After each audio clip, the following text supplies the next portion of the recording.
All right. Good morning and welcome to day two of the 2023 virtual Time to Dive show. We had a full day of presentations yesterday and we got a whole another day of presentations lined up for you now. Let's go ahead and bring on our hosts from Dive Talk. We've got Woody and Gus. Good morning.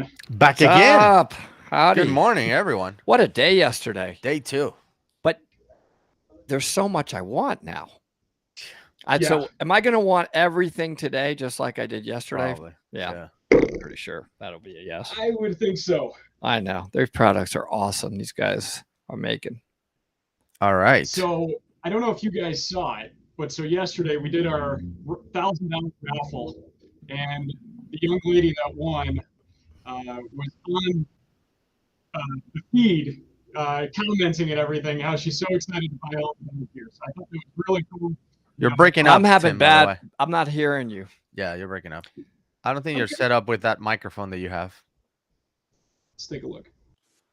Can you hear me now? Yes. Much better. All right. Let's start that over. Whatever you Let's said. start it over. Sounds good.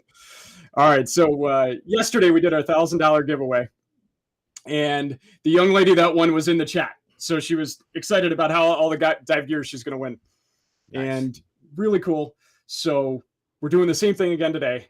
Every half hour, throw your name in the raffle link, and you'll be entered in to win that $1,000. Fantastic. A lot of good Absolutely. prizes yesterday, man. They gave away lights and gear and those cool tools. I mean, it was just so many good things. Dry suit. All right, YouTube so, stream. garments. YouTube stream is not working. People are YouTube saying. stream is not working. That is a lot of the comments come in. And that happened see. yesterday. I see one from Connor. He's on. Yep, Connor's on. Can you ban Gina, whatever? Just spamming On YouTube or Facebook? Facebook. Okay. I'll get on there. So who we got first today? Another spam. Yep. First today we have Dan from Ocean Reef. All right. Full Excellent. face mask time. That's awesome because you know what I could be doing during the entire dive? Talking. Dive talk. You Terrible. guys get the joke? Like a little bit? Isn't that funny? A little bit. And can you imagine that if I have a full face mask with you and we're diving, you know how you dive to have peace and serene I and be wouldn't be diving. mindful of your breath. Listen to your air Yeah. and me. I think that's peaceful. I wouldn't be diving if that was the case. But welcome, Dan, to the Time to Dive virtual show. Excited Thank to you, talk to guys. you about Ocean Reef. What do you have for us? Well, first of all, like Tim said, there was a medical emergency for the Ocean Reef guy, so we hope well for him and his family, and happy to step in. I hope I do their product justice today. I'm coming to you from Dive Right in Scuba. I've been here since 2009. They tabbed me to do the Ocean Reef for everybody. I've been diving full face mask since 2005. Been working on them since 2007. So I guess right now I'm the guy that they're going to lean on for this. I hope I don't embarrass anybody, but I'm sure you'll nail it. Yeah. Talking about your comms, yeah, that's one of the benefits to a full face mask. But I was joking with Tim before we started. So the other benefit to a full face mask is you don't have to dive comms, so you can still have that nice, serene, peaceful dive, especially if you've got a chatty dive buddy. So yeah, well, we're divers at the Georgia Aquarium. I used to do the dive show all the time, and obviously that's with full face mask. So there's some training that goes along with it as well. So after you talk about your product, we always like to stress the training and the safety aspects. And it's not like a regular mask. I mean, there are some differences, both clearing your nose, how to clear the mask, things like that. So can't wait to hear you discuss all of this. So. Right. So the first question that usually comes up is why a full face mask? What are the benefits? And probably one of the top benefits, as we've been talking about, is communications. And with Ocean Reef, there are different choices and all that. We'll talk about them in a minute. But, first we'll talk about the other benefits of that full face mask. So public safety especially, but everybody, environment. Public safety, it keeps the contaminants out, whatever icky gick they're diving in, vehicle fluids, pesticides, herbicides in like a golf course, whatever. Keeps that all off the diver's face. For recreational divers, it keeps them warmer, keeps the cold water right off your face. So you're not losing heat to the water in that respect. The comms are the big one. Comfort is something, jaw fatigue that you might get from a heavy second stage. You're not going to get in that full face mask regulator. The ability to breathe through your nose, if you're a nose breather, you've got that ability still. Downsides to it, people who have difficulty clearing can sometimes have issues with that. But Ocean Reef has a excellent nose clear device. I don't know if you could see it here. Like a pig snout? You push, yeah. A pig snout, that's what we used to put in there. Yeah, the pig snout. But theirs is unique in that it's adjustable in 4 different directions: up, down, side to side, in, out. So it really gives you a lot more opportunity to find that comfort area to clear your nose. Another issue. Just to be clear, that means you're for everybody. A lot of people may not know about a full face mask. Imagine this little rubber piece that's kind of clipped in right where your nose sits inside the mask. So you just push your nose against it, and that will enable you to kind of open up your eustachian tubes a little bit and clear that way. Yeah, you might have to push the mask up against your face a little bit to get better contact, so it's not all the way up against for comfort for the rest of the dive. But yeah, it's a relatively easy process once, like you said, you've gone through the training and the practice and know what you're doing with that full face mask. So one of the downsides to a full face mask, they're a little more expensive than your standard mask, but when you consider most of them include a regulator, so you've got your breathing regulator and your full face mask in one unit, it's really not that much more expensive. Couple other issues is there's a lot of air on your face now, so you've got a lot of positive volume on your face. Ocean Reef in their newly redesigned mask, which we'll talk about a little more too, but they've reduced that volume by about 13%. So they're addressing that issue of having the lighter face, pulling your head up and all that. So it's something they've addressed. And then the last issue would be proper fit on your face, especially if you're diving a hood. Various ways around that. It seals well against the latex hood for public safety divers, or a quick skin hood with the shiny band across the front. But maybe the easiest way is to trim your hood. I dive a semi-dry and aqualung semi-dry, and I put the mask on over the hood, had my buddy trace with chalk around the mask, and then we trimmed it about a ½ inch forward of that chalk. So you put the mask on, get the hood over the skirt, and then the mask straps over the hood, and you get a really good seal on your face. That's cool. There's ways around most of that stuff. That's cool. So. Yeah, I always dove it with the hood as well, and you do need to be really careful, because if you don't seal them properly, they'll free flow. That's what's really wet, and a little bit of water trickling. Not so much water trickling as the free flowing. I notice if they're not properly sealed. And of course, the biggest problem with free flow then is air consumption. You're going to considerably knock out dive time and all that. And nobody wants to spend less time underwater, and we want to spend more time underwater. So yeah, proper fit's very important with those. And then, of course, you've got mushroom valves inside of that thing, right? You want to make sure those things are in and secure in the right direction, because you don't want to be breathing in and out like a rebreather the same air, or you could end up having a CO2 issue. So I'm sure you have good technology for that. Yeah, that's addressed in most full face masks. It's called one-way or circulation, circular air breathing. And the air comes in from the front of most of the full face masks, including the Ocean Reef. And a constant flow of cold air comes up across the visor, goes down into what is called the nose pocket, or the breathing pocket. I don't have one taken apart here, but you can see the black rubber inside here. It enters from the main volume through one-way valves into the nose pocket. And when you exhale, it goes down and out through the regulator. So you always have constant fresh air coming through. And that does two things. First, it from a safety standard, it avoids buildup of CO2 inside the mask, so you've got that fresh breathing air. And the other thing it does, by constantly pushing cold, fresh air across the visor, is you don't ever have to defog your full face mask. I was just going to say Always keeps it clean. Yep. Always keeps it clean. In rare circumstances, you'll get condensation buildup, I call it the Pepsi can effect, where you're in very, very cold water, and the condensation can build up from that cold water inside your mask. So just a little bit can cause an issue. But never really a problem, and the fogging is not an issue if it's properly worn. How do you clear it? Let's say you do get a little bit of water in there. How do you clear your full face mask? So most full face masks, when you're in a traditional mask, you tip your head back, hold up the front, breathe out through your nose, and let the water rush out. In a full face mask, it's actually better to lean forward a little bit because all the water exits out the bottom rather than through your regulator. So if you lean forward and breathe out, you can expel it through your through your exhaust diaphragm. Yeah.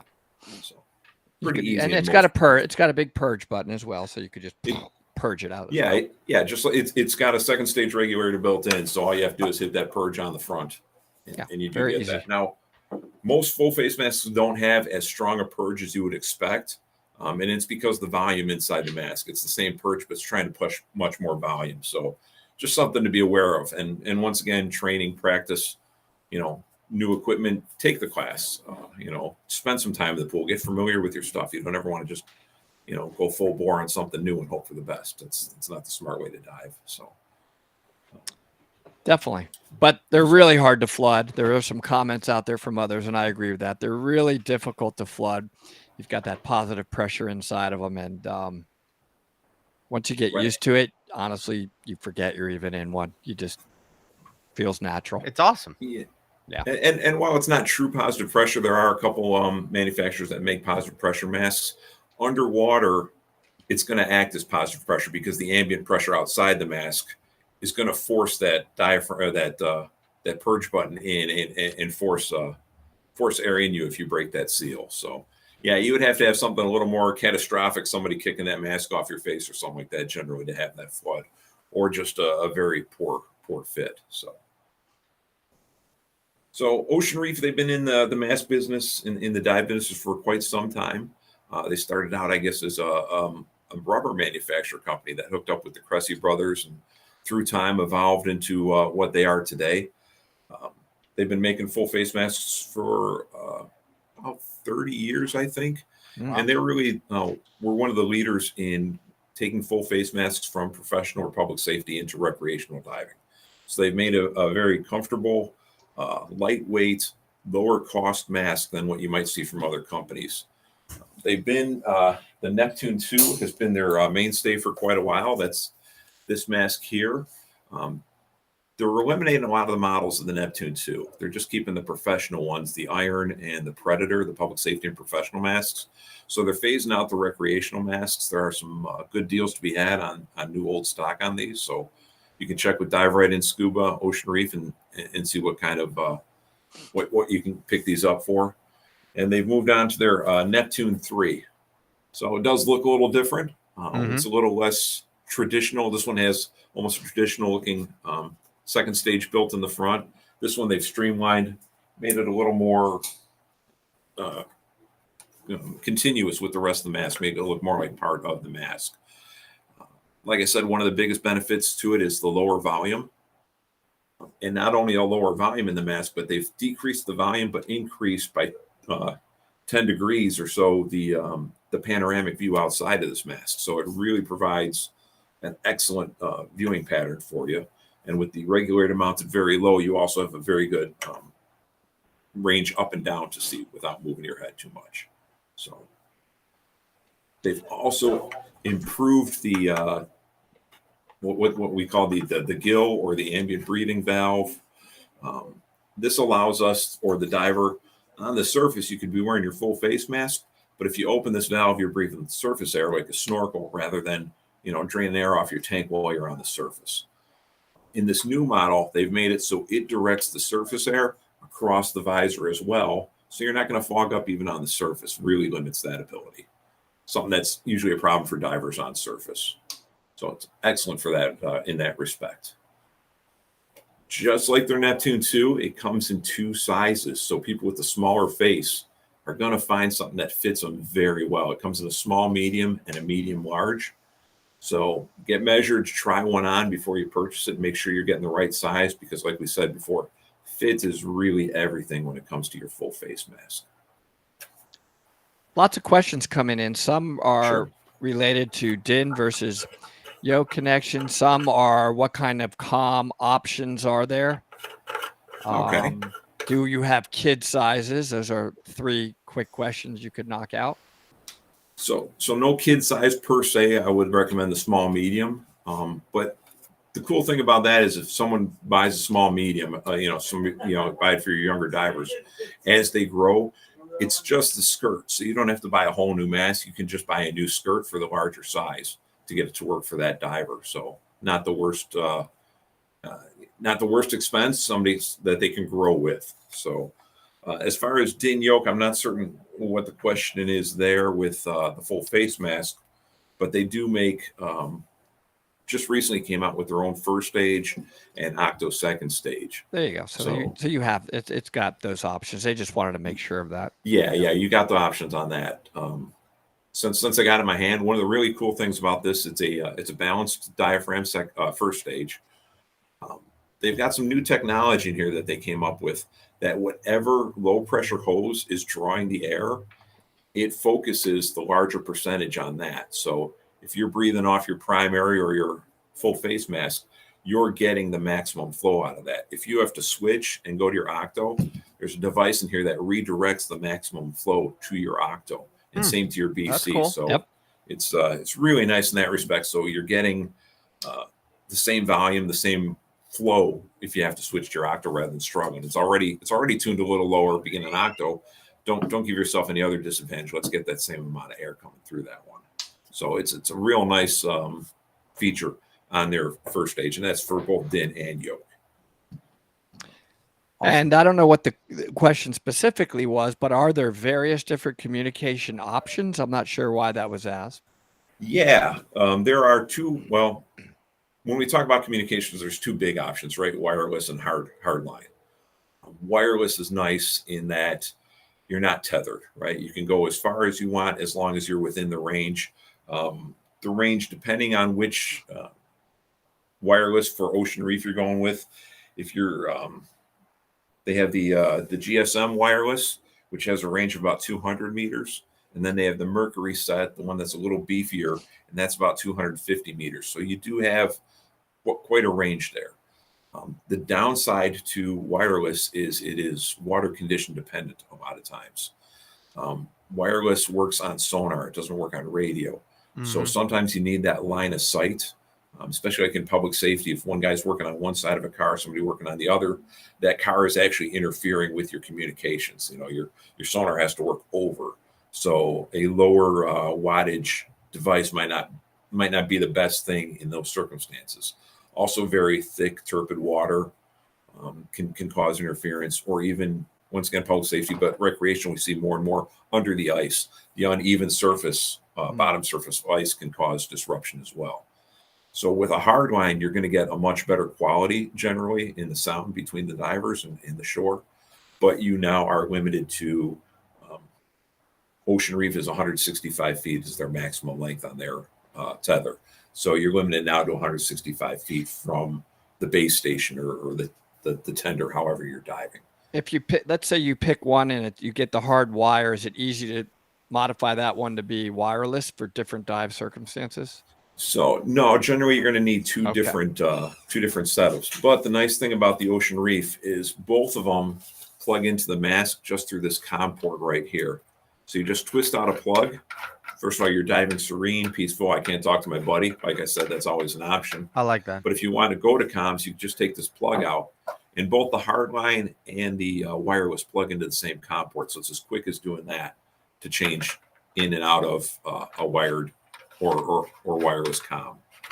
Yeah. Okay, so it's convertible. As part of this, and then they hook on here. Yeah. Yeah. As part of this Time to Dive virtual dive show, Ocean Reef is offering a promotion, or Dive Right In is offering a promotion for the G Diver full face mask for $629. I don't know if you have one of those that you can show. G Diver. That's the space. Yep. And then the space extender, which is, I guess, the one that you have for $899. Yeah, this is the space. The extender has the larger plastic shield on it. Like this, which comes on all Neptune 3s now. So that's one of the other benefits of the Neptune 3. Cool. So I don't have... Is the space extender kind of their top of the line flagship mask?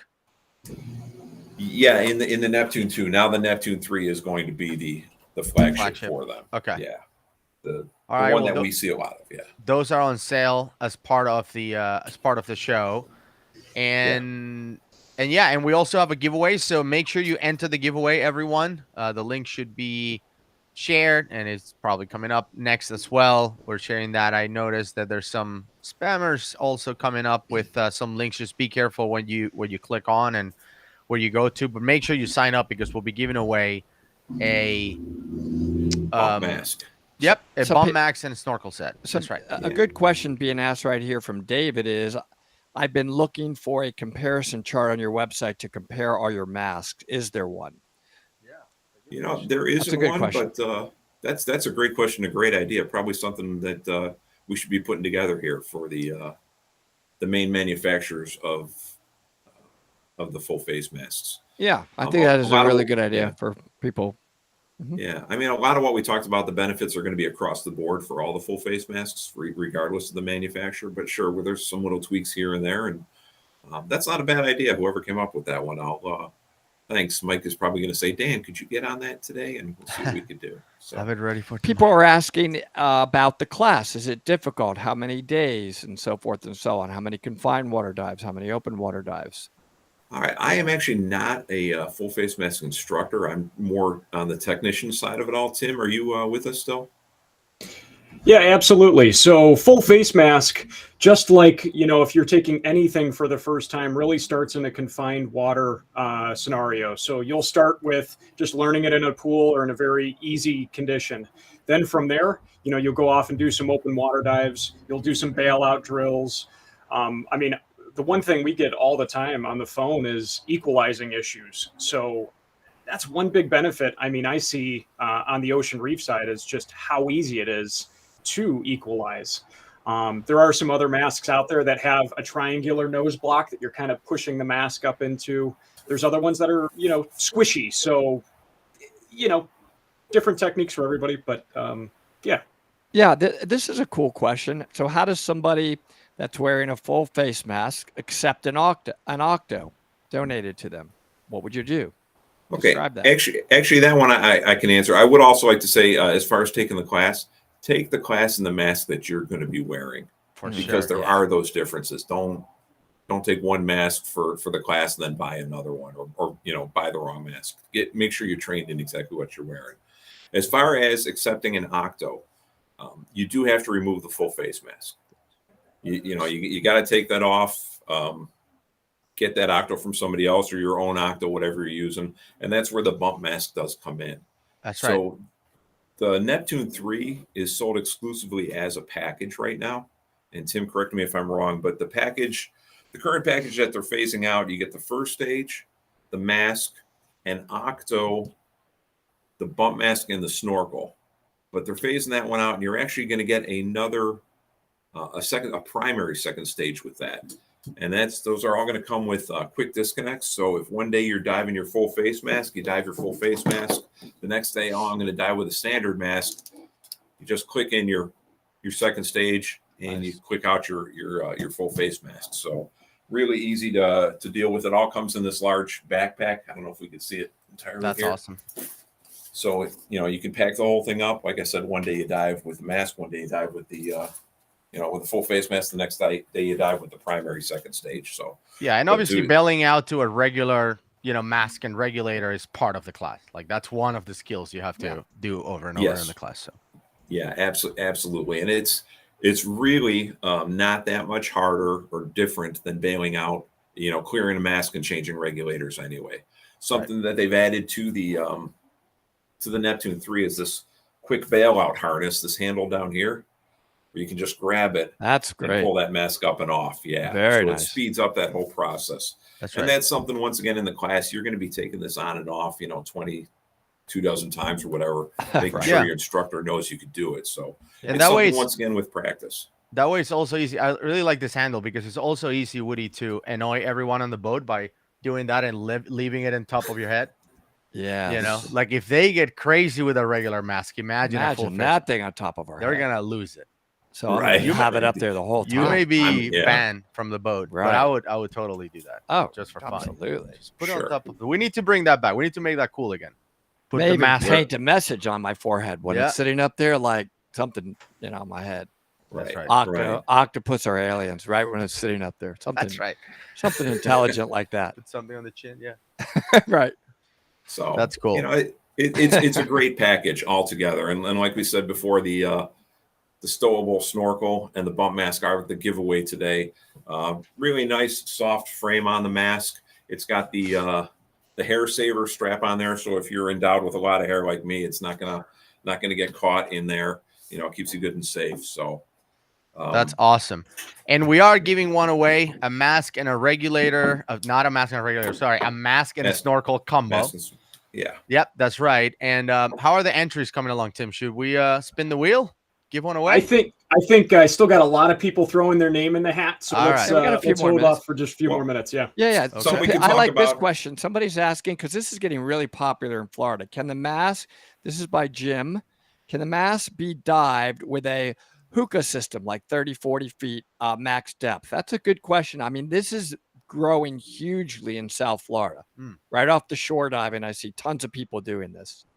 That's a good question. I'll be honest, I don't know the answer specifically to Ocean Reef as to use with a hookah system. Yeah, I can help you out on this one. So we do offer this, and what it would be is when you order your mask, all I do is I touch base with Ocean Reef.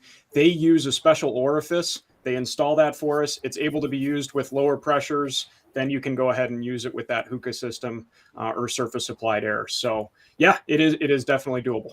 Remember, yesterday I said that Tim knows everything about everything related to I know, dive. right? How do he know that answer?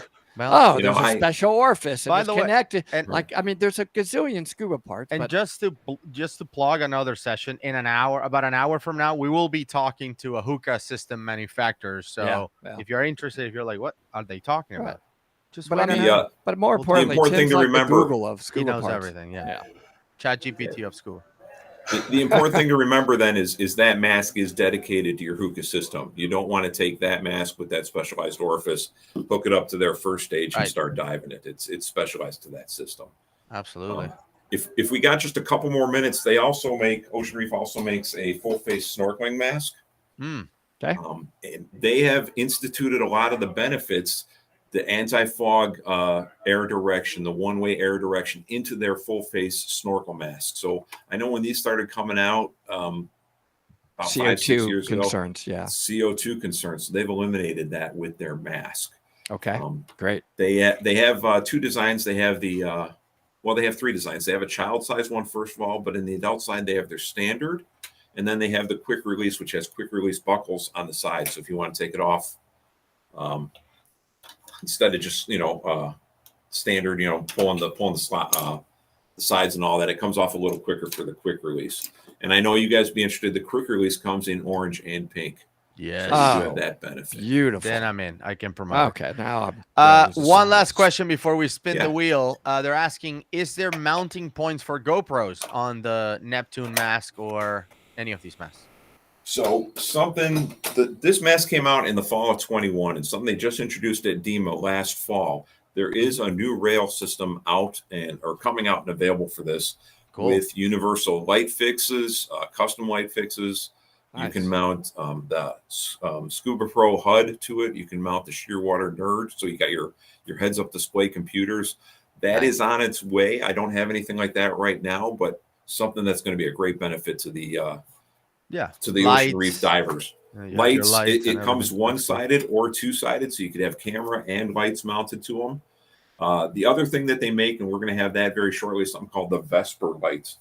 And the really cool thing about that is it mounts inside the mask, and you don't need a technician to put that in. They used to have one that sort of drilled in, and you need a technician to change the batteries and install it. The new Vesper just sort of hugs in underneath the skirt on the inside. It's a rechargeable battery. So ease for the user. Purchase it from Dive Right and Scuba, pop it in there. When you're ready to charge it, you take it out and charge it again. Very bright. I think it's got like 6 small LEDs across the top of it. So you have that really inexpensive option that you could throw in to your standard. And that fits the Neptune 3 and the older models as well. Sounds Gus, good. when we dive these, because we're gonna, try them out. Just give me your music request ahead of time. I sing Okay. underwater anyway, but now you'll hear it so perfectly the entire dive. Whatever song That's Star terrible. Spangled Banner is a favorite. I like to sing that underwater. And you Basics can like that. pop that battery out and not have to hear anybody too. So you got that option. Yeah, we're gonna lock his in. He likes my singing. There is a wireless comm system available for their snorkel mask as well. It mounts up to the top. It's for above water only, so only while snorkeling. If you dive down with it, it doesn't work. But it's a pretty cool, inexpensive option for families doing the snorkeling trips. And then if mom and dad don't want to be in the water with the kids, they can get a walkie-talkie that works with it as well and stand on the shore and be able to communicate with all the kids too. So a pretty cool option for the family snorkeling trip. One more big question on the snorkel one. I will move on. Is the full face snorkel mask self-clearing, or do you have to forcefully exhale to clear? Also, what keeps the mask from flooding while submerged? So you do have to forcefully expel like you would with a snorkel. So you do have that. But in the top, you're up in the clear area, like a dry snorkel technology, there's a ball that floats. So as you dive down, that ball float up and prevent the water from flooding down into the snorkel.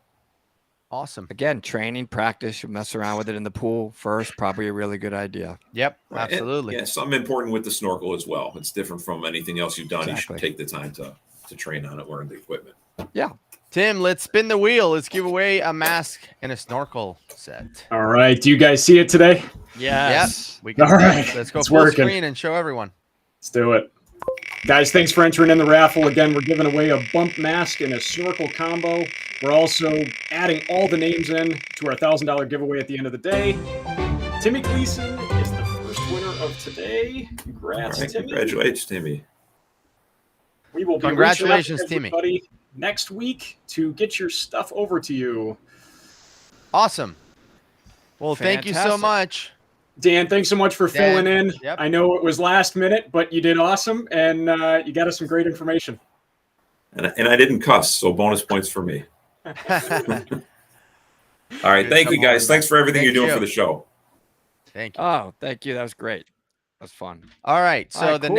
next manufacturer is gonna be Bear. I actually have to step out for this one. Woody's gonna take it since he's the one who dives Bear anyway.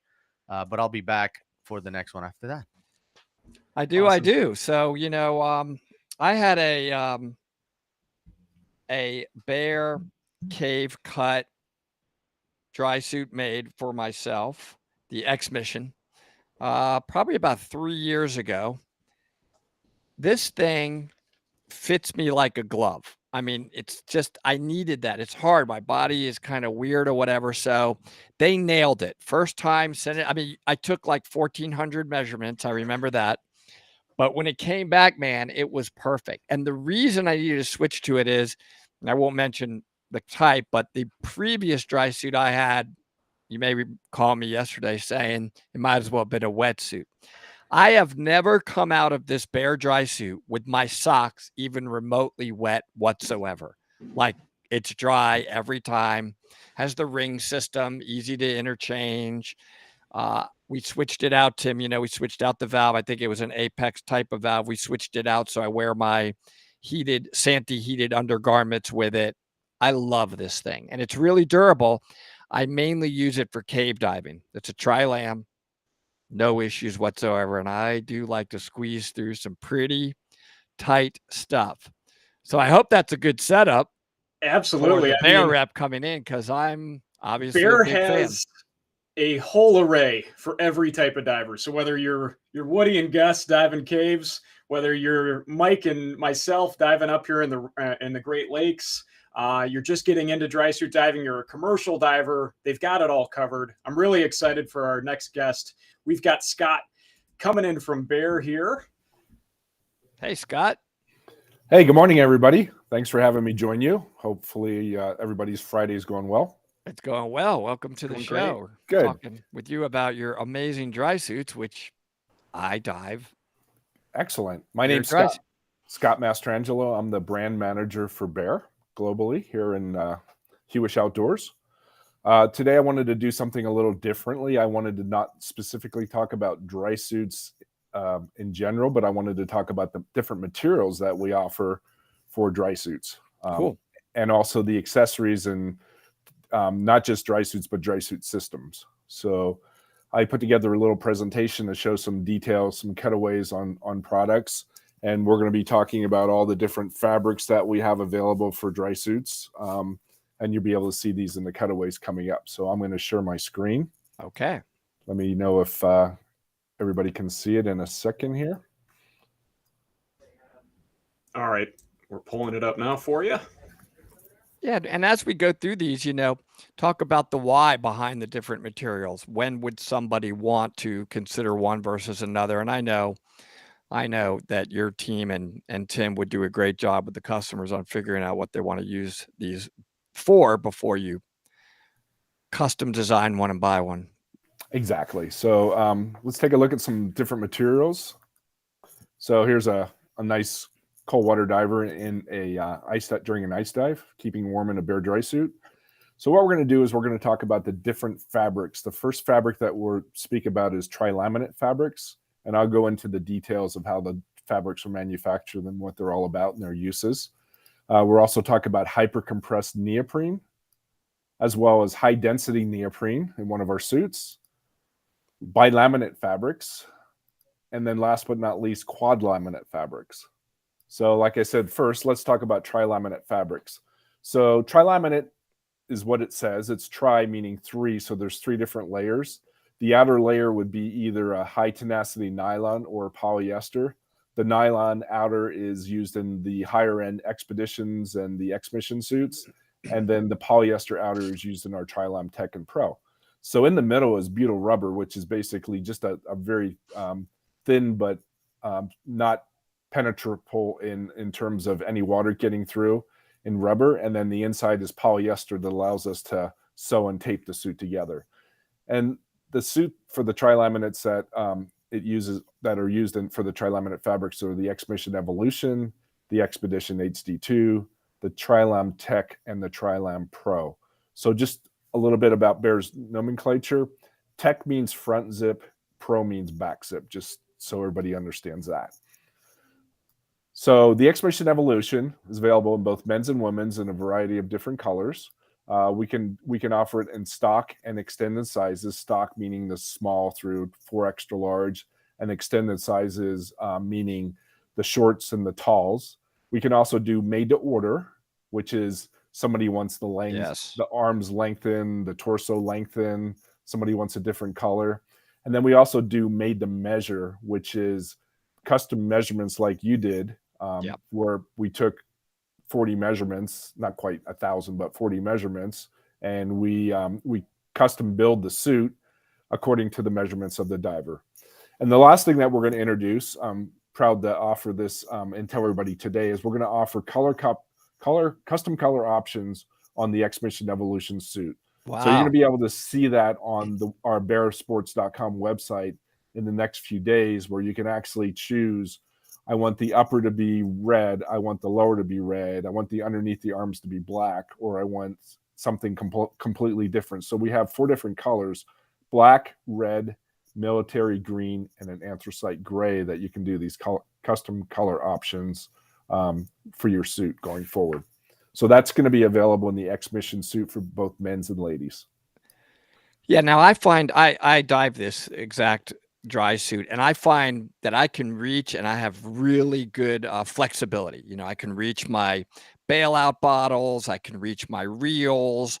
So this is just a great material for, the protection it gives you, but also the flexibility. Right. It has a lot of stretch. It's flexible. It's really easy to pack up and put on, take off. Yes. Comes with the pockets, the 2 pockets that you see in the hips. And they expand those pockets as well. Right. So and there's a part in the back of the pocket where you can actually put a slate. So you can put a writing slate or a fish card slate in the back. And there's a bunch of bungees so you can attach reels and lights and whatever else you want to attach inside the pocket itself. And they have a little zipper on the outside of the pocket, like up at the top part of it. Hard, you can't really see it in the photo, where you could put like maybe a little knife, or a little, like for the cave divers, a couple of extra cookie and arrows, right? Just right on the outer top part of the pocket, just a little like slit up there. It's really nice. That's right. And then for every Bear dry suit, you get to choose, do I want a neoprene neck? Do I want a latex neck? Do I want a ring system? Same thing with the wrists. We have 3 different types of boots. We have the tech boots, which are more streamlined, has a Velcro closure, and also soft boots where you can wear the Force One over boots over top of it too. So there's a lot of different choices for when you're building your dry suit. And I have those tech boots. They're really durable, just solid.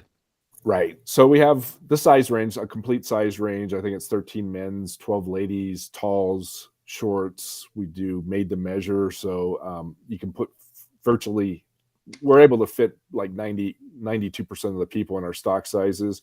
But we do also a lot of made to measure because we have people that feel that they want to have it custom made depending on their size. We can shorten arms, we can shorten legs, we can shorten torsos, and the made to order options. So there's a lot of options for people to get into the perfect fitting dry suit. All right, so the next suit would be the Expedition HD2, and it's very identical to the X-Mission. The only difference is that on the lower arms, the bum, the butt, and the knee pad area, we're using a Cordura material, so it's a little bit more durable, and that's really the biggest difference between the 2 suits. And then we have the Tri-Lam Tech, which is our mid Tri-Lam material. It's also available in stock, made to order, made to measure. There's no extended sizes in this particular model, but it's a very durable, robust fabric, and you can do all the pocket options, custom as well, made to order, made to measure, your quick necks, your cuff rings, whatever you want to do with this suit. And then the Tri-Lam Pro, as the name sounds, Pro, is the back zip version of the suit. Again, tech being front, Pro being back. And it's available in made to order, made to measure. We don't stock this suit. We just make it per order because we sell majority of our suits are front zip suits. So the next fabric is the 2mm hyper compressed neoprene. So we're using the Yamamoto material, which is a absolutely fabulous material.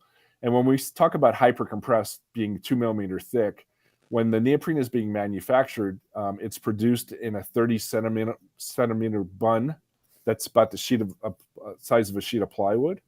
And the bun is then put through a roller, which compresses and heats it, and it compresses it down to 16 millimeters. So you've taken a 30 millimeter and compressed it down to 16 millimeters. So the air spaces, the bubbles in the neoprene are actually a lot smaller. So that's why we call it hyper compressed. And then we asked Yamamoto to slice it off into 2mm thicknesses, and then we laminate it with a diamond tough coating for durability on the outside and a nylon coating on the inside. And the seams are put together when the suit is manufactured.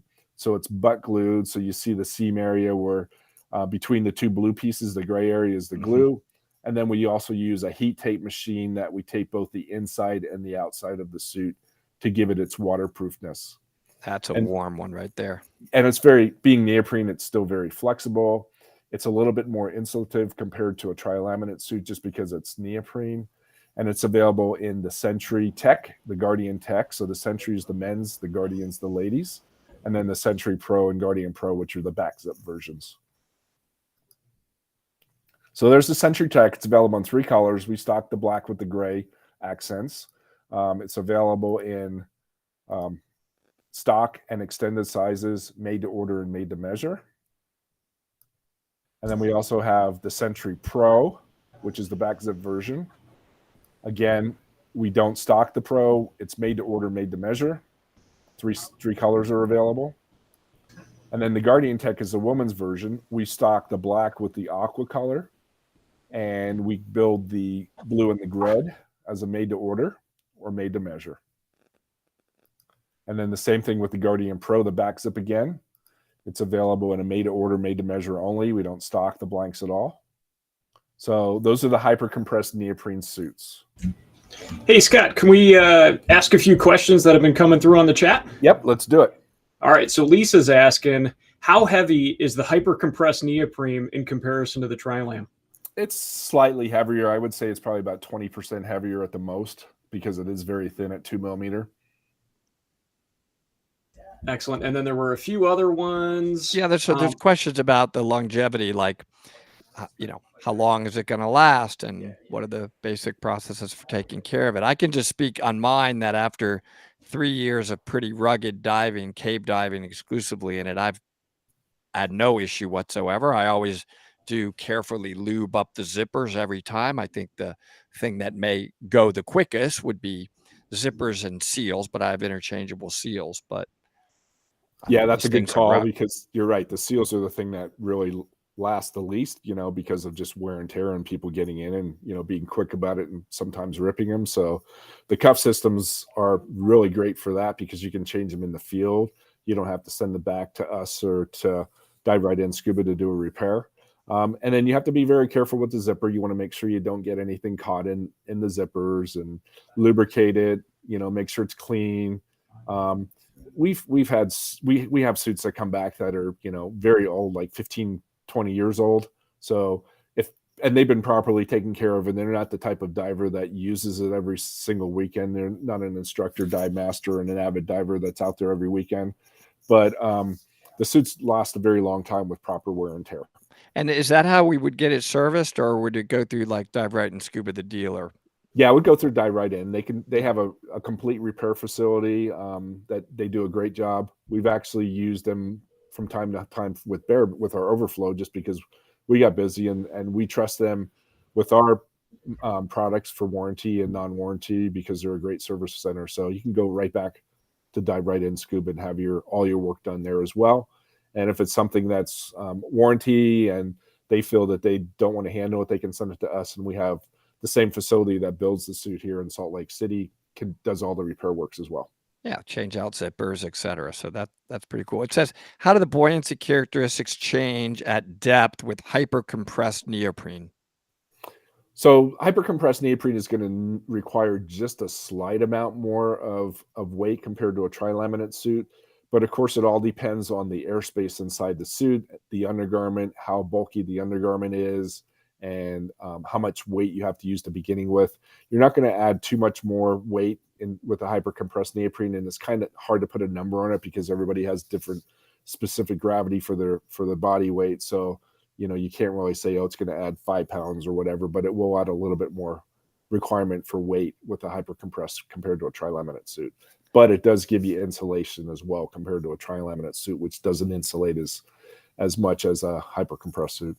Let's talk about a few different diving scenarios. There's some specific questions, but I want to expand it. People are asking questions like, which material would be the best one for if I'm a wreck diver with some incidental contact with sharp objects? Which would be best perhaps for particularly cold water, and what definition do you have of cold water, and switch to what? So talk a little bit about, when would you recommend the Tri-Lam, and which one? You have all the different various ones. I think that why is really important.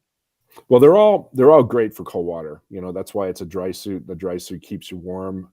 You layer different types of undergarments underneath your dry suit depending on your water temperature, but they're all great for cold water. And it's kind of a toss-up, because we use the Diamond Tough fabric on the outside of the and I'll show the next slide, which talks about hypercompressed, but it's the same type of material. That outer material is very durable. It's very tough, and it's really hard to puncture a hole in it unless you're standing on a nail or you're kneeling on a sea urchin, that sort of thing. Scraping against a wreck is not going to really affect the material other than the rust getting your suit dirty. Yeah, if there's a really sharp object that you could puncture yourself with, if it's really pinpointy, yes, that's a possibility. But we can fix puncture holes real easy, and so can Dive Right In Scuba. That's not a problem. Tri-laminate suits are the same way. They're very durable. The beauty of rubber is, it's almost like an inner tube tire rubber, only thicker. And you can puncture that, but you have to be really adept at not. It's just not easy to do. We don't see a lot of punctures and leaks through material. We basically see leaks from ripped seals, busted zippers, and somebody stepped on a boot and the boot's leaking, that sort of thing. Yeah. What would you say is the most popular overall? The most popular dry suit is our X-Mission Evolution. Yeah, there you go. I It's agree. the Expedition Evolution by far.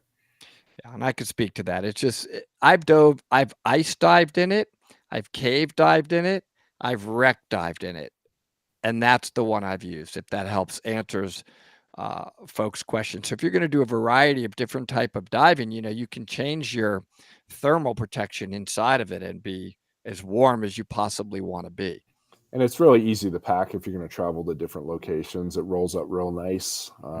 It cleans well, between dives. It dries very fast too, and it's not heavy to bulk around compared to the next suit that we're going to talk about, which is the high density neoprene that's used in our D6 HD. I mean, it's the oldest suit that's been in the line. It's been in the line since I first started as a sales rep with Bear in the 90s, and it's our most popular suit for commercial divers, just because it gives them a lot of insulation, and it's thick. They don't have to worry about undergarments because it is thick, and it's also insulates very well. It's put together the same way as we talked about with the 2 millimeter hyper compressed. The only difference is this is 6 millimeter thickness as opposed to 2 millimeter thick. And it's a back zip suit. You can see it's more of an older style commercial suit, but it's really robust. And it's just for a certain type of diver that wants to spend a lot of time in the water. They want to do work in the water. We sell a lot to our commercial schools. We sell a lot to our harvesters and urchin divers and fish farm people. So the D6 is available in stock in extended sizes, also made to order, and also made to measure as well. So that's pretty much it for that suit. Okay. And there you go. Yep. Sorry, my clicker wasn't working there. The bilaminate fabrics, we have one suit with the bilaminate fabric, and bilaminate meaning 2 layers. So it's a PU coated on top of a cloth material. We sew the suit together like we sew a flat seam wetsuit together, a 3.2 millimeter wetsuit together. So we sew the suit together, and then on the outside, we use a PU coated tape that seals it. So it basically, it's impossible to pull the outer tape on. Once it's sealed and in place, you really can't do anything with it. So the advantages of this suit is it's very easy to clean. So a lot of entities use it for their work in contaminated waters where we're diving in waters where it's not the nicest water, that they can actually clean it and scrub it real easy.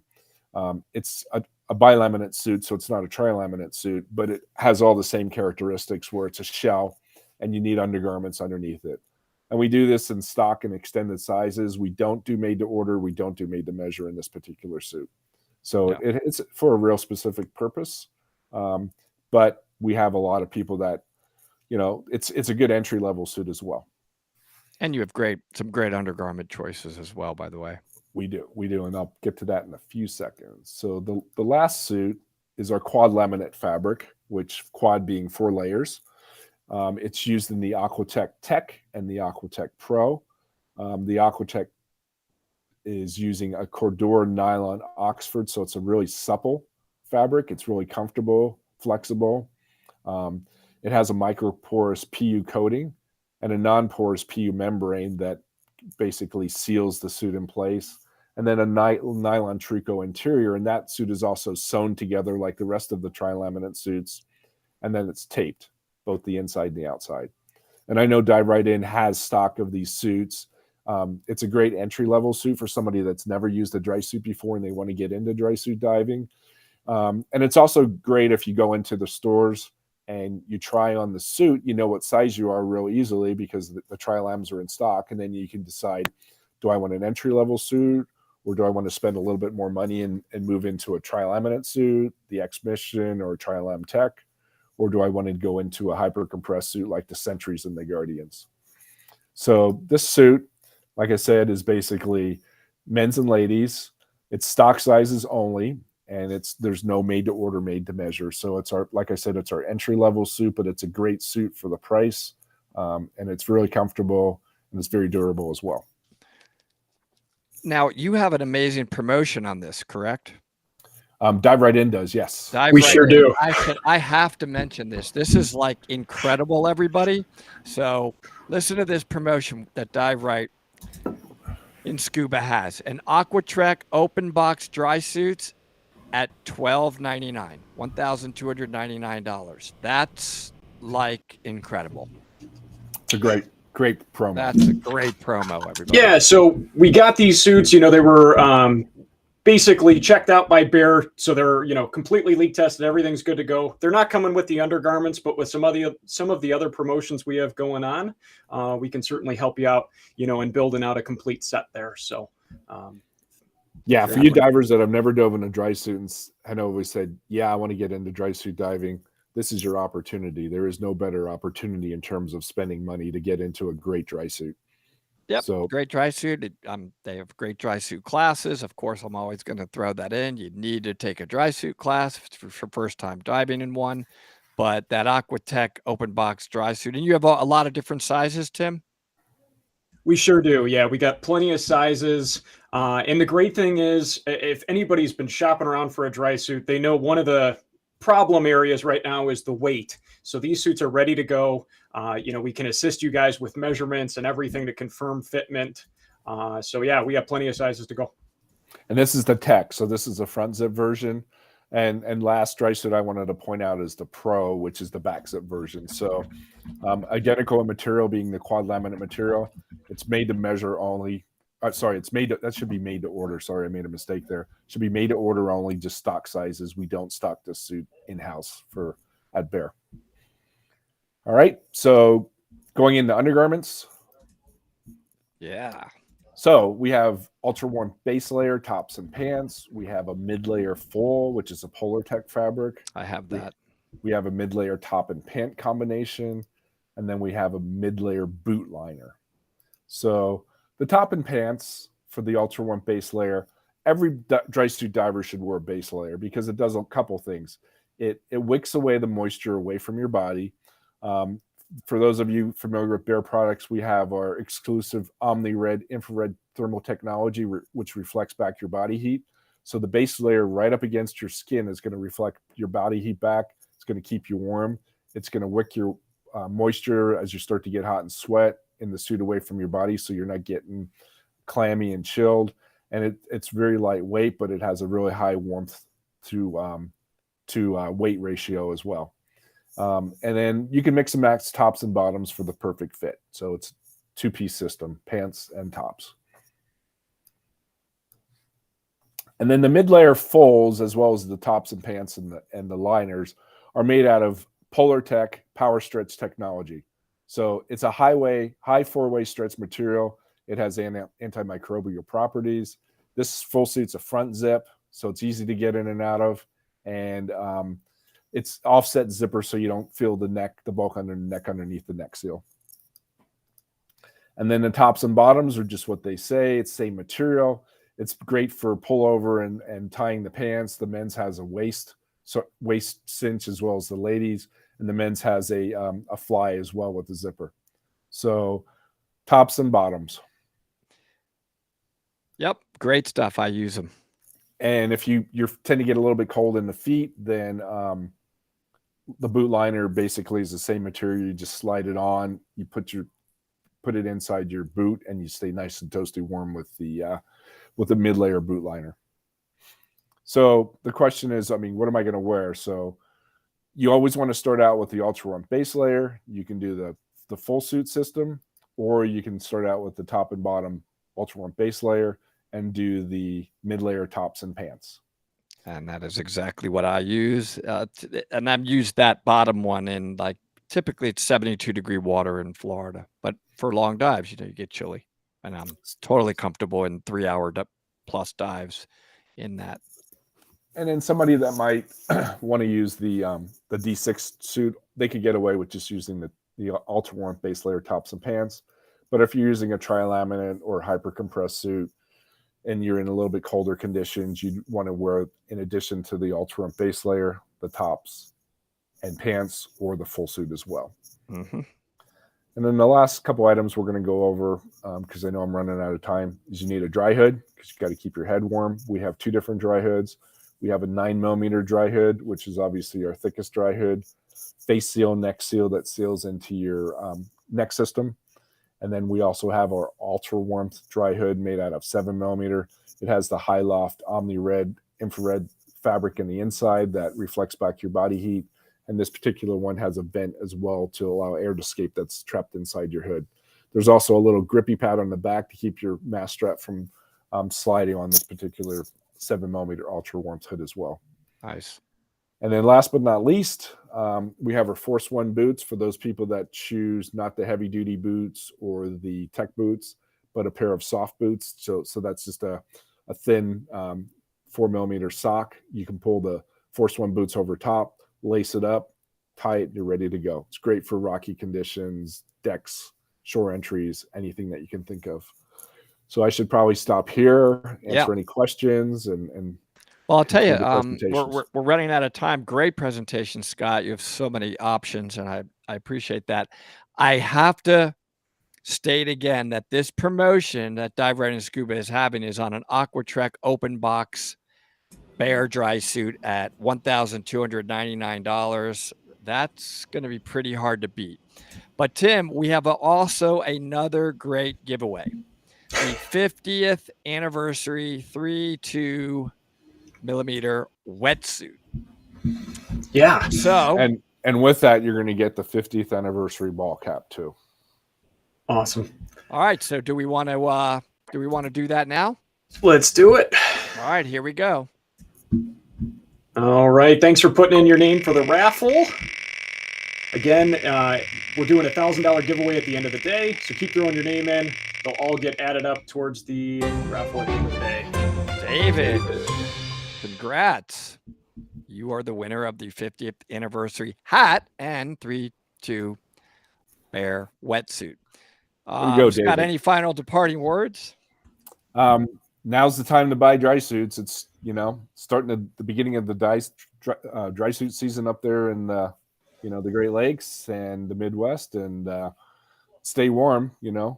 Wetsuits are, nice for the Caribbean and everything, but dry suits are great for where you guys are diving up in the Great Lake area. So yeah, and all the north. Thanks for making great products. You have kept me warm now for a few years, and I appreciate it. I really love my custom made one. It's good stuff. And just to hit on the Great Lake season opening up here. So lead time currently with Bear stock suits, blink suits. What are we looking at, Scott? We're looking at for stock suits. We're looking right around 4 to 5 weeks right now.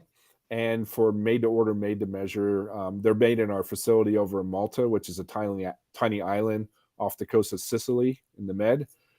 So they're building the made to order, made to measure suits. It's about 6 to 7 weeks, including shipping from Europe over to Salt Lake City and then back over for us to inspect it, and then back to Dive Right in to deliver it to you guys. Yeah, so the boats are hitting the water here in the next few weeks. You still got time. If you order your dry suit up, we get you in a Bear. You'll still have it for the full year of dry suit season up here. So we're looking forward to it.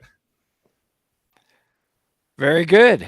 Thanks for having me, guys. Hopefully it was good information, and stay dry diving. People are loving it. You're getting great comments. You should know. Everybody's great information. Thank you so much, et cetera, et cetera. And thank you. Thanks, Scott. All right. Take care. Take care. All righty. So coming up right now, I'm kind of excited about this one, as you may imagine. We have Mike Young. I believe Mike's calling in. And Mike Young is I don't even know how to begin with his bio, but I'll do a little bit of his bio for him because he won't. He's just that humble. He's, first of all, one of the most incredible cave explorers probably in the world. That's safe to say. I mean, he's discovered many, many caves. He's a great instructor when it comes to rebreathers, but more importantly, he has invented a number of what has become some of the world's most popular KISS rebreathers. And the two biggies are the KISS Spirit, and then the cave world has just flocked to the KISS Sidewinder, a side-mounted rebreather. So lots to talk about. I know there's going to be a ton of questions revolving around the KISS Sidewinder 2, the new Sidewinder that is coming out. There's been a lot of promo videos on it, so it'll be really great for Mike to talk about where are things on that, and in particular, what are some of the big changes that are being brought into the Sidewinder 2? Why even get one? So with that said, Mike, welcome to the show. I'm bringing Mike in now. Mike, how you doing? Hey. I'm doing good. Thanks for having me. Hi, Mike. Can't wait to dive with you here very, very shortly, Mike. Oh yeah, we got a good trip planned. We got a good trip, Mike. And look, Woody, I'm representing. Oh man, beautiful. Thank you. Well, I represent KISS all the time. I'm usually decked out in it, and we're Mike's kind of introduced Gus and I both into cave exploration. We've many times said on the show we are cave divers, but cave exploration is kind of another level, and you need to go with a very experienced person with that. So we've had a lot of fun being with Mike and Cozumel, exploring Virgin Cave, and we're going to be doing some more of that. So, Mike, I really want to talk about what is going on at KISS, what is going on with the KISS Sidewinder 2, what are some of the differences, and let's just start off with that, because I know that's the hot topic out there. Well, one of the major differences between the Sidewinder 1 and the Sidewinder 2 is the scrubber canister. The scrubber is going through a shorter bed on it, and it and so it has more surface area. And so what that does is it gives us a better work of breathing and allows us to put a little bit more sorb in the canisters. A lot of that is for the CE testing to get CE approved, and so that's one of the biggest differences between them. They've also are adding some features on the manufacturing side, like welding in metal threads into the Delrin instead of just using the Delrin threads. Things like that, which are going to be a huge improvement. Adding things like a water dump, so if you do get a little condensation in your loop hoses and such, it's easy to dump that water out. Have you dove it? Actually, I haven't. The work in progress. They're producing, better versions of it to meet the testing requirements, and each time they go to test, they get new information, and so they make an additional version prototype, and so they're not to the point yet where they're making the pre-production prototypes for us to dive. But testing is phenomenal. Amazing work of breathing on it. And duration in cold water has been vastly improved with the new scrubber canisters. I'm not at liberty to give out those test results, but they are phenomenal. They're outdoing a lot of back mount units even. Wow. Which with the Sidewinder, the way the counterlung was configured, we gave up a few things in order to get the configuration we wanted, and one of those was the length of the gas path and work of breathing. And so it's great that their new design on the counterlung is giving us back a lot of that, and we're getting phenomenal work of breathing results. I know this is going to come up. When do you expect the production version to be ready? I really wish I could give you an answer on that. When you're prototyping and testing, there is no set schedule, okay? Because if we come up with a way to improve it, it's better to spend a little more time making improvements and testing than it is to release a product that we're going to have to later update everybody on. So we're not really on a fixed schedule. I mean, we're working on it as hard as we can. If you have a current Sidewinder, can that be easily converted to the Sidewinder 2, or do you need to buy an entirely different unit? It will in itself be an entirely different unit, because the counterlung has improvements to it. The heads have a lot of improvements to them. So it in itself will be an entirely new unit. Now, if you, for instance, say, hey, you know, I'm happy with the counter lung that's on there, but I want to have the adjustable ADV, or I want to have the ability to dump some water out if I get a little bit of water. The heads fit our existing canisters, and so everything is going to be interchangeable. And so if you wanted to, you could pick and choose and upgrade just parts of your Sidewinder instead of all of it. So I think that's super cool. And also I've saw some of the promo videos, the Spirit, which is a back mount rebreather. And I frankly use that more than anything else. It's super convenient, especially for boat diving, because it stands up, easier to get into.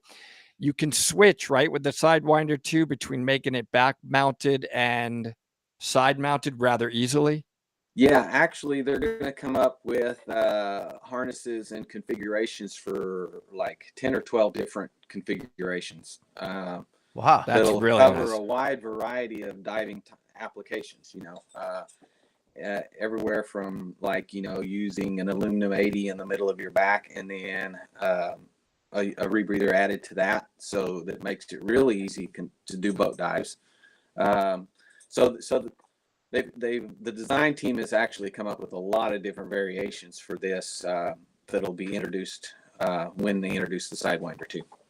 Now, awesome. You've been making all of the KISS units there in your location where you're at right now, and here in the U.S. Is that going to stay, or is it all going to overseas?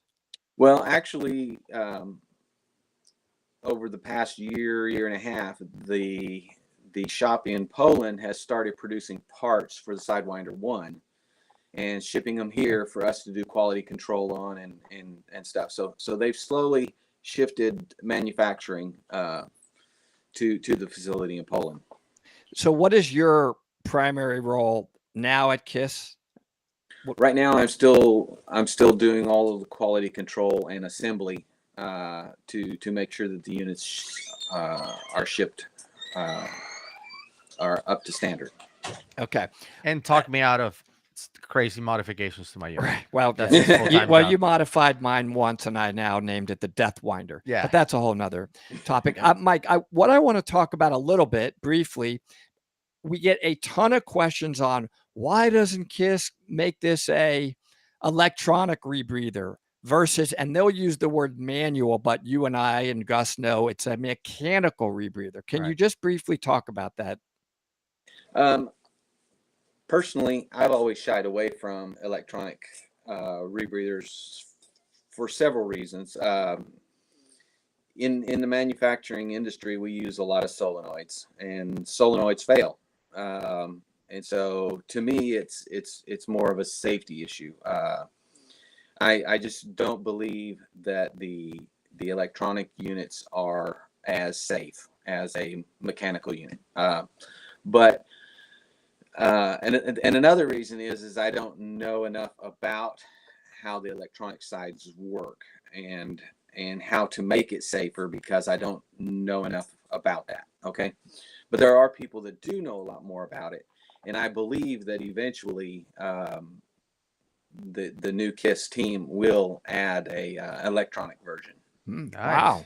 Interesting. I didn't know that. Here's a really good question. And I actually, this goes together with a message I got yesterday about the Sidewinder 2. It was from somebody who is ordering a Sidewinder 1. He's waiting for it. And he said, you know what? I don't know if I like those square canisters. And will KISS continue to make Sidewinder 1 even after Sidewinder 2 is out? I believe we will. I believe there's enough people who like that traditional, and we're going to also have to order replacement parts and things like that. So I believe we'll always have people who be able to order that kind of thing if that's what they want. Yeah.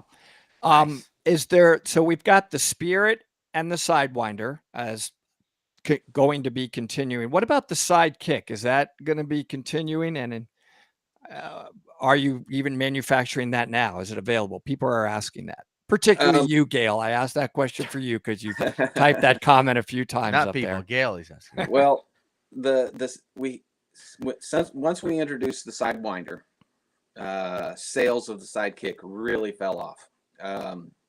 Right. And so we haven't actually been producing very many of them at all. And another thing is the new team believes that the Sidekick is more of an outdated technology. The Sidewinder really revolutionized side mount rebreather diving, and they really want to focus on that.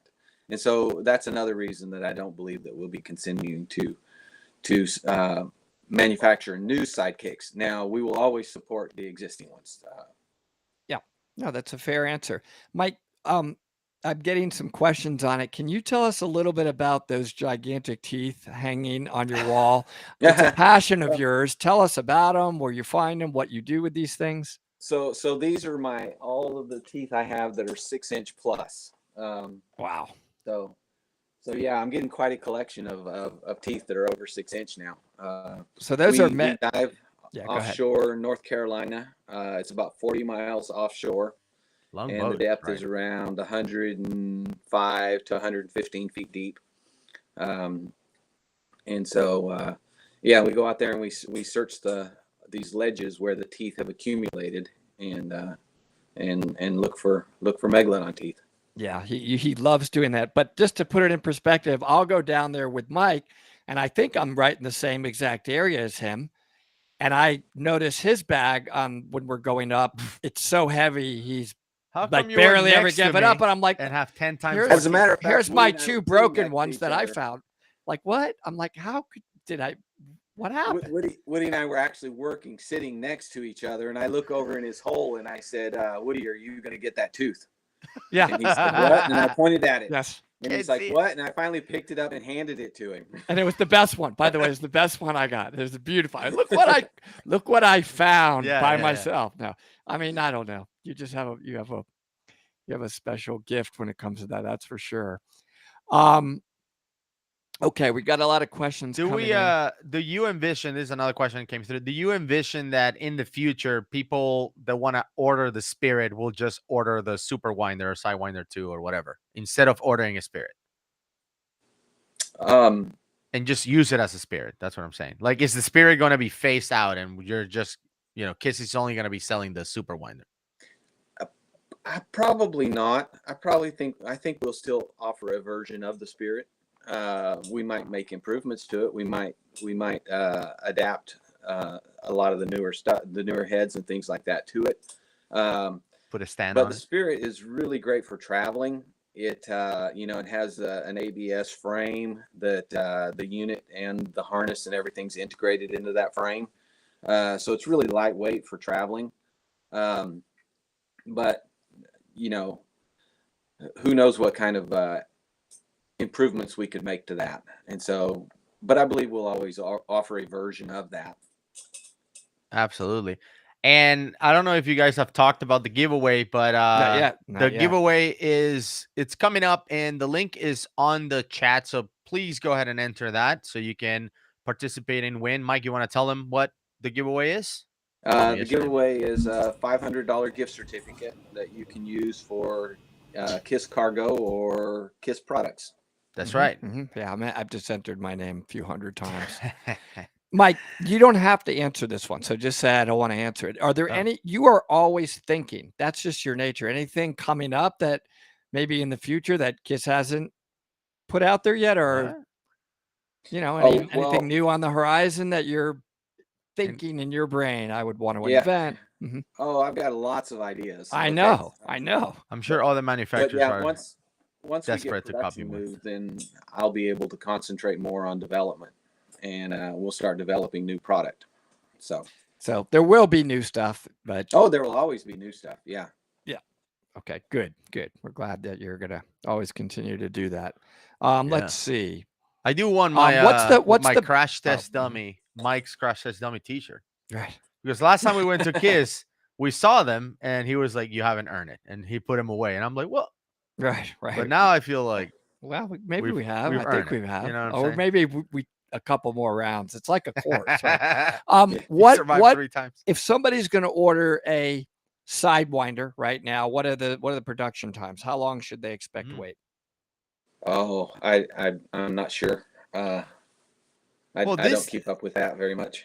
This is also variable because I feel like as production moves to Poland, it will ramp up and things will speed up. Like it might not be like you order it now and you get it next week fast, but it should get faster, right? It is getting faster. Yeah. I'm not talking about the new one. I'm talking about the current Sidewinder. The current one is a couple months out. So they're producing more parts and producing them faster, and it's less parts I have to produce. And so we are putting out units faster now than we were, say, a year ago. Yeah. But we're also getting a lot more orders. So yeah. So Mike, are you planning on any new cave explorations? Is a question that just came in. All the time. No. Does somebody have one they need looked at?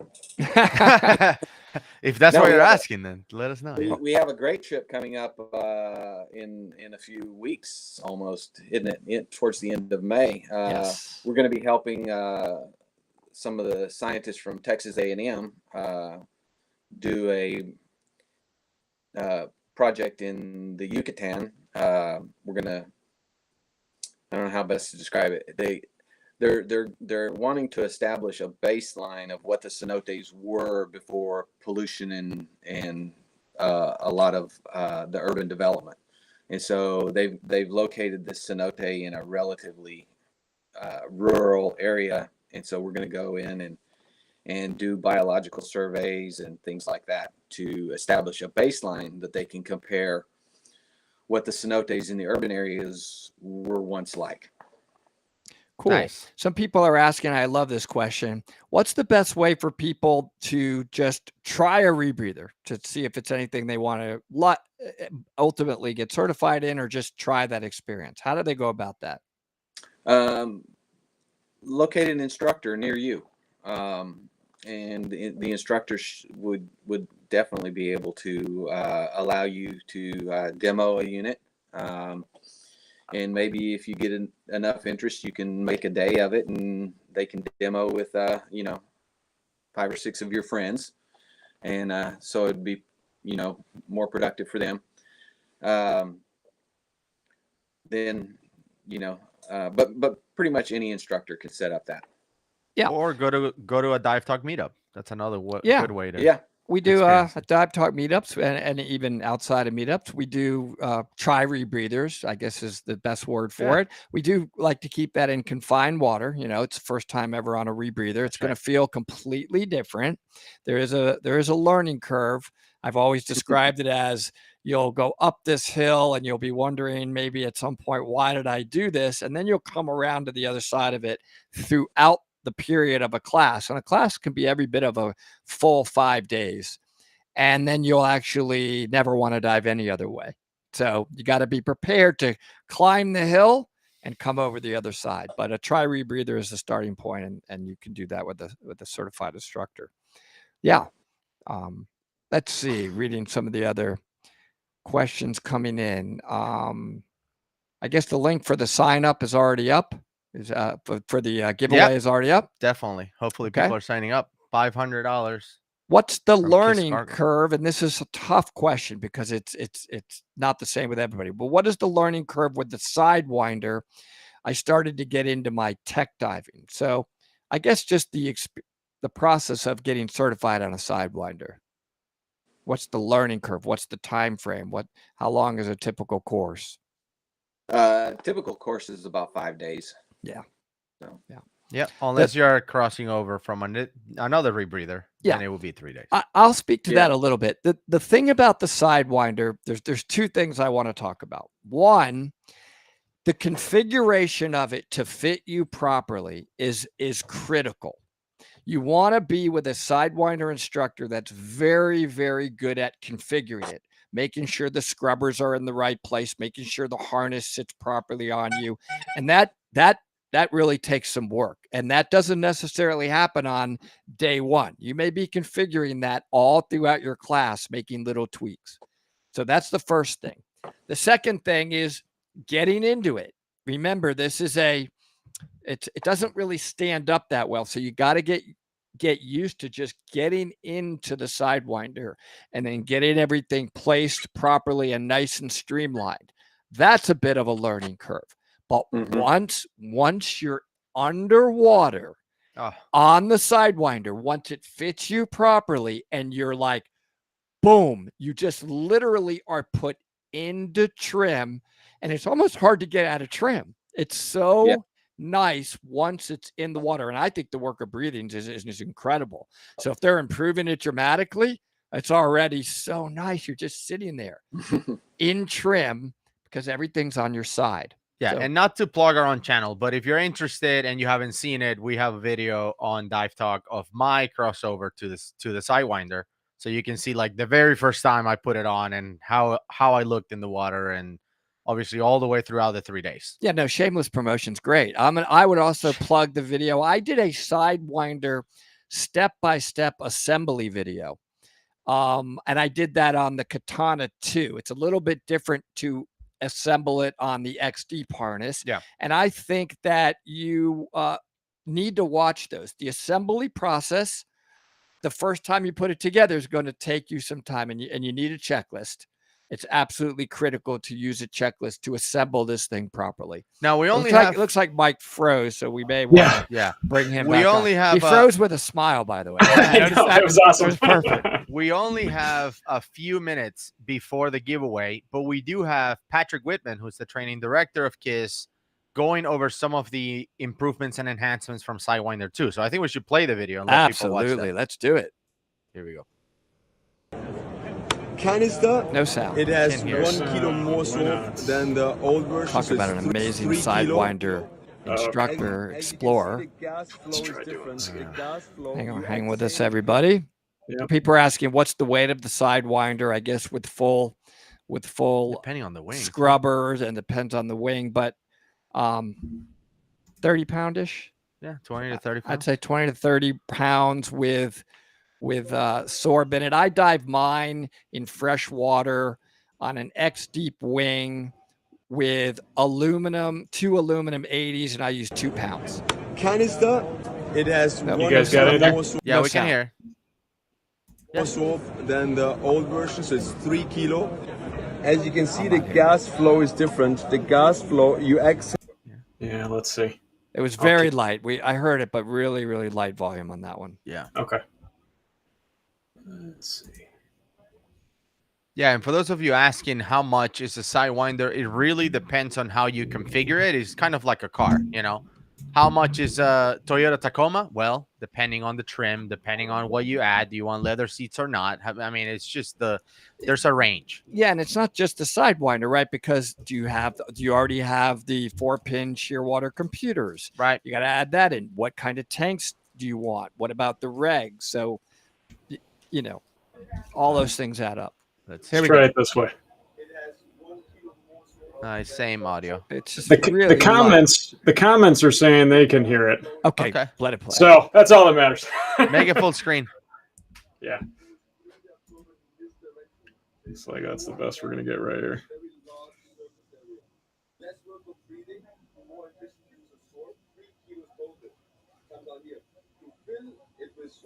You basically place this over here to block the breathing channel.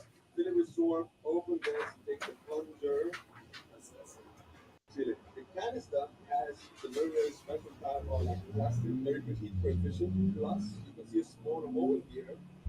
There's actually my exhalation gas goes in here and burns the inside of the wall. So mine was flushing. So you press it, you move your right. It looks like you need to play it the way you were playing it before, Tim. All right, will do. And they're struggling to hear. Yeah, let's do that. Let's start again. It's only been like 30 seconds. It was perfect before, they said. Yeah, so. perfect before. So let's do it like you did it before. Sounds good. All right, guys. It's coming. Yep. Hang on. We're going to replay. All right, this is the... Yes, sir. All right. Canister. It has 1 kilo more soap than the old version, so it's 3 kilo. As you can see, the gas flow is different. The gas flow, you exhale, it goes in here. It goes through the absorbent in this direction. So it is a short bed with very large surface area. Less work of breathing, more efficient use of soap, 3 kilos total. comes out here.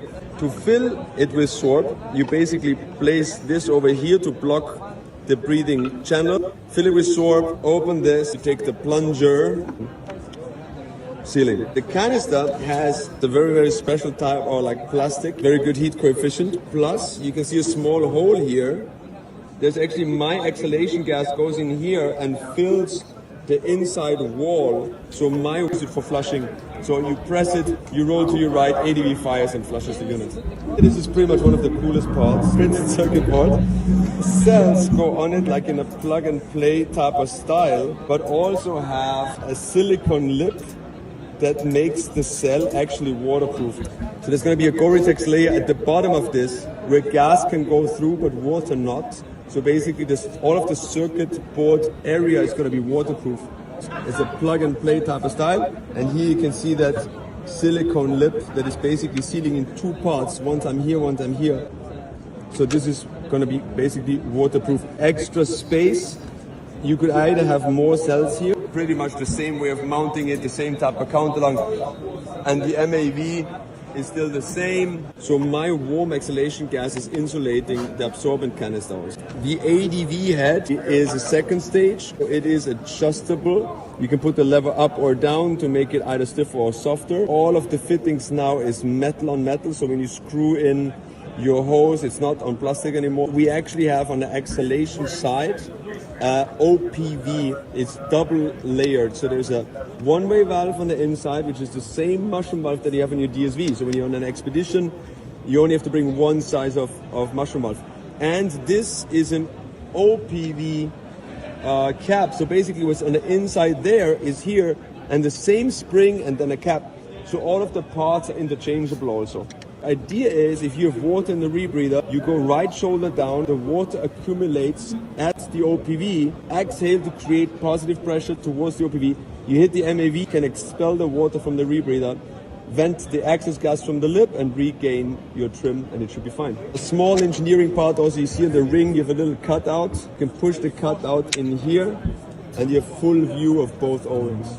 The electronic side, this is also a valve, we call it the flush valve, an upstream valve. There's the same mushroom valve in it and the same OPV, but the spring is in the opposite direction. The spring closes it just like here, and by pressing on it, you're breaking the seal. But even if you press it and no gas comes out, there's still the one-way valve, so it wouldn't flood. You bailed out and you can vent expending gas from the counterlung as you ascend, or you can also use it for flushing. Yep. Awesome. All Yes, right. that's- People love it. It is very innovative for sure. Yeah, So I think we are at the point where it's time for the giveaway. absolutely. So let's spin the wheel for a $500 giveaway or a gift card from KISS.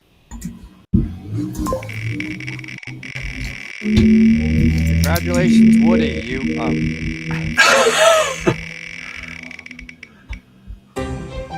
Tyler Phillips. Awesome. Congratulations.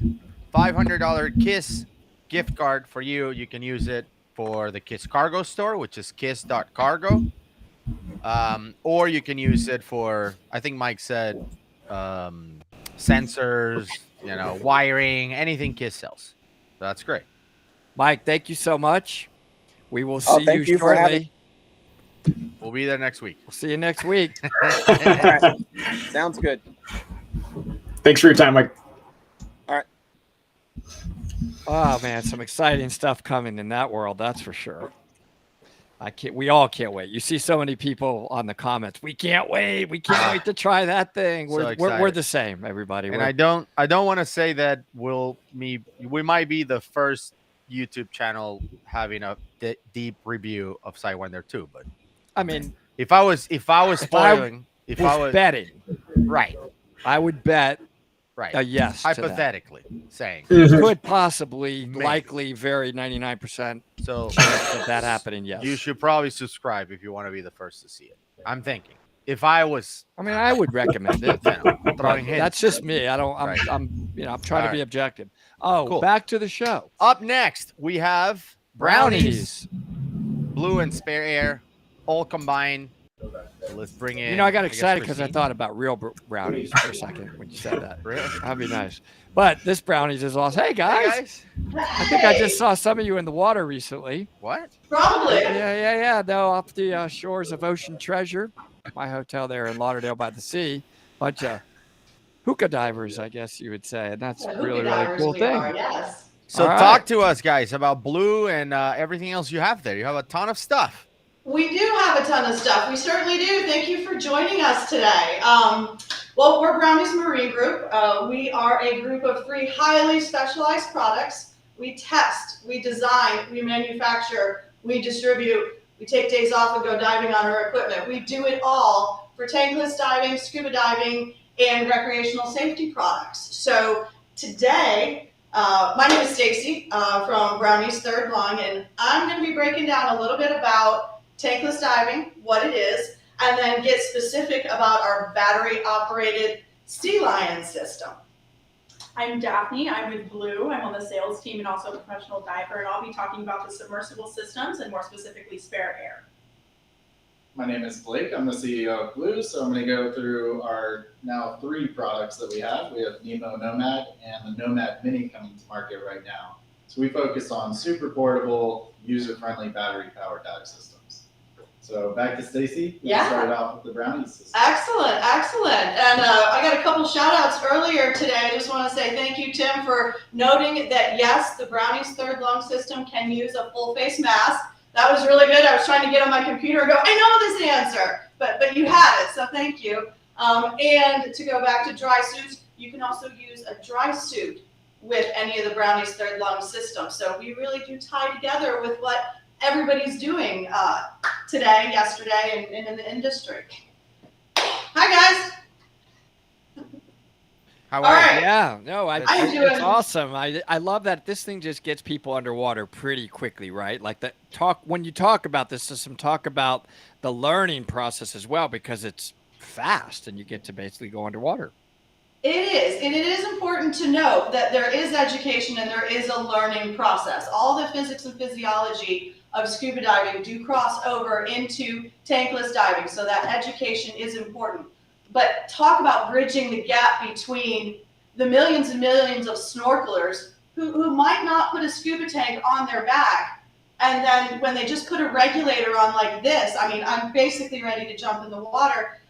It feels great. It is the best transition from a scuba diver, from a snorkeler, to getting under the water. And whether you're scuba diving or not, the more people we can get underwater, the more they're going to love the ocean, the more they're going to take care of it. Whether you're on scuba or tankless diving, it doesn't matter. Just Exactly. get under the water. And this tankless diving really allows everybody to do just that. It's a really simple process, very simple. So let me just kind of touch base for anybody who doesn't really know what tankless diving is.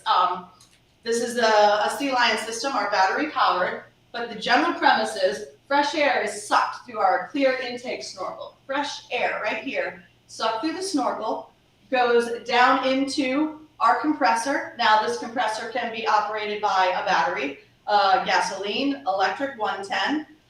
From there, that fresh air going down into the compressor, it's going to go through a heat hose down into the water, pulls straight from the bottom here so you get a good center of gravity. You're going to have a common downline.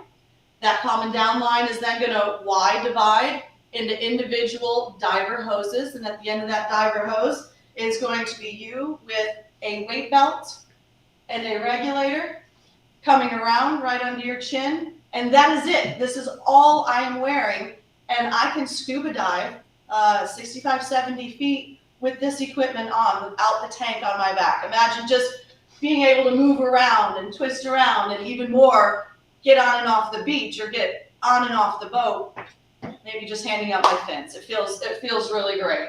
But this is our Sea Lion system. This is the latest and the greatest, and of course anything battery powered is phenomenal. This Sea Lion system is operated off of a Mamajama 24-volt lithium-ion battery. Panasonic cells. It is the best in the industry. And talk about an easy swap. I want to go diving again some more. It's a matter of just taking out the battery and swapping it out for another battery. but you almost don't need to because this is going to last you for 3 hours. Variable speed, battery powered.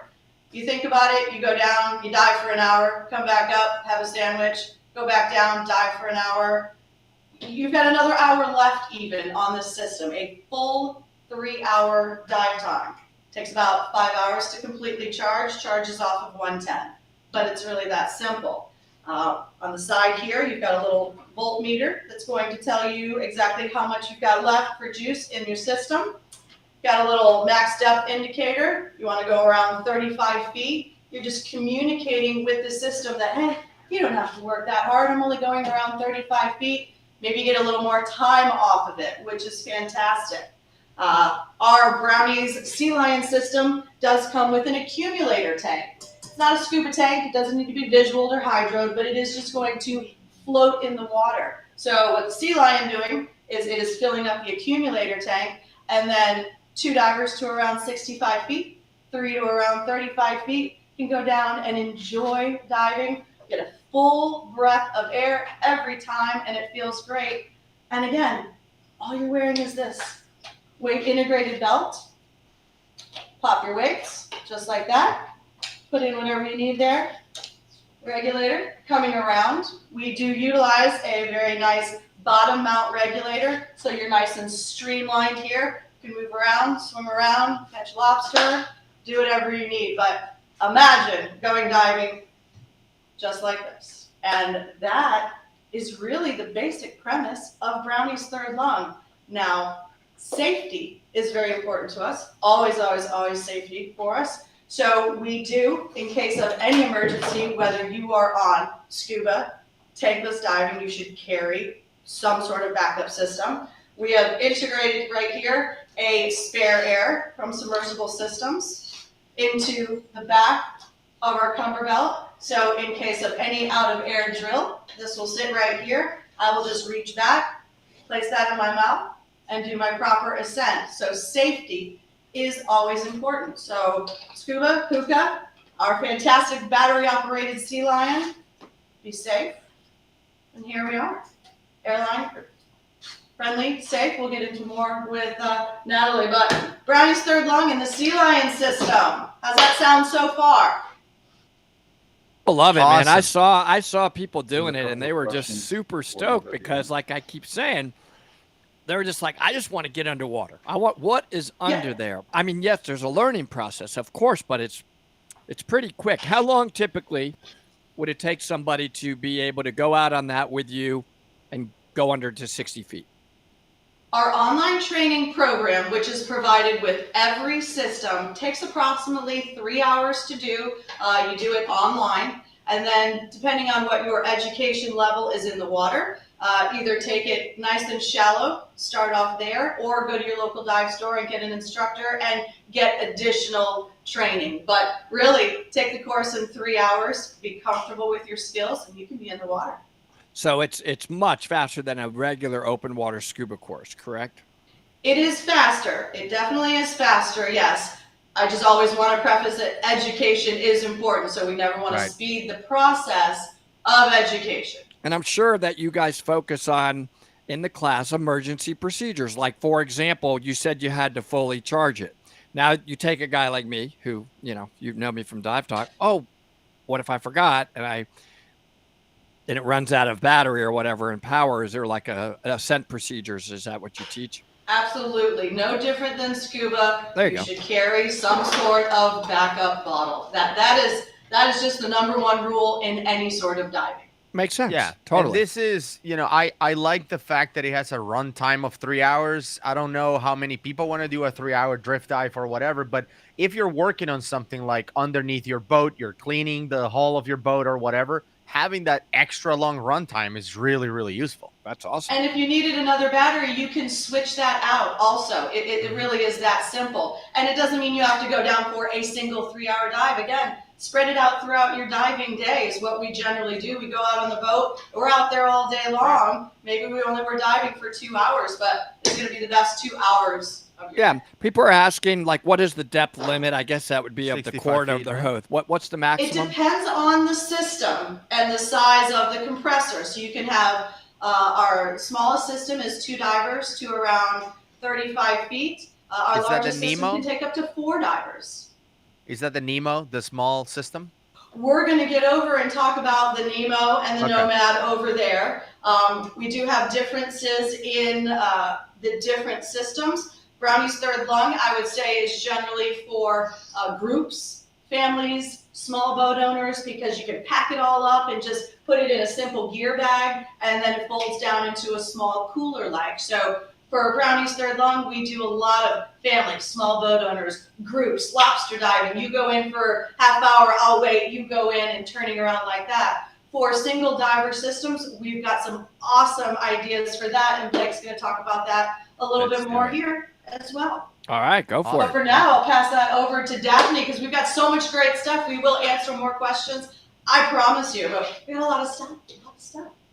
Daphne. Awesome. So with submersible systems, they have the spare air product. They're also known as the Diver's Reserve Parachute. And that came to be from Larry Williamson. He was on a 140-foot lobster dive, and he realized he was in an out-of-air situation. So with that being said, his buddy was nowhere around him. He had to make a panic surface ascent and actually arrived on the surface unconscious. The dive boat thankfully picked him up, and he had an epiphany, if you will, to create what we know as the spare air.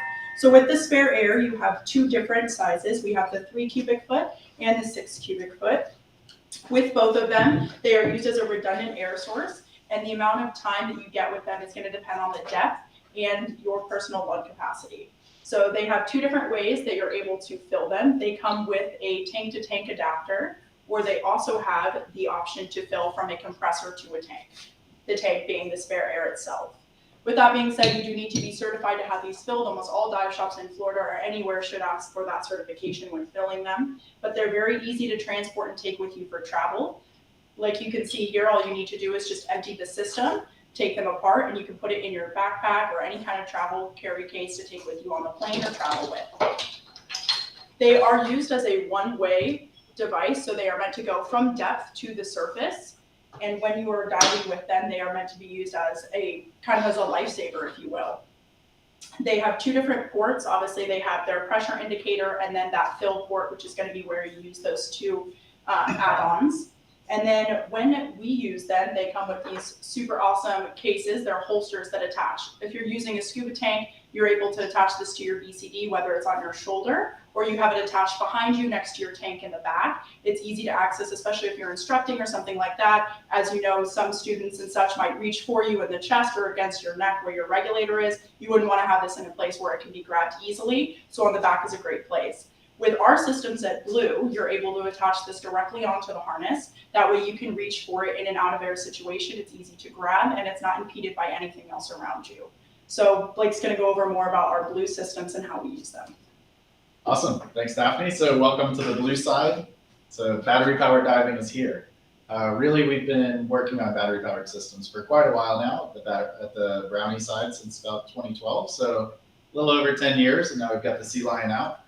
Since then, we started Blue as a new company to focus on making these systems as portable and ultimately as user-friendly as possible. We want to make diving a little bit more convenient, either for new divers or for people who used to scuba dive and just want a simpler alternative. So by making these systems as portable as possible, we can focus on kind of opening up new options for diving. So a lot of people like to use these for underwater metal detecting. Maybe you're finding some lost jewelry right off the beach, or you want to keep it on your sailboat to clean the bottom of your boat, get a line out of the prop, sort of things like that. So really the portability and convenience opens up some new options for you. Each of the systems fit into this nice backpack. It's carry-on, luggage friendly. Batteries you bring carry-on, and then you can either check or bring the backpack and carry on as well. And so you can see we have 3 different products here in front of me. First, kind of just focus on the general concept, make sure that's clear. So the units, just like Brownie systems, float on the surface. So just as shown, they will float, but then also you do get some additional buoyancy options, either a flotation ring or a dry back float. So that gives you some extra visibility on the surface, also gives you a place to hold on about 40 pounds of buoyancy. But if you're just kind of using it in the pool to float around or right next to the boat, it does float like this. So next, while the unit's floating at the surface, you have the air hose coming down to the diver. And at the diver, you have a nice comfortable harness where the hose is attached so that you're not towing it around by your mouth, you are towing it with your body. It's very comfortable. You are very low drag, so you hardly feel it on your back. You feel that kind of sense of freedom that Stacy was talking about earlier. It's pretty awesome. We've seen a lot of people who have scuba dove the whole life and they get on one of these and it's a little weird at first to not have that tank on your back, but then you start to really like it. You really like that convenience and just freedom underwater. So once the harness is at your body, you have the reg coming around. And what's really unique about our products is our patented Smart Reg technology. So as you start to inhale, the Smart Reg will detect that. And it sends a signal to the pump to start delivering air. So just like Brownie, the air comes in the surface, goes down the tube, and then it sends it down to the diver. When the diver exhales, it's going to turn that pump off immediately to conserve energy, and then repeat that cycle over and over. And with that process, we're able to operate at the lowest pressure required for the diver's depth. So a diver at 10 feet will only need really 4.5 psi in the pump to deliver that air to the diver. And so 4.5 psi compared to the pressure of a scuba tank is super low pressure. And that's the technology that allows us to build these to be as lightweight and small as possible. So that being said, we do have kind of a few different products here. And what you see is the trade-offs between depth capability and portability. So starting with Nemo, our 10-foot system, this is the first product that we launched at Blue. We launched in 2019. So Nemo only weighs 10 pounds, super light. You can just lift it up with your pinky. Battery is so small, you can even just fit it in your pocket. So battery is 72 watt hours, which makes it very airplane travel friendly. Anything less than 100 watt hours goes very easily in carry-on luggage on the plane. And this will power the Nemo to a max depth of 10 feet for about 1 to 1.5 hours. So if you're looking for the most portable thing on the market, this has been the option.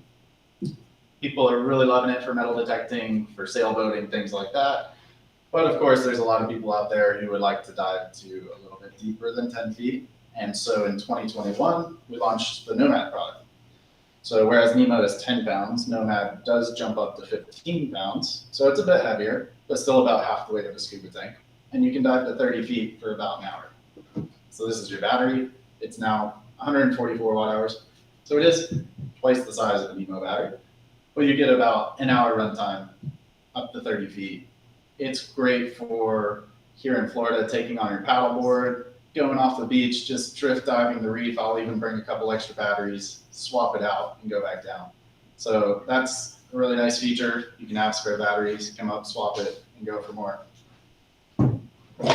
Both units charge 110 or 220. The Nemo charger is about 40 watts. Nomad's is about 80 watts, so you can charge it from a solar panel. We've seen people hiking back in some remote location in Tasmania that search for gold prospecting and recharging it off their solar panels. Super cool to see just how many different options these products can open up.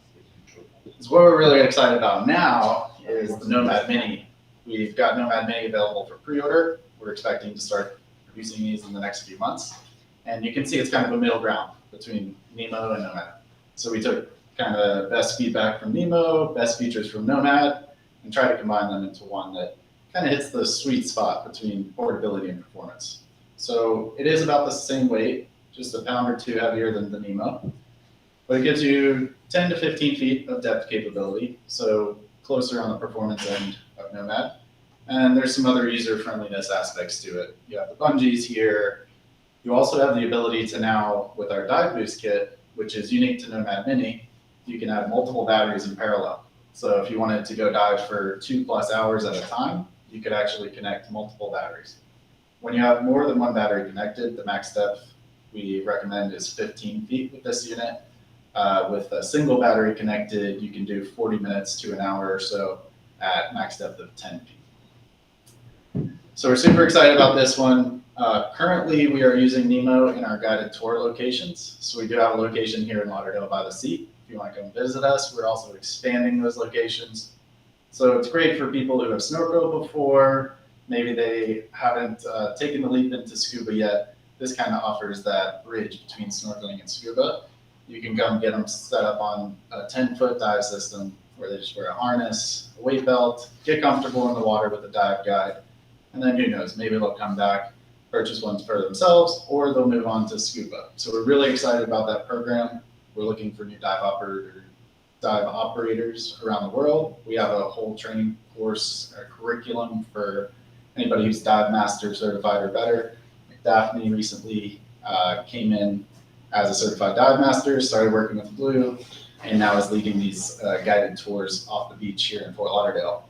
So super exciting stuff there. Really excited to bring Nomad Mini to market. It's currently available for pre-order, or we have the Nomad and the Nemo in stock.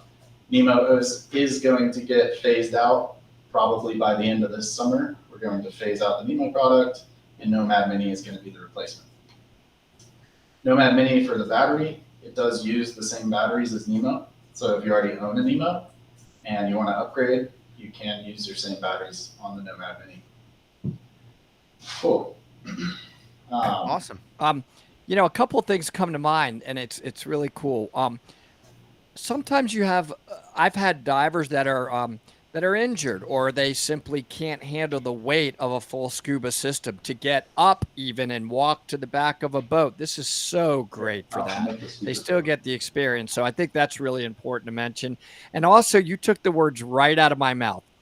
This, I think, is going to get people that may be a little bit intimidated about going through a full scuba class into scuba.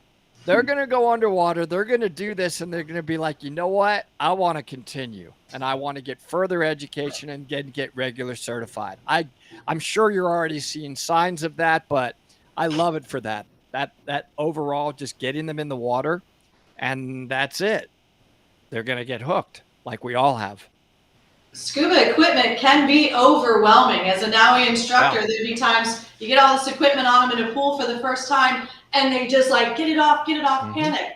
No problem. I take it all off. And then I just take a hookah hose and I go play around with that. And once they're comfortable, they'll either decide that's not for them and they want to stay with hookah, or they'll get that, hey, there's options. There's options. Yeah. And that's what we really just want people to know. There are options to getting in the water, but get in it. Absolutely. And the freedom of not having all that gear on is actually quite nice. Yeah. I mean, it's really nice to be underwater and you're just, thermal protection basically. So pretty cool. Really, really neat stuff. I know it's growing. I keep telling you guys, I keep seeing it off of our shores. Yeah. So people are loving it. What was the giveaway? Speaking of seeing it off the shore, that is the giveaway. It's actually a free Nemo tour in Fort Lauderdale for 2 people. Well, that's pretty awesome. Where in Fort Lauderdale? Is that right in Lauderdale by the Sea by chance? Right in Lauderdale by the Sea, yeah. Gold Coast Scuba is I love those guys. So we're joining up and running tours out of there pretty frequently now. Going into summer, probably going to see a lot more Nemos out there. We've had great feedback so far. A lot of people like it as a way to try the product. So if you do try it out, go have an experience. If you really like it, you can put that towards the credit towards purchasing. I mean, they could stay at for example, Ocean Treasure Hotel, right in Lauderdale by the Sea, and then every day hook up with you guys and one of the questions that keeps coming up is what kind of training or certification is expected for people diving the big system, the one that they can go to 65 feet? Very good question, and I reiterate this often. We do provide an online training so that you have all the physics and physiology, no different than walking into any dive store and getting trained. Scuba, I'm going to hand you a code, you're going to go online. We go through all of that with them. The difference is going to be that you are not required to have an actual certification card, but you are required to have a training. It puts it in you. We give you the information. It's important that you take it and you learn it and then go to a dive store, any local person, and get additional training. Even if it's a full certification, we'll recommend that as well if that is your level of needing education. Yeah, and you heard her. They give it to you, free online training. Give it to you. So that's pretty nice. Yeah. Yes. All of the systems all of the systems, we are providing an online training program, no different than the large organizations. Education is important. That's right. People are asking for the giveaway link, by the way. Yeah, please share the giveaway link. We're about to give that away. But one good point that Matthew Saunders brought up is, people ask, it's like, well, 15 feet, like, where are you going to dive for 15 feet? Blue Heron Bridge is a great example. Perfect. Yeah, it is. It's like 10 to 15 feet deep, and you can spend hours in this thing. And it's warm under Blue Heron Bridge, so that's just fantastic for that. Great. Matter of fact, I'd like to do that with them at Blue Heron. Yeah, that'd be Well, cool. let's go. It's great. Come on down. Yeah, let's make that a little dive talk episode. Me with you guys on that. Now, well, man, we could do some funny that stuff sounds with that. good. That's for sure. Okay, so hopefully everyone is signing up for the giveaway, because I think it's time that we spin the wheel and hook up a person so they can take someone else, hopefully you, Woody, to a tour. Wow, that's like the nicest thing you've ever said to me right Good. there. I'm almost a little teary-eyed just You're from welcome. hearing you say that. All right, let's spin the wheel and see.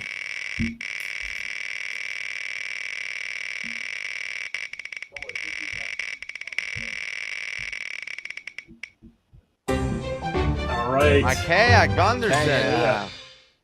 Congratulations. You win Hookah a time. tour. Hey, see you at the beach. Awesome. Two. That's awesome. Thanks, guys. Great presentation. I think you gave a lot of education about it. And in particular, it's for everybody. That's my favorite part. Everybody can get in the water and get underwater. Yeah. And it's the best part of the world. There is no better part of this world than being underwater. So now you have no reason not to at least try to go underwater in the open water. No reasons. None. Right there. No They made it. reasons. They Get made the it. family, get the kids, get the friends, get everybody Elle. together. Can do it Elle as a come? group, do it single on your boards. Just get out there, though. Enjoy it. I could bring my That's daughter. All right. Elle. Absolutely. I mean, imagine the experience. My daughter was raised on these systems. And to this day, we do scuba, we do Nemos and Nomads, we do it all. And there is nothing better than that little reach over underwater where she squeezes my hand and you're not talking, but you don't need to. And they just go like, thank you for that experience. Well, Elle does talk a lot, though. Elle talks a lot. But she's a 12-pound red mini poodle, but she is my main daughter, and she does talk a lot. So I was just wondering if she was. No, that's great, guys. Thank you. Here, look. All right. Oh, look at that. That's awesome. Nice. Joining the show. All right. Thank you, guys. Thank you, guys. Great. Thanks, Great. guys. See you Appreciate soon. it. See you later. All righty. Well, speaking about protecting the environment, I know what's coming up, right? Well, before we talk about protecting the environment, that crooked dive talk sticker is, flaring my What is OCD Tim level. doing? What is this? Tim. Did he just Tim, can you blindly please turn just around? Can you turn around? stuck it?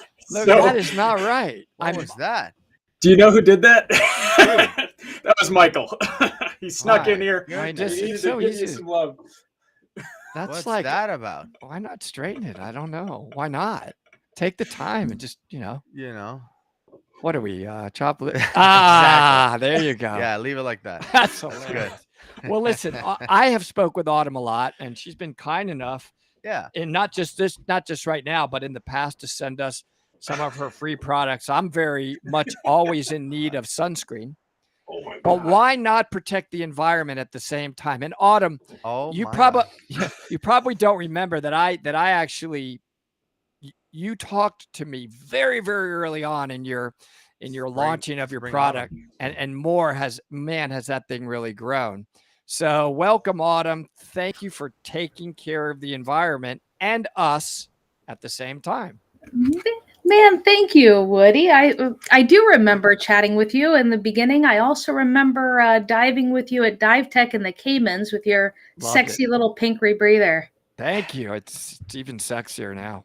Oh, I want to see it. All right. So I've got a green screen here, and I promise Yeah. I'm smiling at you. And the green screen worked yesterday. I don't know what the heck I'm doing with it. I got this slide to share, but I'm trying to log in on the phone so you can see me smiling at you. But That'd be nice. that is circling too. We can see your presentation though, just fine. Mhm. Well, that's cool, but I want to smile at you, my friend. That may be what we get, but yeah, let's see. I don't know if you got any other ideas. I rebooted, I changed it. Is everybody seeing the presentation now? Some people are saying I only see a green screen. Can everybody see the presentation? I hope so. Camera is covered. They're thinking Yeah, that your that's the camera- green screen. No. We've been trying this for a little while too. Yeah, So. we were going back and forth on it. Let's see. I don't know how I would Yes. just turn Okay, it completely off, but They do see the presentation, though. They're commenting. all right. Well, I guess that's good enough. Trust that I'm smiling at you. All right. Thank you. All right, cool. You may have to help me with some product demonstration. Do you have any Okay. stuff there? Yeah, I do. Yeah, we do. Awesome. Fantastic. Well, it's nice to chat with you guys. Thank you. Right on. You're a beautiful model, my friend. Beautiful. All right. So Can you what does throw it me mean a to be product? Yeah. No, I'm talking to Gus. Have you tried it? Did you try the that shimmer sunscreen there? Yep. Because it matches your sparkle, my friend. It shimmers. All right. Somebody take a screenshot of this for me. All right. So what we're going to chat about is what it means to be reef safe and why you should actually care, right? And let's see if I can figure out how to advance some slides. Even defog, man, defog can damage a reef big time. Not this defog, not this Right? baby. And it's Okay. it's great. Your mask will not fog. Okay, well here's another issue, guys. I'm advancing slides and you're not seeing it move on your screen. How bloody embarrassing. That's when we say hi, Tim. Hi, Tim. Hey, He's our, he's Hey, our my friend. go-to fix all this stuff. Yeah. Tim, why is it not moving, dude? You're supposed to be my guru. You want to email it to me real quick? Heck yeah. Okay. Let's see. Tim, you are right there. And look at that. There she goes. Bam. It's a big file. It's just even reef safe scrubber, not just defog. This stuff is Yeah, I was listening to you guys yesterday talking about, I think it was the atomic presentation, Yeah. talking about cyclopentasiloxane and the siloxane What? masks and the off-gassing, right? Good words. aren't they? psychological Yeah. issues. That Yeah, one, it's I remember psychedelic that. I don't stuff, use absolutely. Is that the one where they say you have what is it, idiotic? it. It was in One something? Flew Over the Cuckoo's Nest also. They had it a long time ago. I Yeah. remember that. Oh, you're great. Let's see, home slideshow from the beginning. Let's see if I can move it that way now. Okay, so I can this is good advance it stuff, now. man. Let's try this. Unless Ask prep share. kit. All right. defog, Seeing and that, scrub. Autumn. All right. People are saying I preach the gospel of Did you get that? this I preach the company gospel all I the love you. time. Yeah, they're commenting. you go. Commenting to you. Tell them I love them. Okay, Let's so I'm go full advancing it on screen. my side. They're still not advancing over there. Tim, did you get it yet? I have not gotten it yet. I am refreshing. All right. But they we'll talk- now I see introductions.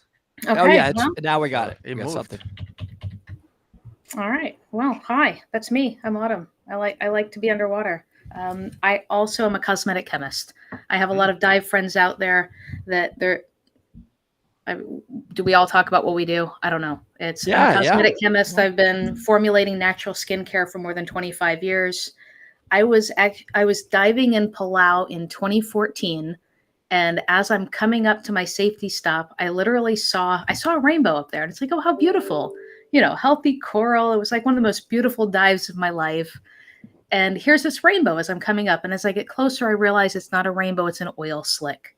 And it's literally coming off of this group of snorkelers. It was crystal clear, still day, and it was just like emanating the sheen, like they were a broken ship. And it was the first time that I really thought about how the products that I created would impact not just our bodies, but it could potentially impact the waters as well. This is before everybody's talking and thinking about reef safe. And honestly, as a natural products cosmetic chemist, I mean, if you walk into a health food store, there's more than 100 products on the shelves that I've either directly formulated or I had my fingers involved with. And honest to God, I never thought about how these ingredients would impact our waters, our ecosystem. It was just always about us. I always wanted to make the safest products for us. And you would think that would be, mutual. If something's safe for us, it's safe for the waters. I learned that's not the case. There's so many things that are totally approved that are EcoCert compliant that failed aquatic toxicity during our development. It was wild. But that was a mind-changing, life-changing moment for me. I got back on the boat. You guys just went away on me. You're still there, right? Okay. Yeah, we're still here. We're just making your presentation bigger. Cool. That's what matters. So I get back on the boat And, you know, I'm looking over and they're showering off and these pearlescent, beautiful suds are just running right overboard. And believe it or not, shampoo is actually more toxic than sunscreen. It was way harder to make something that is quote unquote reef safe as a sunscreen than it was to make a shampoo. That is way harder. But I'm watching these run right overboard. I grab the nearest bottles. I start reading the ingredients. There's not a health food store in the world that would carry these products. And of everything that I found, the sunscreens, the body care, it was bad news. So by the time I came back from that trip, I was sending in my resignation for the job that I was currently working for, and I had created the business plan for Stream to Sea. A little bit different there. All right, let's see if I can advance. Okay, it's not advancing again. So I think the key for me is to stop sharing my silly screen and then advance over here because it doesn't advance on your side and do this. How annoying. There's got to be another way, guys. Oh. Well, I was just thinking about while you're working on that, an oil slick in Palau, because I've been diving in Palau. It is some of the finest reef systems in the world. I mean, they are so protective of like shark hunting there, right? Basically, they'll just blow your boat up if they get you shark hunting. And yet, you know, there was environmental stuff going on like that. So just right. I mean, it's so beautiful. That. The really cool thing about that, Woody, is Palau has set the standard. They've now banned not just the same ingredients that Hawaii did. They've led the world stage. They've banned all 13 ingredients that have been tested and proven in the lab to kill coral and to kill fish. They banned them. So they're the world leaders. We have a collaboration, a private label for Palau. Their Palau Pledge sunscreen is actually using our SPF 30, which just honored. I mean, it's where Stream to Sea was born. And I know Autumn, you've seen that video out there where somebody puts like their hand on the coral for a second and the residue from the sunscreen, it's permanent. And it takes so long for the coral to grow. I mean, it's a live animal. Yeah. And to come back, it's either never or decades. Yes. Yeah. Autumn, can you try sharing your screen instead of the application itself? Yeah, let's try that. Let's see if I escape this one. Let's go to... I'm opening it up on my side as well. I just got it, Autumn. All right, cool. Do you want me just to let you do it? Yeah, either way, it's fine. It's just processing right now. So I don't know who that guy is that's talking right now. I used to know him and love really. I remember a cool guy named Tim, but it's really weird now. I don't know who he is. I don't know what, because there's something weird in back of him. But anyway, hopefully that guy, that name I shall not say. All right. Do you see my shark? I do. Yeah, I'll pull it up right now. All right. I'm just kidding. Tim's awesome. We'll see if that shark will change over into my presentation. So that's a tiger shark. Has nothing to do with sunscreen, but that's my happy place. That's John calls it Beauty and the Beast. I'm not sure which one's which, but that's me and Jenny over in Jupiter, Florida. I would say the shark is both. I would agree with that completely. Beauty and Beast.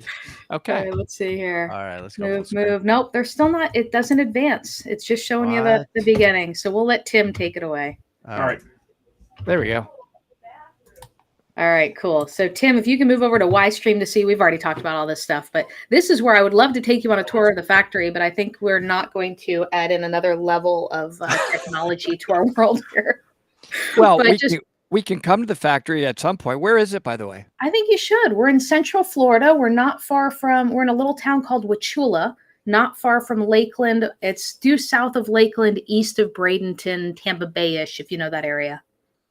Awesome. We'll come. It's heartland of Florida. John's out back, so I say we're woman-owned, veteran-operated, made in the U.S. We make 100% of our skincare and cosmetic products in our facility. We are FDA regulated, inspected, current good manufacturing practices, standards here in Central Florida. That is another key difference between us and the 1,000 brands out there now that are saying that they're reef safe. The reason why we have our manufacturing facility is, besides wanting to give me gray hair and keep me out of the water, is because we tried to use contract manufacturers, co-packers, like most other brands out there, and we kept failing cross-contamination studies. So we would put our product, it's a clean mineral sunscreen, and I would send it off for trace analysis testing, and we would have traces of parabens and traces of benzophenones and all of these things that are coming out that are in sunscreens today. And I figured if we were going to do this and do it right, we had to make our own. We had to manufacture in-house. That's also my background. So what the heck? Yeah, who needs to sleep? So that's us. Our reefs need protection. You guys all know there's thousands of things out there that are hammering our waters. I mean, overpopulation, ocean acidification, the single-use plastics. A lot of people like to say, does it really make a difference? Well, I don't know about you. I don't use plastic straws. I carry my metal water bottle around. I believe that every drop adds up, and personal care products and our sunscreens do not need to be one of the contributing factors to our coral and our ocean's decline. It's fresh water as well, guys.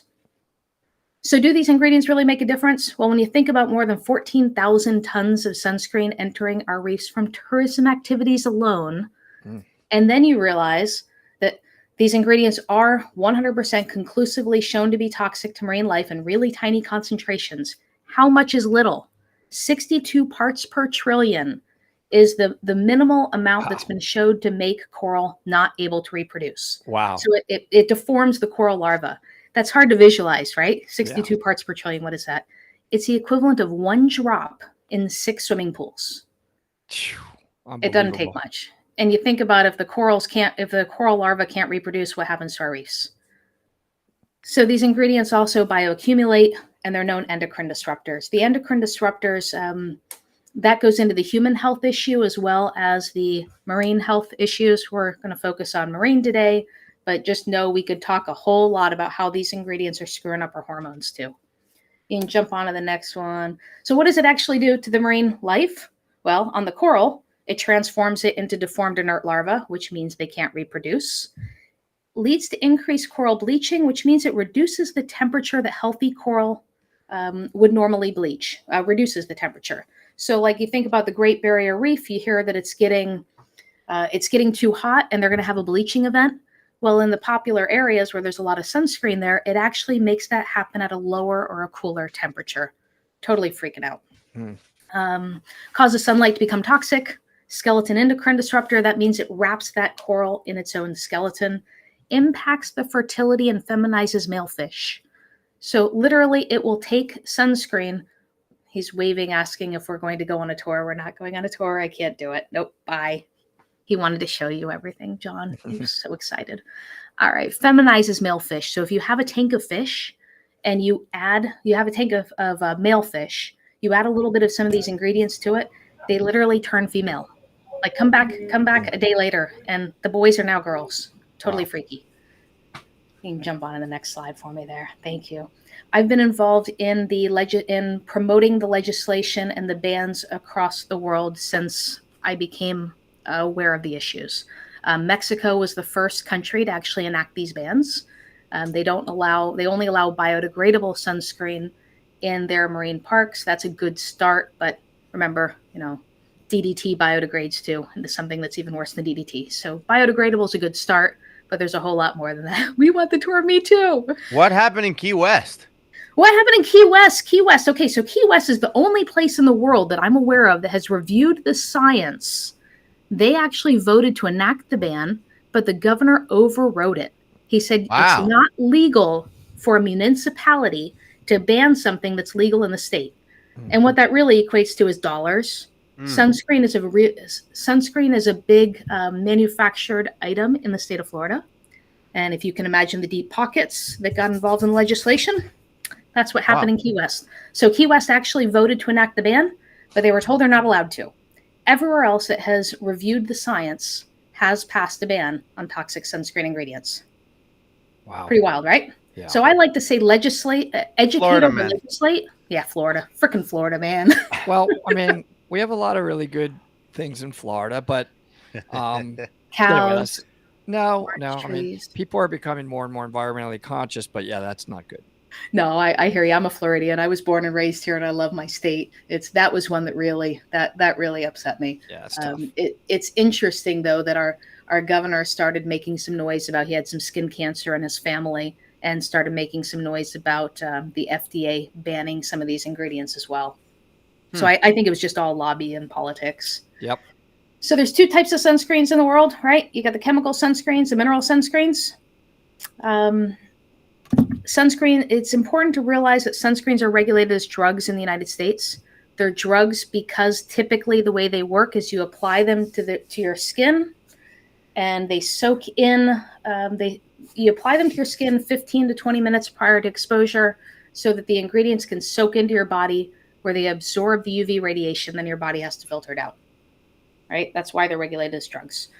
Mineral sunscreens typically work by sitting on top of your skin and reflecting the radiation.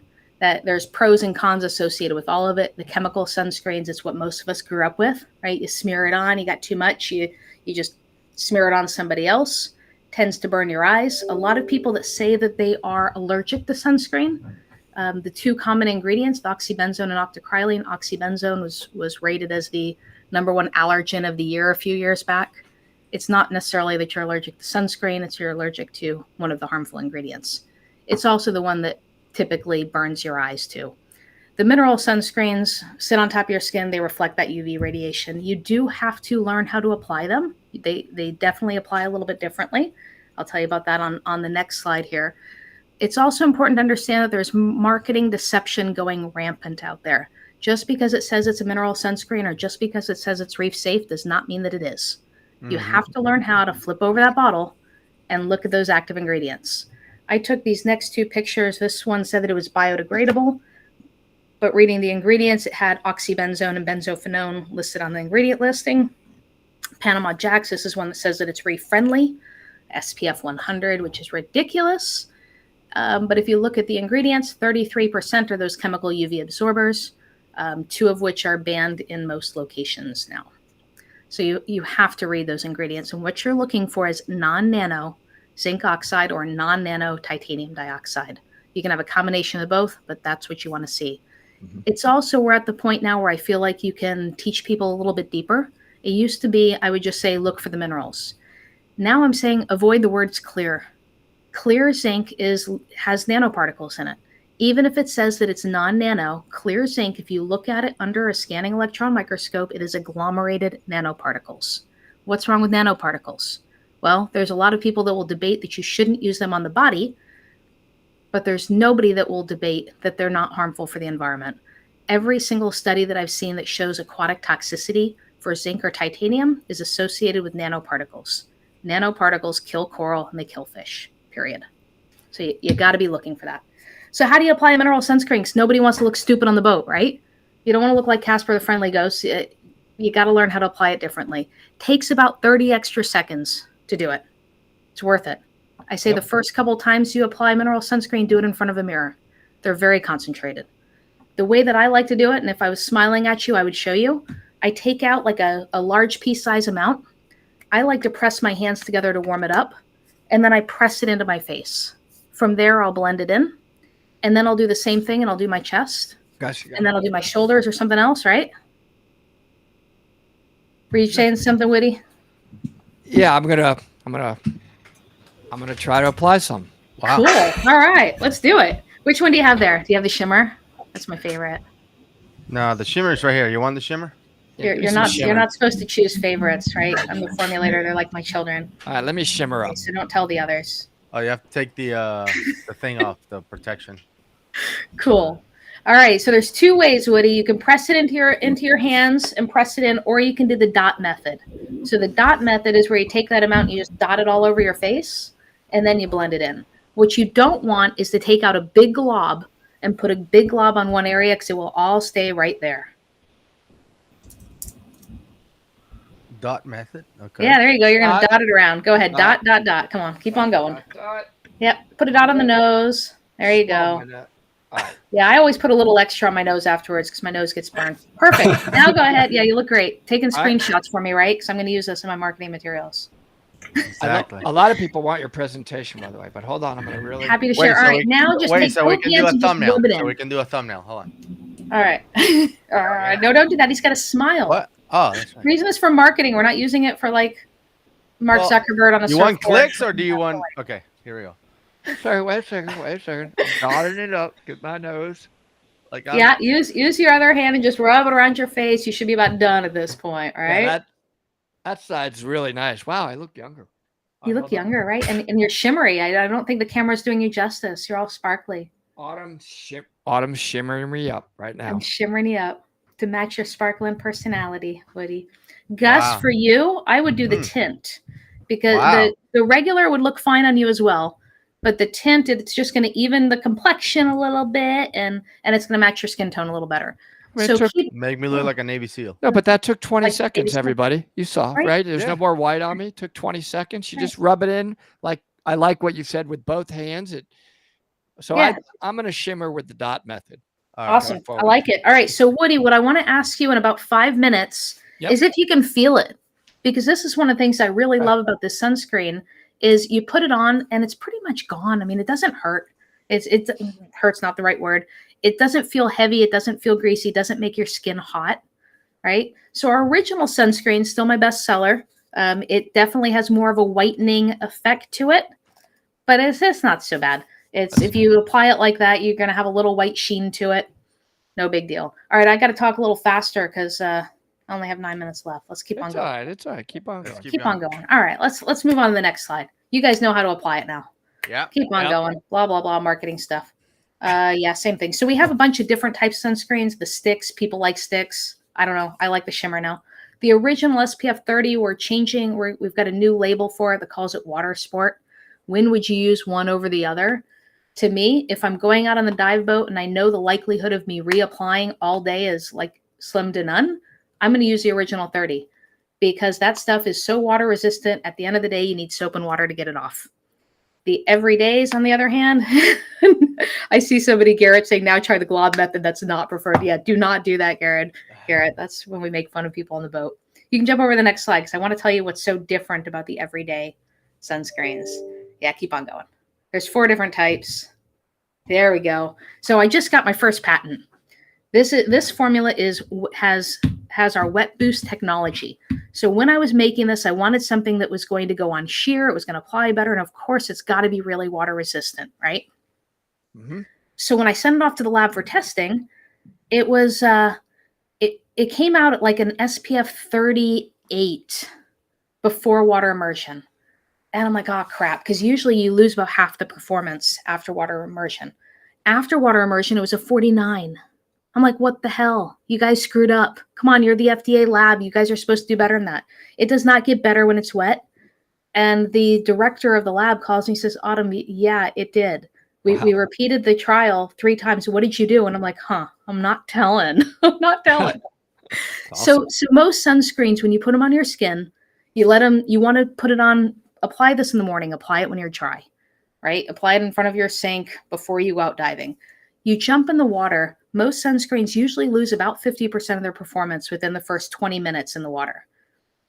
This one, after an hour in the water, it actually gained 48%, 47.6% of its performance. That's crazy. After 80 minutes in the water. Yeah, it's totally wild. So I still recommend reapply after a couple of dives. You go diving in the morning, lunchtime, go ahead and put a little more on. It definitely applies better to dry skin than wet skin. The original formula applies to wet skin just fine. This one, because it's water activated, you don't want it activating before you really want it to. So apply it to dry skin and just know that it gets better after your time in the water. Totally cannot feel it. You know how sometimes you put sunscreen on your face and your face is greasy for a long time? Can't feel it. Mine's gone. Right on. Awesome. Right on. It's completely gone. People are asking a question, one big question coming up over and over. How are your products with neoprene? So avoid getting it on there. Yeah, go ahead. Okay, so the original, you don't have to avoid it. It's not going to hurt it. We don't have the petrochemicals in there that's going to make it degrade. But the original sunscreen will leave a little bit of a white. It's titanium dioxide, which is the basis for white paint. So it will leave a little residue on there. Soap and water takes it off. But it's not going to degrade anything. It's not going to screw up the silicone mask. You're fine. Speaking of silicone masks, I got to tell you about our mask defog and our scrub. So our defog, because my spit is defective, I meant to take that off the slide because maybe I had a glass of wine when I was writing it. But my spit is defective. I am the foggiest bloody diver in the world, and stop telling me I breathe out of my nose. I fog. I've tried every technique out there. I have scrubbed. I've used toothpaste with and without wax. Thank you. And I would always fog by the end of a good dive. Basically what I did is I took our shampoo, because I know that it's safe. And again, remember, most shampoos, I failed aquatic toxicity testing 3 times when we first started developing our shampoo. Our new shampoo does not hurt, our current shampoo, our only shampoo, does not hurt fish. Our defog does not either. So I removed the scent, I removed the conditioning agents, thickened it up a little bit more. It works amazing. So the way that I recommend you use it, put a drop in each lens, rub it around, let it sit there until you're ready to dive. Dump a little water in there. Do not dump it in that gross bucket and swish it out and get it all out. Dump a little water in your mask, rub your finger over it, dump it out when you're ready to go diving. If there's some bubbles in there, that's fine. It's not going to burn your eyes. It's formulated not to do that. You will not fog again. That's amazing. Yeah, Now, I've used it. I use it. It's perfect. Right on. So we have a new product, which is our mask scrub, because of that siloxane, that psychedelic siloxane, right? It's a bugger. He was absolutely right yesterday. Most toothpastes have waxes in them. They also have surfactants that are toxic to the environment, and they have mint. Who needs minty eyeballs? So this is made, the little tube is made from ocean recycled plastics, which we are transitioning all of our products over to. And it's just basically a little tube. It looks kind of like toothpaste. You could brush your teeth with it. It's all food grade, but it's not going to taste as good because there's no mint. But anyway, it works brilliantly. Nice. A lot of comments. People want a shampoo from you. People are saying it's the best defog out there. A lot of people want this presentation. I don't know if you're willing to share it. They want to show their students, which I think would be great. I love it. Yeah, I'm running through some of those comments for you. So that's great. That's I just saw some of these here. Bob, I love minty eyeballs. You know, I actually have some eye drops that have some mint in it, little menthol, and whew, it's like the old Visine when you were a juvenile delinquent that you'd keep in the fridge because it burns, but it feels good. Yeah, no, you don't need minty eyeballs. So we're getting close to the end here. What is the giveaway? Do we have a giveaway? We have a good giveaway. Yeah. Well, what's the giveaway? What do we want it to be? Tim, do you know what it is? I do. Awesome. Give me a second. Awesome, Autumn. I should know. Awesome. You know, how about we do a eco-conscious? All right, so we can kick it up a notch. We have a little dry bag. How about if we do the dry bag gift set? That's all the full-size stuff. So it's a dry bag crammed full of all of our products in there. It's like a $170 retail value. All right, let's get this pulled up here. Thank you, Matthew. You know, we spend all this time being like tons of training to be neutral and not touch the reef, right? But we destroy it with 1/4trillionth of a drop of sunscreen. That's it. You know, I like the phrase "sunscreen pollution is a symptom of unsustainable tourism." Way to go, Alan! Alan Brumley, congratulations! Yeah. Awesome. Well, thank you guys. Thanks so much for having me here. Thank you. You have to come back and do the factory tour. Yeah, absolutely. Invite me anytime. I love this. Well, we want to be there for the factory tour. I'm going to help mix some of the chemicals and pronounce them. I'm going to put you to work. You show up here, man. I'm going to put you to work. Can I also say that I'm hiring? I'm trying desperately to find somebody that can help us in the warehouse. Can I say it? You don't want to put I'm going to work. change the biochromosomal dioxides. This is why you don't want just a little change of the biochromosomal oxides. All right. Just keep the psychedelics out of here. We got enough to deal with, okay? Oh, are those natural? They are. They can be. We are in Florida. All right. I'm going to shut up now. Thank you so much. Thank you, Autumn. Autumn, thanks so much. Awesome, Autumn. Awesome. Take care, everybody. Thank you, everyone, for entering the giveaway and asking great questions.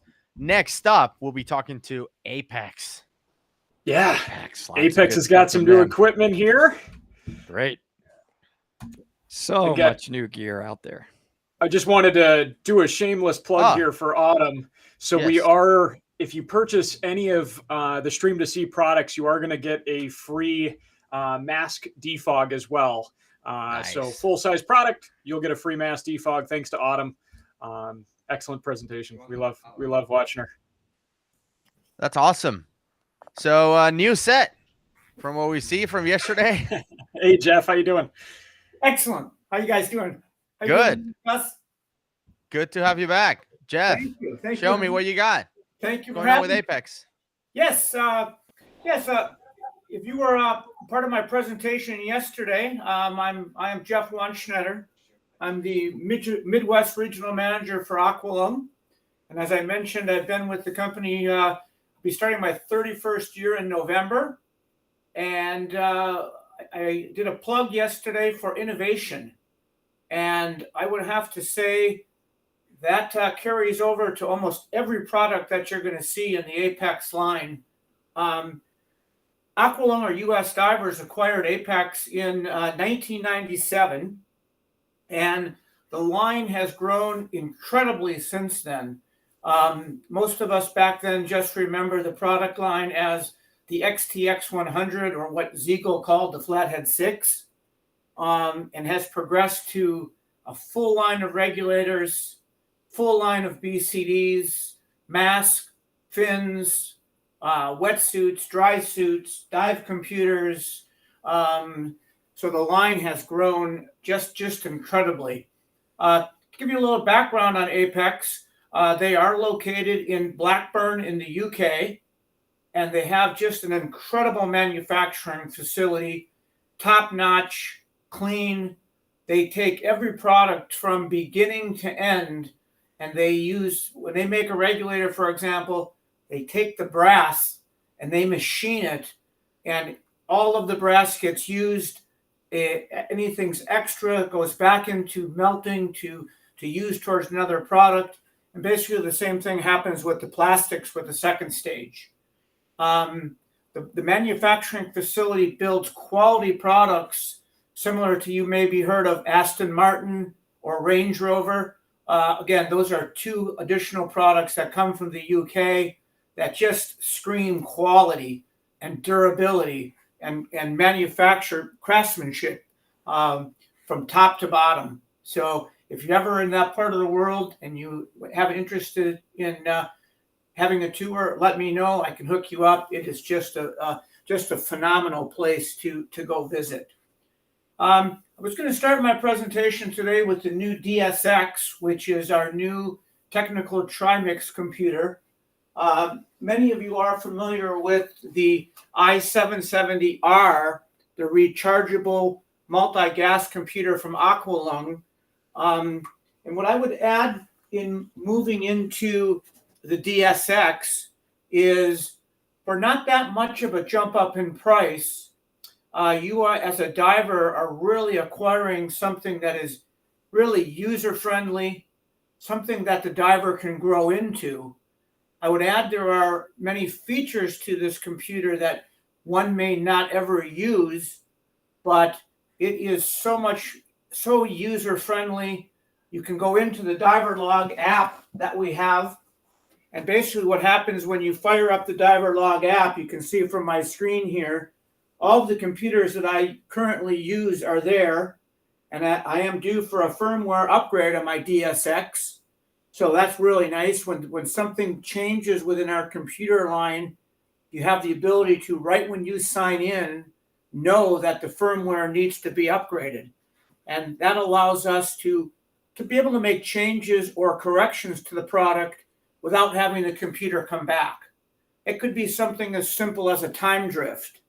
If the clock is working too slow or the clock is working too fast. Again, a lot of times when you fire up your Apple phone, it's going to tell you when a firmware upgrade is available, exactly similar to this. When you look at the product, it just screams quality from the very start. As I take the little sleeve off that helps promote the product while it's on the shelf, you can see that it has a quality EVA case. But this case is something that helps protect the product, makes it easy to travel with. And again, when you open it up, it gives you a full presentation of the computer with the titanium bezel. The O2 sensor is included with the product. This product retails at $13.99. Hey, Jeff. Yes. I just wanted to fill in one thing real quick. So the sensor holder is included. That's correct. You still need to pick up a cell for it. Yes, you do. You do need the, I believe it's the RSD cell.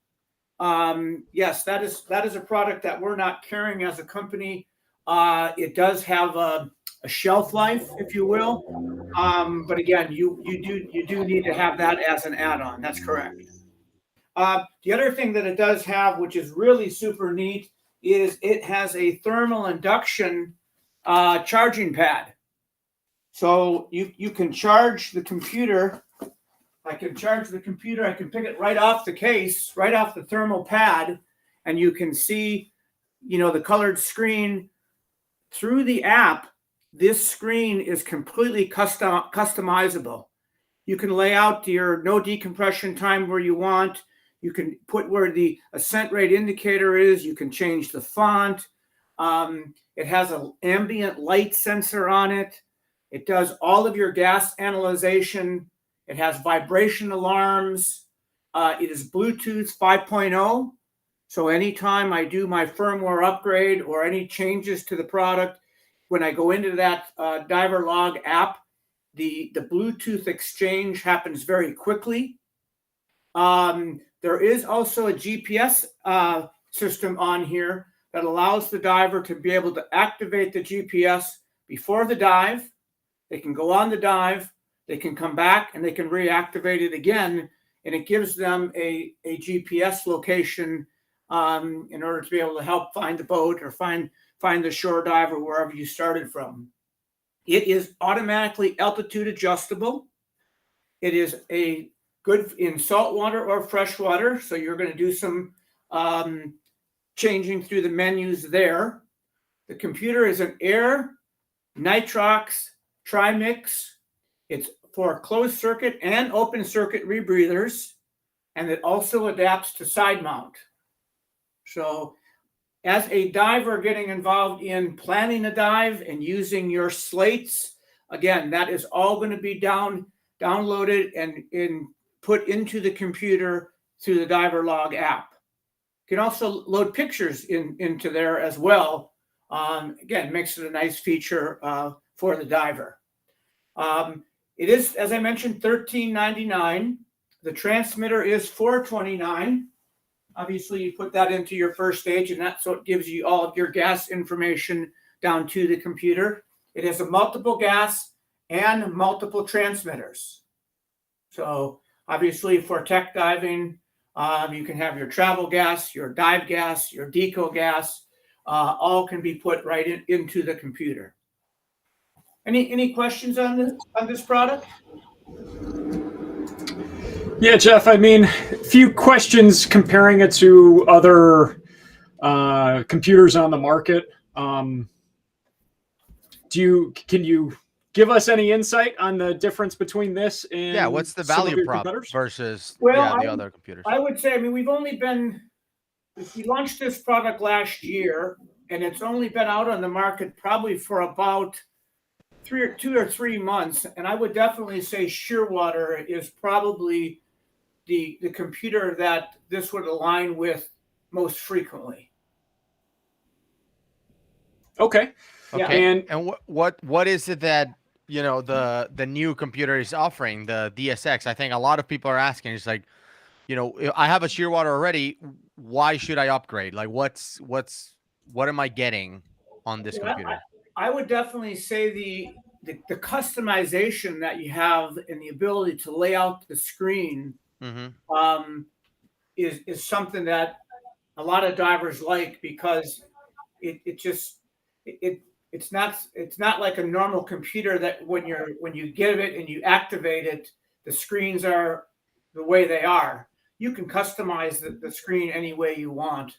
I think that the ability to have, again, a product of this technicality, there's going to be some changes, there's going to be some upgrades, there are going to be some bugs to work out. And that firmware upgrade is something that is just so simple, with avoiding not having to have the computer turned in, sent back to the manufacturer, downtime of having the computer out of your hands to not be able to go diving. I think there's just a lot of good qualities there with the way the product is designed. Awesome. Yeah. Hopefully I answered your question. So, I can't wait to test it. I would love to test one of them. Well, and that's something that have come across a lot of requests right now, and I know Tim has had some as well. and we have had a little bit of limited supply, right? Which kind of hurts that in a situation. But I did find out yesterday that in the next 6 weeks we've got about 600 units coming in. Nice. So that's going to help a lot with the supply chain and getting it out there, getting it out to instructors and people through the stores that way as well. So, but as you can see in looking across my table, when you look at the products that come in from Apex, and I'm going to move on to the Luna X umbilical torch light right now, but you can see that the products with this EVA case and the way they're designed, it just is just a quality product and really helps a lot with protection. We do the same thing with the masks. With the same thing with the computer that I showed you earlier. But this is one of 4 lights that are in the line, or what the Europeans really call torches. Right. We have the Luna Mini, we have the Luna, we have the Luna Advanced, and then we have the Luna X. This is new this year, where the other lights were launched last year. So I thought this would be really good to feature this. It's a perfect for communicating underwater with illuminant wide areas of light. Really helps to reduce backscatter when you're into murky waters.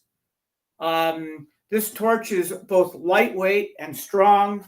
The Goodman handle comes right along with it. You do have the ability to look at that. Seems badass. Yeah. You do have the ability. Pardon me? No, I was saying that it's orange and it's badass too. Oh yes, yeah.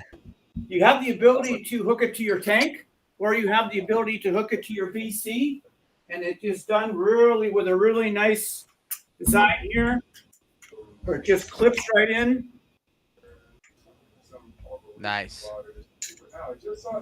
So if you wanted to hook it to your BC, right here on your side or the back of your tank, the Goodman handle is included with it. You have the ability to push both buttons and lock it so it doesn't go on. That's awesome. The right button activates the light. The left button activates the menu. So there are three different beams. There's a full beam, a wide beam, and a spot. Yeah. At full lumen, we have 3.5 hours of burn time at 3,300 lumens. Wow, that's awesome. So that's really good because the battery looks pretty small for a canister light. So the fact that you get that performance out of it is pretty impressive. Right, and one of the reasons we've chosen this size of battery is it is really suitable for air travel. Mm-hmm. So once you start getting a little bit larger, yeah, you can fly with it. You can't fly with it, so it makes it a little bit more difficult. Yeah, that's awesome. Yeah, I mean, I think one of the common themes from everything that Apex makes is the quality and the attention to detail. I mean, I think when you see some other manufacturers, they make great stuff as well, but sometimes you pick it up and it doesn't feel as high quality as Apex, right? I don't know how they do it, or if that is kind of like I don't know, one of the main things the company strives for. But everything Apex makes, everything from not just the flagship stuff like the XTX 200s and those regulators, but also even the spools are the best spools out there, right? It's the ones I use for cave diving. So yeah, no, you're spot on, and I think their quality comes in their ability and the machining and the manufacturing that they do, and then the testing that they do on top of it. I mean, they drop these things from a 4-story building and have a car run over them. So they really want to make sure that the quality and the durability is there to withstand the product. I did not mention, but the Luna X retails at $2,205. Okay. Yes. $2,200. Yes. You want to? Yeah. No, I was just showing your spool. Yeah, I mean, I discovered these Apex spools a while ago, and I guess you may remember I said you got to try this thing one time. From the quality of the ease of just connecting, awesome. And the line itself, is so much better than most other reels cave line. I mean, it's just really well thought out. Yeah. Right. It's so easy to like reinsert it back through the side of the spool. You can see it has that little connection spot there. It's just super. I mean, the thing is amazing. This comes in varying lengths. We do a 15 meter, we do a 30 meter, a 45 meter, and a 60 meter. Yep. And that price range is anywhere from 119 to 169. Yeah. I wish you could pick any color on any length because obviously that orange one you're holding is pretty cool. But the ones I have are the gray ones, which are the 60 meter ones. Right. Yeah, I think you guys were talking about lack of orange for one of the companies yesterday. I think I caught that a little bit. So again, when we look at the Exotech next, you're going to definitely see. Yeah, that BC is sick. It's really nice. Great looking product. Look at that thing. Oh, this is wow. Yeah, it's beautiful. Got the back plate built right into it. Yeah. The back pad here is pivotable. So when the tank is on it on the back and you wear this thing, this pivots as you swim and as you dive. Kind of hard for me to show it this way without it being on, but you got the D-rings on the side, the back pad. It's fully adjustable from left and right, fully adjustable on the top. It's got dump pockets down below and up above, so it's very easy to trim it out. It's got a backpack tank protector in the back. Just the quality. It's a back inflation, fully weight integrated BCD. Yeah. Many of your divers are familiar with the Black Ice, and this has been an upgrade to the Black Ice, and also adapts much better to doubles than from what the Black Ice was. So it's nice. I just want to remind everyone to enter the giveaway, right? We will be giving away an Apex bag, which is great. High quality, like everything Apex makes. So that's great. And the promotion for the show, and I know we haven't gotten to regulators, so I want to get to regulators next, because the promotion is 5 years worth of free service from Dive Right In Scuba if you buy an Apex regulator, which are bulletproof. Apex regulators are great. Yep. Yeah. And we talked a little bit about that yesterday before I move into the regulators, but the way the Apex regulators work, very similar to the Aqualung, but when you purchase the product, as we talked about, authorized dealer, brand new, first year, third year, fifth year are inspections. Second year, fourth year, sixth year are complete overhauls. Yep. Of course, with the parts for life agreement and with the free labor from Dive Right In, the first 5 years of the product are completely free. So really, really nice, really good savings to the consumer from an out-of-pocket expense. I think, Tim, you had the MTXR, the MTXRC there. People are asking names of products. Like, what is the name of that spool that you were holding earlier, Jeff? It's a Lifeline spool. Yeah. It is. Yeah. Yes. This guy's the Halo. It's the big one. Correct. Yeah. Correct. Yes. Yep. The Halo spool. Yeah. And then the BCD is the Exotech. Right? Exotech. Yes. That's that retails at $1,099. And it's back mount only, right? Some people are asking if that could be used for side mount. Right. That's a back mount only. Yeah. Yeah. Okay. To clarify. It's back inflation. Apex does have a WX 25 and 45 side mount kit if divers wanted to go that direction. There you go. Yeah. It's really the way I put it is it's really for recreational back mount mainly, but it has a tech feel to it, right? You can mount things. It's very customizable. It has a back plate on it. It's really, really nice. It's like a cross from recreational to tech. Yeah, tech recreational, if you will. I love that word. Yes, tech recreational. That is a great word. Maybe a chest mount rebreather would snap onto that thing nicely. Probably. Yeah. Not that. So do we want to move on? I want to try that. Move on to some regulators? Yeah. Let's do it. Sure. What do you have, Tim? The MTX? Yeah, so this is the MTX RC. Nice. Yep. And that is a new regulator we launched about 4 years ago. And the RC is for recreational and control of the second stage. And we use the R for recreational because we build a similar model for our public safety division, which is an all black model, just the MTX. And then the MTXR is the recreational model. And the C is for control of the second stage with the adjustment. The first stage on the unit is similar to what you see here, quite a bit larger, but it has a polyurethane cap on it. It has the dry chamber and is overbalanced, very similar to the Legend regulators that I talked about yesterday. But again, when you go ice diving, and this regulator was designed for the military came to Apex and basically had stated that they wanted an advanced cold water regulator that could be used in the most extreme conditions, 176 feet, 2 divers breathing off the product in the case of an out of air emergency for Navy SEALs. And it just performs. It gets to a point where the ice buildup is completely around the first stage, but the second stage, again, will continue to give that diver air and, of course, save somebody's life. So nice. That's awesome. Yeah, that's kind of how this product has started. And it's even moved into the recreational level with what we call the XL4, the XL4 Plus, retailing down to $599.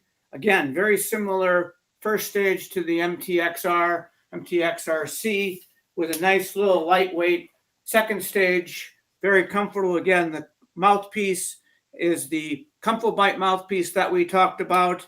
Again, similar characteristics to the Legend with the larger exhaust tee. Again, keeping in mind with work of breathing, when you have a little bit larger exhaust tee and a little bit larger opening, the bubbles disperse a little bit easier, and it does help with the exhaust performance. Awesome. Yeah. Moving into what we would call our sustainable regulator, we have the XL4 OSHA, and everything in this product other than the hose is built with refurbished plastics and refurbished brass. So there's actually absolutely nothing that comes that's not a part of sustainability with this product. And this one retails at $729.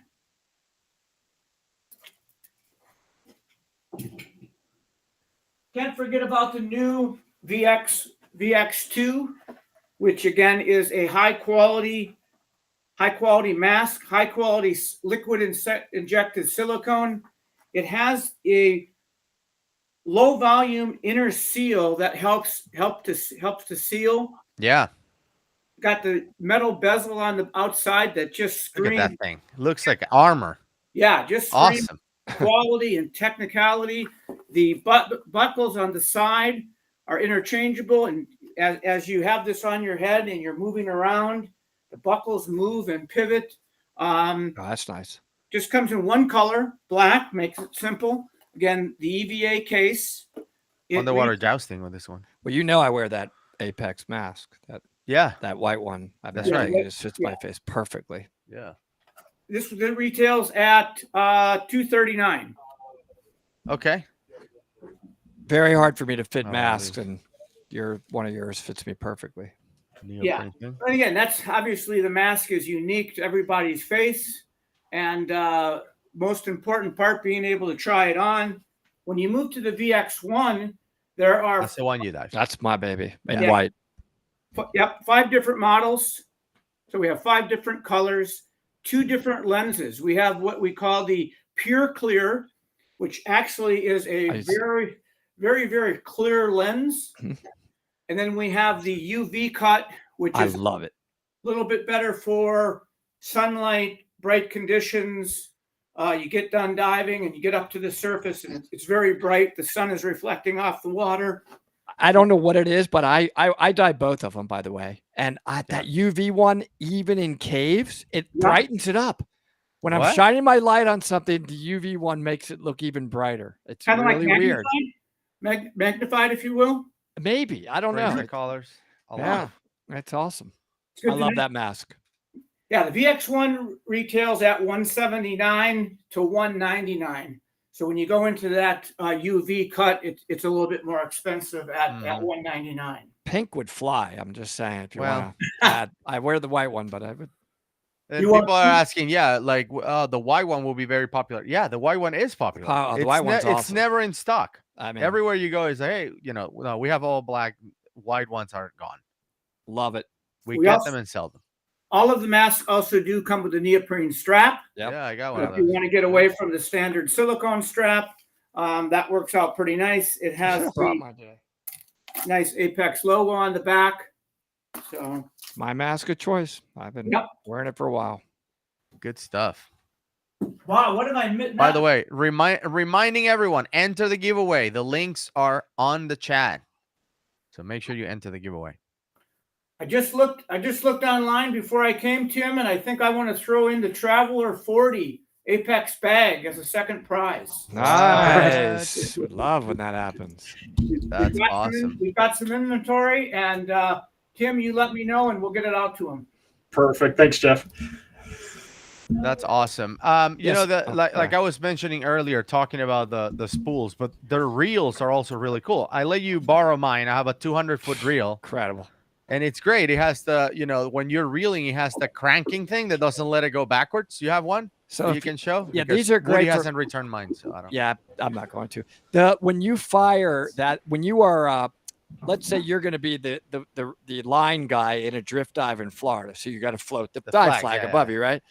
Oh my God, that thing is perfect. Just put it in your hand. You literally put it in your hand, but to reel it up, there is that it? No, that's the cave one. That's great. That's a great cave one, but we're talking about the other one. Yes. Let me see if I have it. Hold on. Let me see if I may accidentally have it in my dive bag still. You've had it for months. Yeah, it's fine. I appreciate need it. No, when you gave it to me, it was so cool. No, hold on one second. I was alone.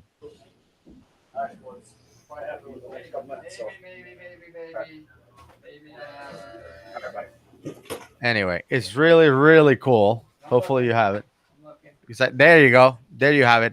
And it's the same. They're color coded. So depending on the color is the length of the line that comes with it. The one I have is the dark gray one, which is 200 feet. It's the longest one they make in that specific model. The other one you have on your other hand comes in 400, I feel, all the way up to 400 or something. Yeah, these are the Lifeline spools. Yeah, they're awesome. Lucky I have all my samples pretty close. We can. Yeah. Any other questions or any other things I have not talked about? We covered a lot of products today, so that's awesome. I've enjoyed it. Yeah, we did cover a lot of stuff. Let's see if there are any questions. Yeah, some people mainly praising the gear they have from Apex, and I agree. The gear that I have that I use from Apex is wonderful, really good. Yeah, I did pass out my email yesterday to the group. I would like to do the same thing. Yeah. If anyone has any questions, my email is jwand@aqualung.com, and would be happy to take time to answer questions, technical advice, available. Yeah.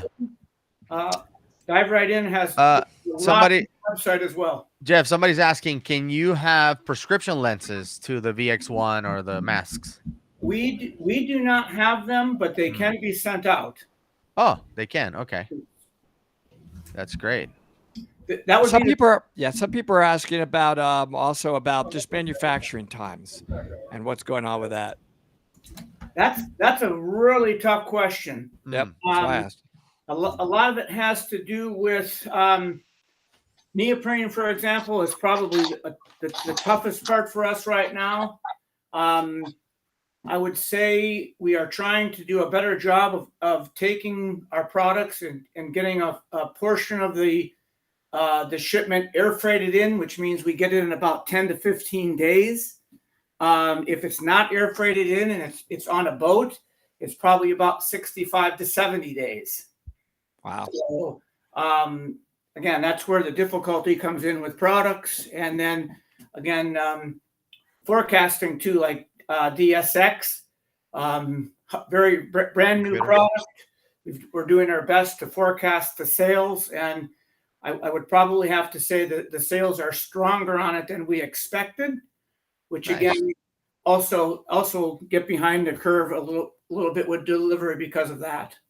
Oh, some people are asking on the Apex board shorts, which I wear them all the time. I didn't even know this. Were the D rings removed from them? They're saying, can we get the D rings back? I didn't even know they were gone. Yeah, I don't. There has been some changes to that. So I would have to do some homework on that.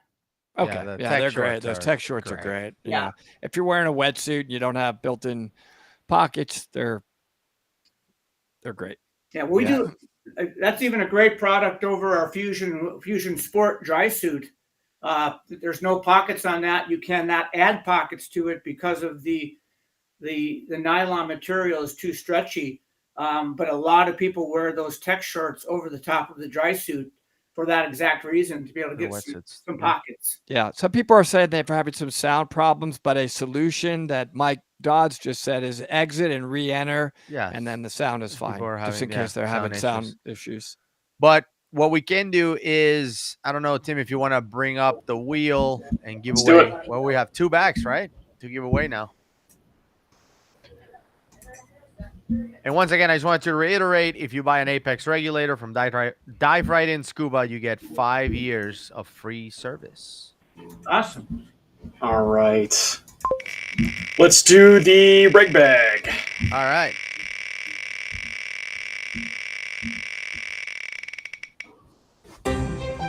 Matt Lawrence. Congrats on your new bag. Congrats. All right. And one more for the Apex bag, right? Traveler 40. Yeah, Traveler 40. Carry on wheel bag. Patrick. Patrick. Congratulations. You get a super nice travel wheeled bag from Apex. Traveler 40. I made a note. Is that 40 cubic feet of storage? That's a lot. Yes. Wow. I just like holding my Apex reel. It just, when something is built this good, yeah, it's seriously, it's not kind of better than any other spool I've ever used. It doesn't it just blow everybody away? Yeah, Right. I mean, you can see we're big fans. This is what we have in our possession when we're in the caves. That's for sure. Awesome. Tim, what do you got? Yeah, so Jeff, I appreciate everything. Presentation's been great. We can't wait to get the computers back in stock so we can get them back out to folks. I'll keep you posted, but it's coming soon. It's coming soon. Thank you. 100 of them, apparently. 600. Nice. Yes. Yes. Thanks, Jeff. Thank you so much. I wish everyone a great weekend, and thank you so much for your time. Happy diving. Thanks, Jeff. Thanks, Jeff.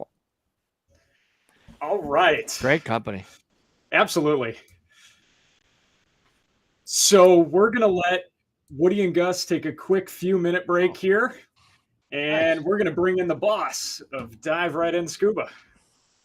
All right. Okay. We'll be big back. name, big title, I guess, right? What's up, Hey, boss? guys, you guys are killing it. Great job. Thanks, man. It makes it easy when the manufacturers are just putting out incredible products, aren't they? It's awesome, right? I mean, wow. Definitely a lot of fun. We're going to give everybody a quick tour of the shop and stuff. So this is one of the booths that you've probably seen, and Tim probably doesn't know this, not that you can't see him, but as we're walking through, he is just right over here. There he is. We're going to turn the camera around here. All right, guys. So if you haven't been here before, here's our store. We got a customer in here. We just do things live. Bill, our sales guy, Gwen and Nate doing their thing. Our sales staff is always here to help you, whether you're on the phone, through live chat, come in the door, email, whatever you guys got. We also do a ton of dive trips. So if you haven't yet, check out our trip schedule. Tons of other events. Of course, we're more than just an online store and obviously a virtual dive show. We got classes and all that stuff too. PADI, SDI, TDI. This is one of our stores. Our other store has a pool, which, you know what, we'll have to show you guys that one after this walk through here. Obviously, we got tons of stuff in stock. We're not going to get upstairs into our inventory room because that can be a bit much. But we're just going to give you a quick walk through. We got dive boats as well out on Lake Michigan. So if you guys want to come dive the cold water, which does eventually get warm, we got that also. This is back in our back room that not everybody gets to come through. But here's our shipping area here. What's up, everybody? Jack's got some sticker. There you go. Dive Talk sticker going into the box. Place an order, code word Dive Talk in your notes. You get a sticker. Get a sticker with that. Those stickers are for orders? Yeah, Mark, the stickers are for orders, not for you. Man. All right, as we keep going on, guys, we do all of our regulator repair in-house. These are some of the tanks. We do hydros, visuals, all that stuff in-house. Here's all of our rental gear. Actually, all of our open water students are actually even learning a dry suit. So we want them to be comfortable, warm, prepared, and go on and do additional classes and have fun and really experience the passion of diving that we all know and love as well. Getting over here, we're into our regulator and BCD area. So these are regs coming in, regs going out. You can see we always got a lot going on here.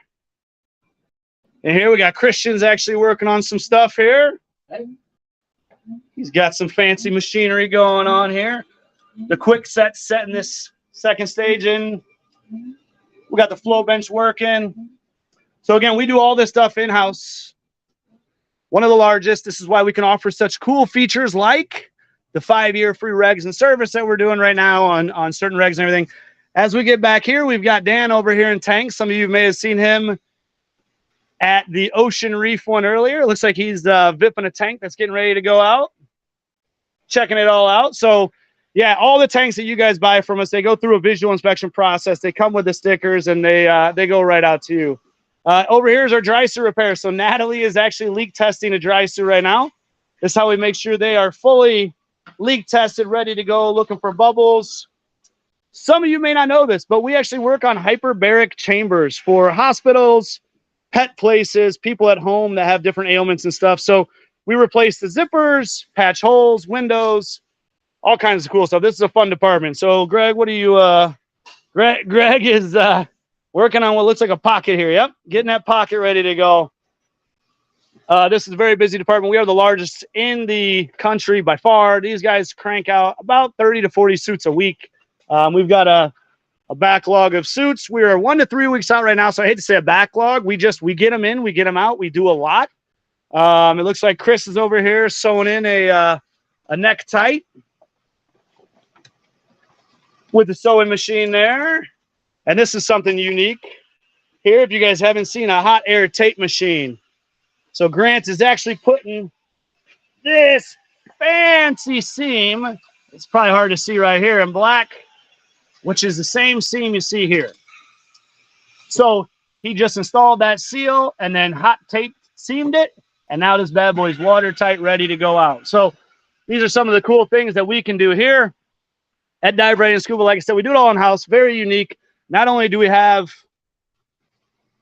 all the brands and everything we were talking to you guys about and you're learning about today, but we got so much more that we do in-house. Like I said, we've got our dive boats, obviously the repairs, and it looks like they got the Orland Park store ready to go. So we're going to go outside and pass the camera off over here to Chris. Hey guys, so our Orland Park location, located just about 30-40 minutes away from our Plainfield shop. Massive facility, big showroom compared to our Plainfield shop. So check out all the gear. Primarily here, you're going to be seeing Sea Life, Henderson. You're also going to have a lot of Scuba Pro equipment. We're a career development center here at this location. So we can do your class from open water all the way through professional level. If you're with if you're a veteran, we can also do your class using your GI Bill. Pretty cool. And we do swim lessons, pool rentals, test out your equipment, do your open water class, what have you. All right here. The water's 90 degrees. So awesome. We also have a whole tank facility here. So kind of hard to see with the footage here, but that's our hydro machine, all the backlog of hydros and visuals. Pretty cool. To the right there, so we got a Trimix blending station. We also have one at our Plainfield shop as well. Bank Nitrox. So pretty cool. Ton of rental gear. Awesome. Going to one of our classrooms here. So just another one of the classrooms. Dive in the Great Lakes. All right, very cool. Thanks so much for showing us the tour of Orland Park. All right, we've got a Henderson presentation here. Give me just a moment. Hey, Chris, how we doing today? Doing all right, Tim. How about you, man? I mean, that is just next level. That is the kind of serious dive shop. I'm a serious diver. Like I like to remain serious at all times. Yeah. And when you walk through that dive shop, yeah, this is probably like the kind of diver that they're looking to. Hey, we're looking to work with thinking. anybody that comes in here, right? Yeah. So that's what I mean. You guys Absolutely. are welcoming to any and all. So that's perfect. No, that was so super cool. Speaking of great products and staying warm. Yeah. Yeah. Welcome. So we're talking a little bit about Henderson today. Henderson's got some great products. Unfortunately, the presenter for Henderson wasn't able to make it today due to a family emergency. So everybody gets stuck with me. Luckily, the camera hasn't broke yet. But we've got a couple cool videos, about Henderson, and then we'll talk a little bit about a couple of products that we have to highlight. I think Tim's got the videos queued up and ready to go for us. Yeah, give me 1 second here, Chris. I'll get them up. The first one's going to be kind of a little introduction to Henderson. Then we're going to learn a little bit more about green preen and then some Aqualock stuff as well. All right. It doesn't look like it. Let's try this. Let's give this a whirl. Here we go, full screen.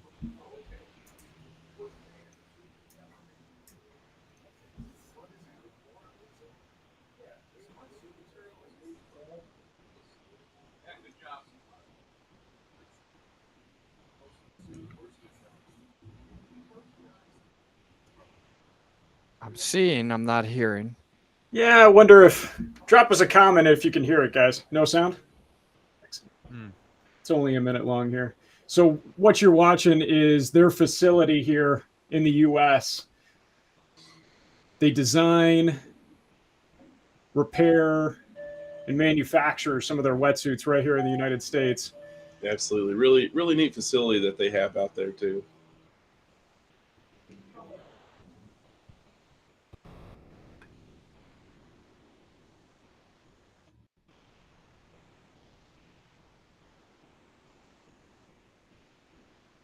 Blind stitch machine. Had somebody pop up here, Tim, and say you had to enable sound share. Oh.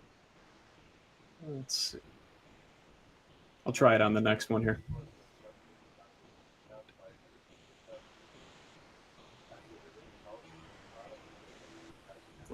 All right. Happy bunch of folks there. Yeah, kind of a quick walkthrough of the facility there for Henderson. Some great folks up there, so we're happy that they take pretty good care of us. Here at the Orland Park store, and then Plainfield on the online store as well. That's awesome. So, talk to me about some of the innovation from Henderson. I personally have a Henderson wetsuit. It's a 3 mil wetsuit, and it's a quick drying wetsuit. That's why I bought it. It had excellent reviews about how fast it dries up, which I really like. And it's true. Like, you just hang it out, inside out or whatever. You hang it up, and within like 30 minutes it's dry. Like something that takes other wetsuits like 24 hours. So that somehow would be, Henderson does it in like 30 minutes. Yeah, it's awesome. They have some really, really great products, and that's one of them right there. the Aqualock that you were talking about. I've got one, Yeah. behind me over my left shoulder here, hanging up on the wall there. And I've also got one right here, so you can kind of get a close up that material that you were talking about. So this is that quick dry material that they have on the inside of that Aqualock. That's the one I have. Yeah, it's awesome. Really, really awesome material. Keeps you nice and warm too. And they have a full line of product accessories for the Aqualock as well.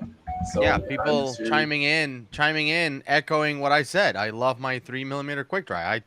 I do too. And I was hesitant because it's a little more expensive. Like, I don't know if it's like $80 more than a regular drying wetsuit, but I'm like, you know what? I'm gonna splurge. I want to test it for science.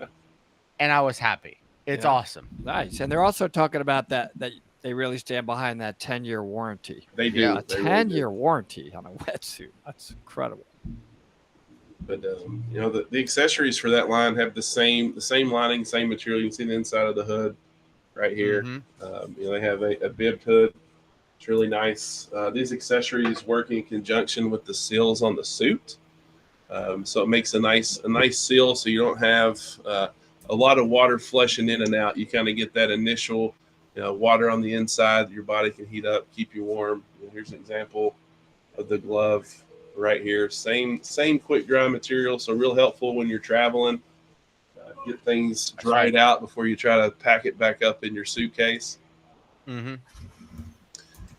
And it's one of the things that I really don't understand is the name Aqualock and quick drying. Aren't they like the opposite? Like Aqualock is like keep the water, like I don't want to let it go, and it's the reverse. It's quick drying. It actually gets rid of it quickly. So isn't that weird? Well, but it's keeping the water against your body, I guess, when you're diving. Well, so a few years ago, they had the Aqualock line, which was their semi-dry style wetsuit. So they had added a little bit of glide skin to the exterior of the suit, and so when you would put on your glove, it would actually help with water not flushing in and out of the suit. So that's where the Aqualock came from, and then they came out with the new liner and everything, and that's where the quick dry features started coming from. So they've always been on the cutting edge of wetsuits, really.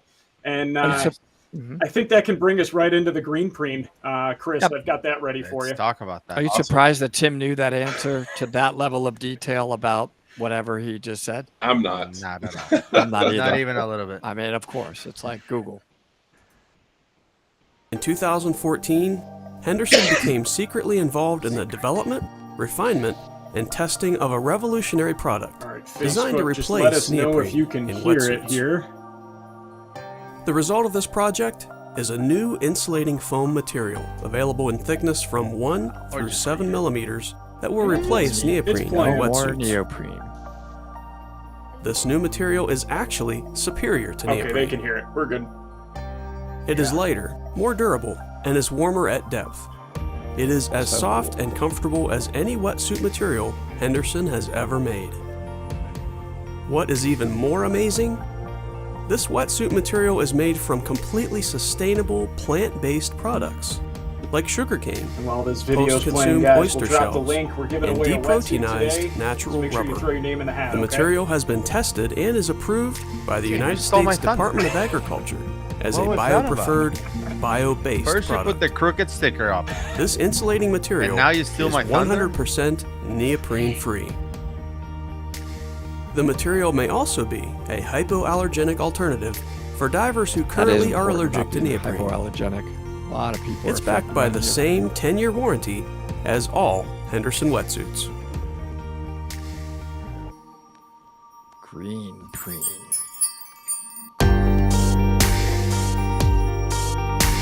I'd like to try one. I'd like to be in Key Largo. Stephen Frank has explored the oceans for nearly 40 years. His extensive career has given him a unique perspective on the environmental issues facing our planet, especially its coral reefs. So about a year ago, I was part of a select group of divers that were asked by Henderson to test this new suit. Actually, they wouldn't tell us anything about it. I've known the guys at Henderson for decades, and I said, come on, give me a nudge, nudge, wink, wink. What's this about? They wouldn't say anything, but what they did say is, we need you to do 30 dives. And there was an Excel spreadsheet with a lot of indicators about the quality of a wetsuit, the performance of a wetsuit, and we were asked to rate how this did over the course of these dives. Steve thought this wetsuit was just a newer version of Henderson's popular wetsuit styles. He had no idea at the time, but Steve was actually testing the dive industry's first 100% neoprene-free, sustainable My camera's wetsuit. similar. It was a secretive project, being developed by Henderson for several years. Steve was diving in one of the first prototype suits. The rubber in the wetsuit was not made from neoprene, but from all natural products like sugarcane, plant oils, oyster shells, and something called deproteinized natural rubber. The interior and exterior fabrics on Steve's wetsuit are made from recycled water bottles. Interestingly, while Steve was testing the wetsuits, the United States Department of Agriculture was reviewing the specialized rubber used in the wetsuit. In early 2019, the USDA certified this new rubber as a bio-preferred product. So I was happy to test the suit. As it turned out, I was going to the Red Sea on a liveaboard, so that was the suit I took. It was a 3 mil suit, perfect for the 80, 82 degree water that I was diving in. It was easy to don, it didn't pill, it was good abrasion resistance, but the thermal efficiency, I think that was the biggest thing for me, because over the course of 30 dives, it was as warm at the end as it was at the beginning. Not every wetsuit has been like that in my experience. Even the packaging, I think, tied into their desire to have a totally green and sustainable product. So they have recycled cardboard, and the hang tags were printed with a soy-based ink. No plastic in the packaging, no styrofoam in the packaging. And so from start to finish, Henderson had the vision that they should have a product for the consumer that was totally sustainable and plant-based. And as a member of the Coral Restoration Foundation Board of Directors, Steve is actively pursuing new science and technology that could protect the oceans. Because of my involvement with the Coral Restoration Foundation, I sit on the board and I see the good work that they do. I thought there might be a really nice synergy between Henderson and CRF, because they're like-minded people looking to embrace the health of our oceans. So I brought them together, and it was a good fit. Henderson has agreed to support them in the future, providing suits for their in-water work planting corals. Henderson Greenprene wetsuits will be available to the public for purchase at authorized Henderson retailers throughout the USA beginning in the fall of 2019. Henderson plans to offer men's and women's jumpsuits in 3, 5, and 7 millimeter to start, and expand the line in 2020 with accessories and additional wetsuit styles. And to wrap things up, all Henderson Greenprene products will be packaged using only recycled cardboard and paper products. You have a choice. Will your next wetsuit be green? All right, very cool. Amazing. Yep. I'm glad all you guys were able to hear it, because us presenters were not able to hear it. So No, but I've seen that video before when he came out, and I was always interested on how can it perform as good as neoprene, even though it's not made with the same, like oil and whatever they use to make neoprene. I assume is oil. Absolutely. Have anybody dove it? Is it the same buoyancy characteristics? I think you had some words about that earlier. Yeah, it's actually, the suit itself, it doesn't compress, fully like neoprene does. So you actually stay a little bit warmer with it. Wow. Really nice. So great product, and there, as you can see in the video, the video steals a lot of thunder from a presenter, because all the notes that you have are covered in the video, right? Mm-hmm. Right. But you any can colors? see, I didn't see. Was there color selection? No, I Dark mean, green. it's basic scuba colors, black or black. You got a little bit of color up at the top and the shoulders. There's a green color for the male suit and more of a blue color for the female suit. But a little bit of exciting news for for Greenprene is they're actually expanding the product line.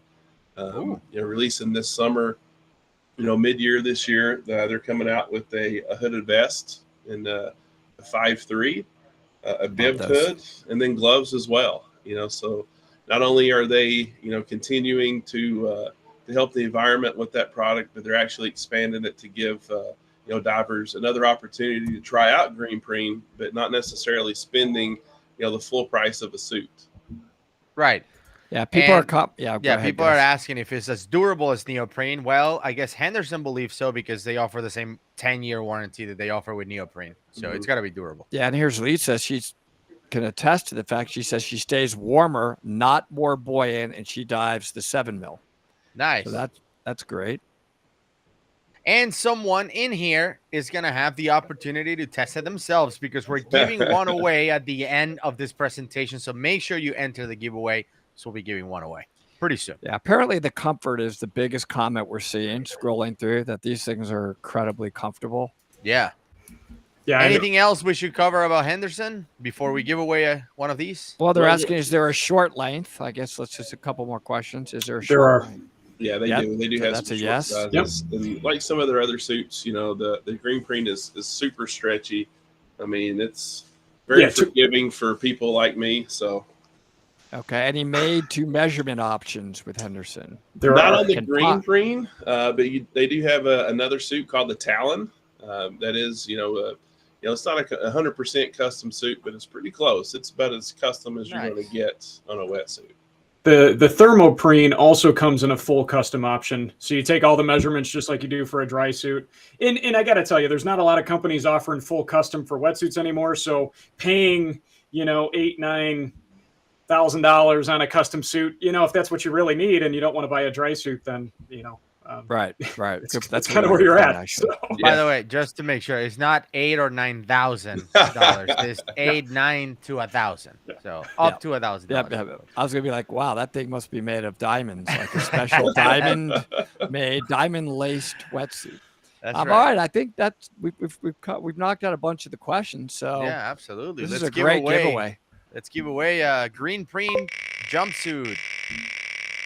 All right, here we go.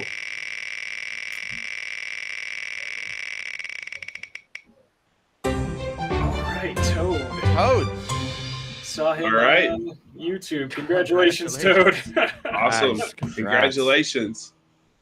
I don't know how you're gonna get in touch with someone like that, but good luck with that. Well, he'll email. Yeah. Hopefully somebody will tell him, dude, you won. Toad.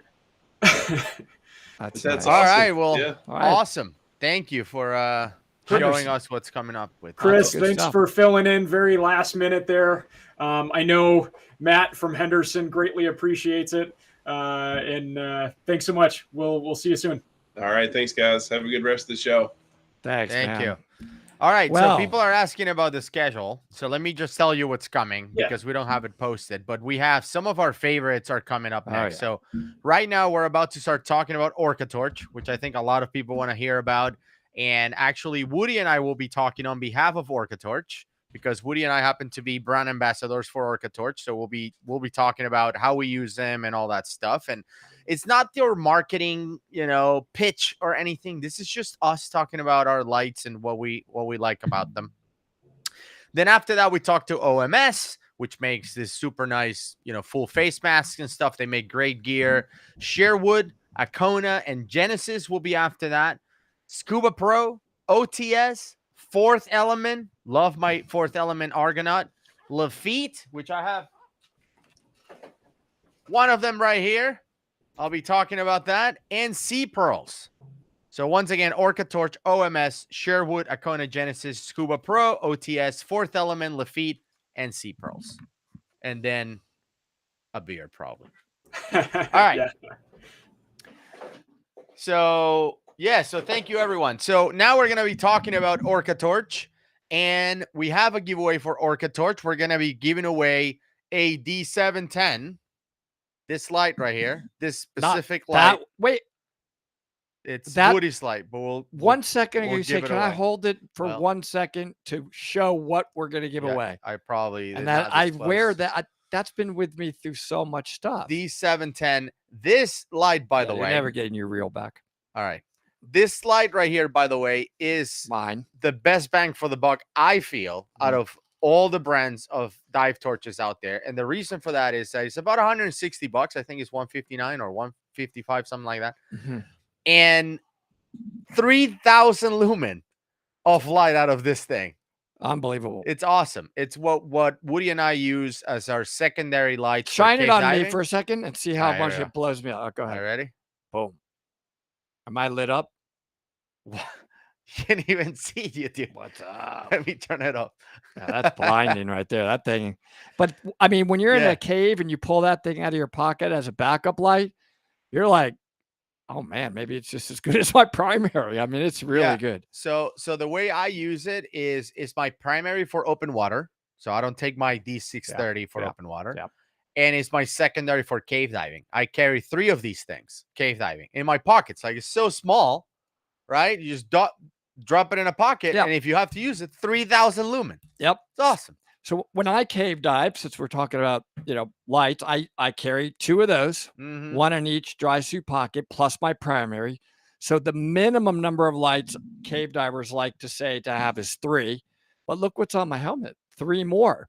Now I know everybody's gonna be like, how do I get this one?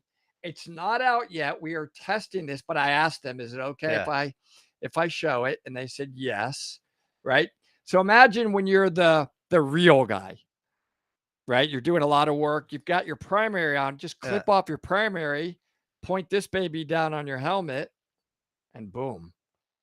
Do all your work. You know what's It's funny just about this? so awesome. So Woody and I have the first 2 prototypes of this helmet light. And when they send me an email asking if I wanted to test it, like for both of us to have it for cave diving and stuff, and the email, I don't know if there's like a language barrier because Orca Torch is in China, but they were like, we want you to try to break it. And I was like, yeah, 10-4. I haven't been able to. And you know what's amazing? We just recently did some really tight cave. Yeah. And I could feel this thing getting pounded, right? Right. Because I mean, no, when I Get say after it. tight, it's like, guys, forget about, well, why were you pounding the cave? Yeah. Because the cave was literally crunching my head. I come out, this thing's perfect. Yeah. It got Totally pounded, works. and look, here it is. And I have these little 2 babies on the side. What are the numbers? You're great with the numbers. These little baby ones, you can just mount these to the side of your helmet. It's the 520s or I something think like so. that? I don't want to undo them, but they're just twisters, right? You just you just twist it and they pop And it right goes on. on. Yeah. Anyway, so you have the there it is. The helmet Boom. lights all the way mounted. Simple. I wear a helmet too. Cave diving. I had a helmet in this tight cave. And my helmet looks like it went to war and back. No, You just did 2 tours in Afghanistan and 1 in Iraq. There's no way you're not crushing the top of your head. One thing about Orca Torch that you pointed out to me early on when you totally turned me on to diving, and I got to say, now my only light that I use or Orca Torch are the O-rings. There's triple O-rings on like most of the lights. Amazing. Not many lights have that. No. You can show them that on there. It's triple O-rings. So really, really good for not flooding. So it is really hard to find lights nowadays with more than 1 O-ring, double or triple, depending on the size of the Orca Torch lights. You will have multiple O-rings, which is great for different points of failure. Yeah. Like I've had situations where I've left lights not closed all the way.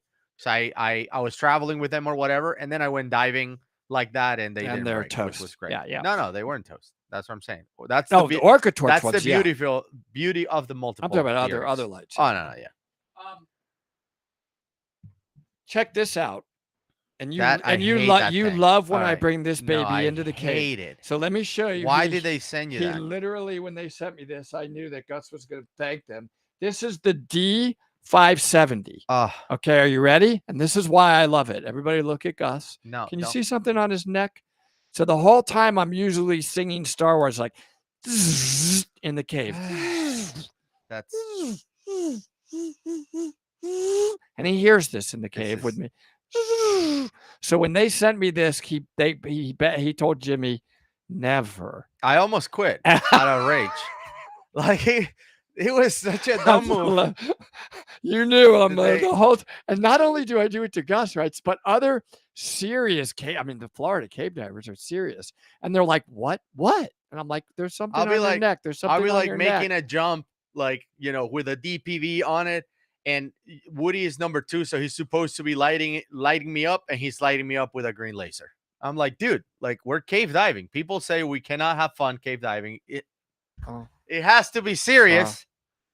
And But here you are. I want to point out that lasering me. it's an amazing light as well. It's not just a look at the width of this thing. You can't see nothing right now because it's right in my camera. But let's talk about the benefits. Unlike Woody, which only uses this thing to annoy me, this is actually really good for like dive guides. Like if you're a dive guide or a dive master, pointing out marine life, like, hey, there's a turtle, making a circle with a laser around it instead of the light on the ice. I really like that. Like, go look at this, look at that stuff. You know, there's the boat. Awesome. Yeah, laser is great. Yeah, it is. It really is. So, Mhm. all right, let's bring out some more toys. So, Gus, hold on, they can't hear me.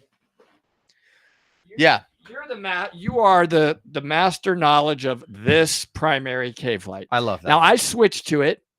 Okay, I switched to it when I kept watching, basically looking at where Gus was pointing his light in the cave, because where I was pointing my previous light, I couldn't see the cave. Right. And I'm like, I know, I'll just use Gus's D630. Yeah. I have had this on high. Oh, not only do I dive it sometimes on high, I never dive it not on high. The whole dive, Gus, the whole dive. And I've never had the battery even go down to the second prong. Yeah. Isn't that crazy? So let's talk about these.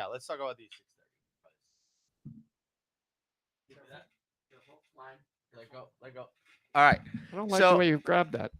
So let's talk about the D630, because when I was looking for a primary cave light, all right, I looked at all the different options that were in the market, and the options, the lights that had the runtime and the power that I needed are super expensive, like multiple thousands of dollars. Definitely. We saw one earlier today from Apex. Great light. Like there's nothing wrong with the Apex they're light, amazing. right? Great runtime. Great. It was like 3,000 lumens, run for like 3 hours. You know, the cave dives that we do, which are rebreather cave dives, can be even longer than that. And that light was like $2,200, which is competitive for the market. And then I found this thing, the D630, 4,000 lumens for like 6 hours. I think it's 5.5 hours, something like that. And it's like $650. And you know what's amazing? Unbelievable. Because Gus and I are a little bit like that. I was stubborn, but he shows this to me, right? And I'm like, yeah, well, you know, it's whatever. Immediately internal, now I'm going to disclose to him. Immediately internally, I'm like, oh my God, I'm so jealous. I'm dying. That is amazing. I want it. But I'm not going to tell Gus that and give him that satisfaction. That's right. But now I'm admitting, did we ever die You had without to get these? It had to get it. Look at that on the Goodman handle. It's perfect. Oh, and that line across the top. Yeah. That was a Gus idea. It was a Gus You idea hook because stuff up we to hook it our and put a little double ender? We could put like our bread double ender. basket type cookies right Yeah. on top of it, or a double ender. Yeah, my other one, which is on my rig right now. They modified this one. Yeah, this is the newer one for the Switch is the version 2. You have The Switch version is 2. better. That's Yeah. all. But one of the things that I struggle with, because a lot of the high quality cave diving lights, they are very customizable. They give you different sizes of batteries. They give you different things. And one of the things that I didn't know, because I didn't own one, was the gland. Like, how is the cable coming out of it? Is the cable coming out sideways, or do you want it to come up straight up? Like if you remember the Aqualung light we looked at earlier, it comes straight up. I don't even know if they offer a side, gland like this. So when I was about to order it, I'm like, well, I don't know. Like, I don't know based on my setup if it should come sideways or up, or I don't know what to order. And you can't just have two. It's very, very expensive, right? Orca Torch figured this out. Why?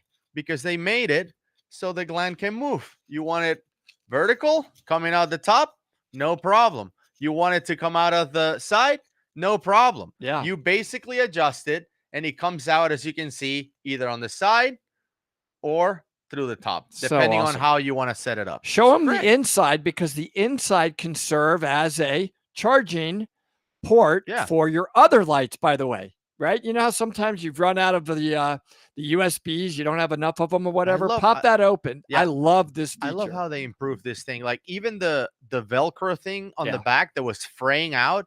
Now this Velcro is like reinforced. It's awesome. So it doesn't fray out. Now, this part they I thought love. of What you're everything. about to show them, I love. Hold on, because this thing is Shouldn't be that tight. You know, I'll tell you a funny story. I was diving in Abaco. You weren't there, but this was hilarious. I'm glad we didn't film it because it was embarrassing. But I'll tell you this story. I'm struggling to open the sidekick, right? I'm like, I can't open it. Yeah. So I tell Brian Kaycock, who was my instructor, I tell Brian, I can't open this thing. And he's like, okay, here's how you do it. First, you hit it with your purse. Yep. It was hilarious. Like all of us just broke out laughing when he said, first you hit it with your purse. That's hilarious. I'm like, so look at, this is the part I'm talking about. Look inside, boom, charge other stuff, charge your other lights right there. You see the little USB port? Yeah, right. So here on this side. There it is. Look at Boom. I'm always like, because Apple changes their charging cords and plugs all the time. And you normally carry that. And I never have my USB. And I'm like, oh, no problem. Just charge it. awesome. Charge that one. That's a great feature. And these are interchangeable too. Like Woody and I have 2 of these each. Yeah, good point. So good point. If we're gonna go into another long dive, you just swap, put another battery in here, close it, and you're ready to go. Take off. And they I mean, the box says here, let me read you some of the specs on the box. Hold on.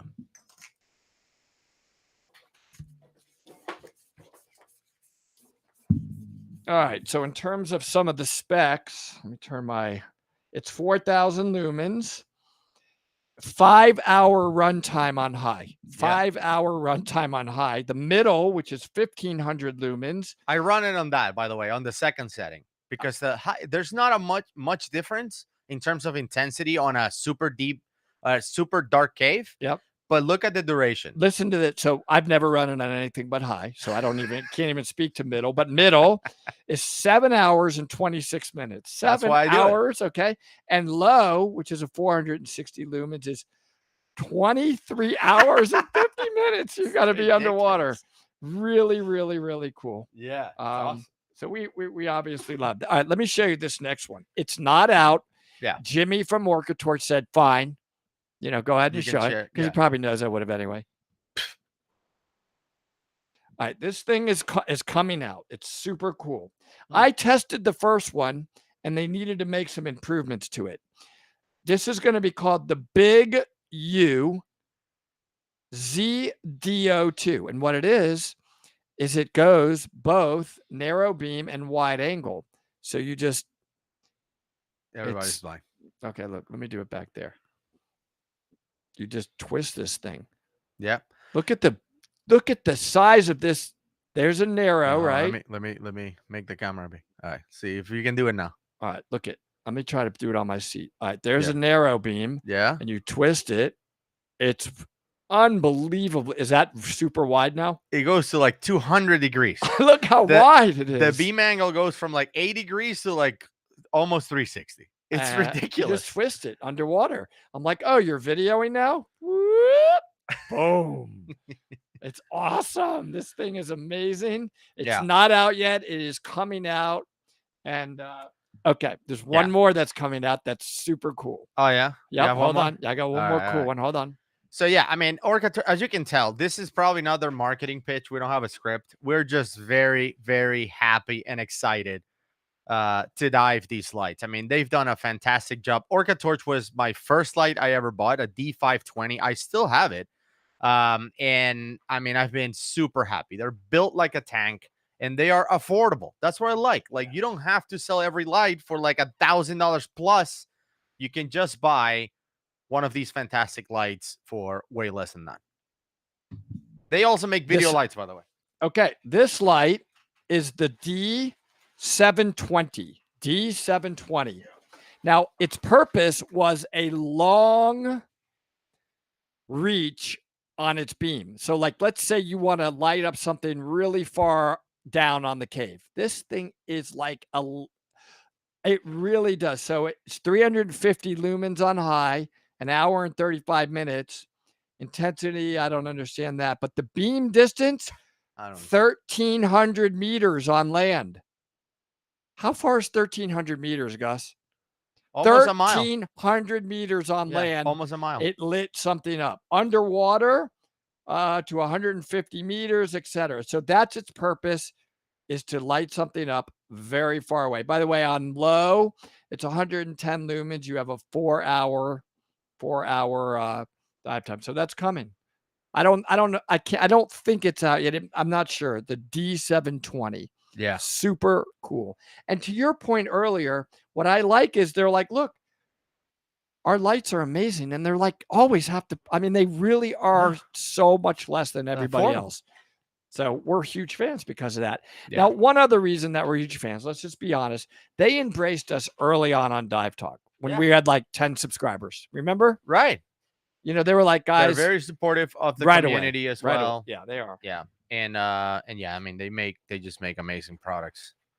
I mean, it's true. And look, we don't have any sponsors on Dive Talk. Like the products that we promote, we just love them. Nobody pays us. Orca Torch doesn't pay us. You know, Sheer Water doesn't pay us. Kiss Rebreathers doesn't pay us. Nobody pays us. Maybe we should charge people because I feel like we talk about them a lot. But we just love diving with these. I mean, mine have over 100 cave dives on my D630 and is as good as new. Yeah. Dude, that's it really is. Cool. I haven't been answering questions. Let me see if we have any questions. Oh yeah, Orca Torch, 10% off if you buy from Dive Right In. Good until Sunday. So if you're excited, if you're motivated to get some Orca Torch lights from Dive Right In, go ahead and do that. Okay. All the way till Sunday. Stop. Thank you.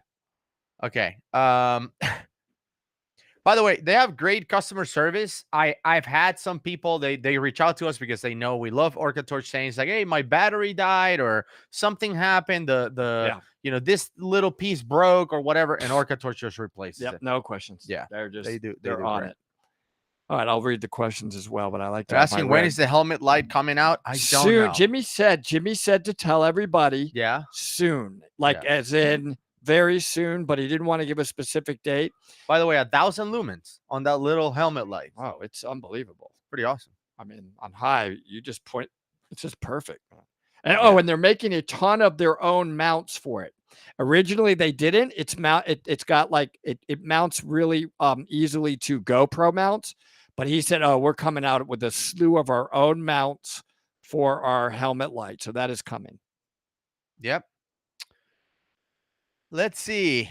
Any questions? What is the price? I don't know if we've disclosed the price on some of these. The D710, which is what we're going to be giving away, is around 160, and the D630 is 650, I believe. What are these little babies? The here, let me take my helmet off and I'll read you the number of these little side lights for your helmet. Hold on.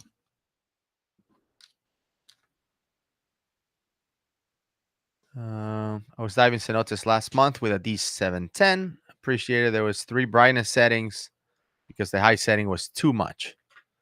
So much brighter than other dive lights. That's right. It's amazing. They really are. Hang on, I'm gonna pop open the. You have a question, Tim? Oh, anything you wanna? Orca Torch sent me an email just a little while ago. They wanted us to kind of push this out there, so I'm going to throw it up on the screen. And keep an eye on us, I assume. Yeah.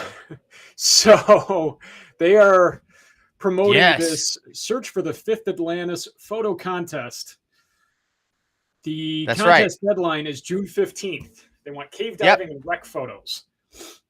They do this contest every year. Woody and I were judges last year. Woody, are you a judge this year? I am. Yeah, they invited me. I don't know anything about underwater photography the way the other judges are. They're actual underwater photographers. Luckily, I do. Well, you don't know anything either.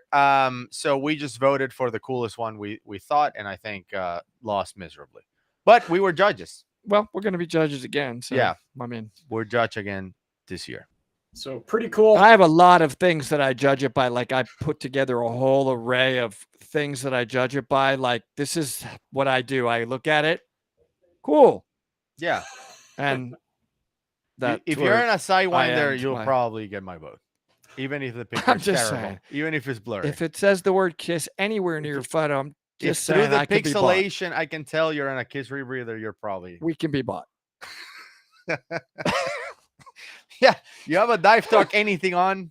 I'm pretty sure you got our vote, and with a bunch of other made-up names. So no, but I mean, what else can we talk about on Orca Torch? I mean, yeah, look at this. D630 is $512 with a discount.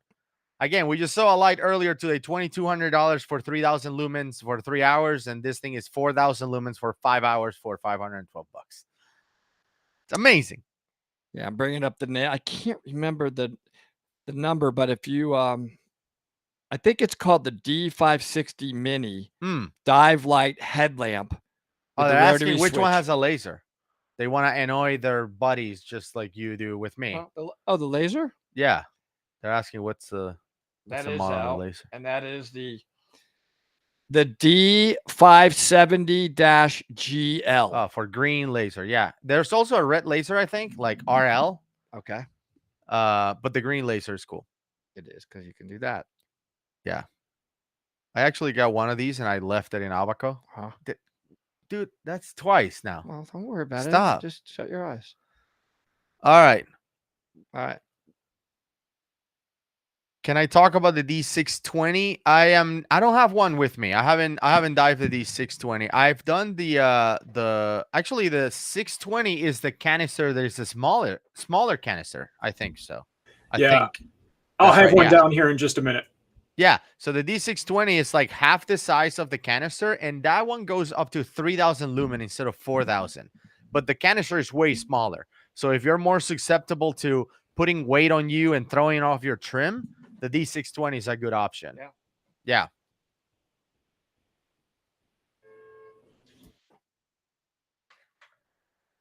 All right. Let's see what other questions. Do we use their dive beacon marker lights? I do have a few of those. Yes. We've given away a bunch. It's called the SD03. And he does a bunch of different colors and stuff, red, blue, Definitely. etc. Great. They're great little beacons, and they also have a built-in light on them. I have both. I have the D01 and the SD01 and the SD03. The SD01 is just a single light. Turn it on and blinks. Pretty straightforward. Mine are orange, and then you have the SD03, which are bigger and have multiple colors. I actually made a suggestion for them. I said if you do a version 2, you should make it so it goes on a carousel, like switching all the colors randomly. I think it would look cool. Yeah. Yeah. Let's see what else. So yeah, there's a link for Orca Torch products at Dive Right in Scuba. Once again, 10% off all the way till Sunday. So take advantage of that. This thing's going to sell amazing, this helmet light. It really is. It's so great it's when so you're solid. when you're working, you're the line guy, just pop it on. I mean, it could be good in open water as well. I mean, it's just so easy to wear it and it's out of your way. Yeah. Right. It's a great light. Oh, the little one's about $45, Matthew's saying. So there you go. That's one of these guys. They're really nice. Yeah, let's share the link to the raffle once again. I hope everyone enters and get one of these D710s. They're awesome. Some questions on this. All of their lights are all their main lights are rechargeable batteries. Yes.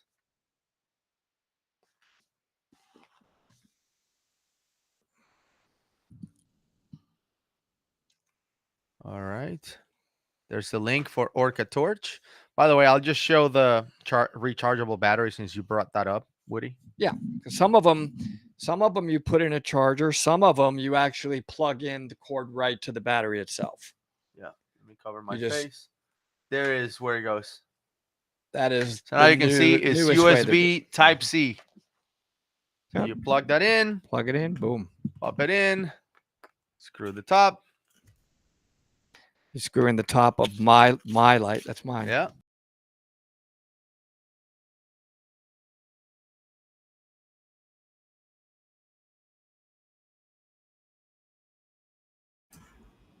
I think we lost the dive talk, guys.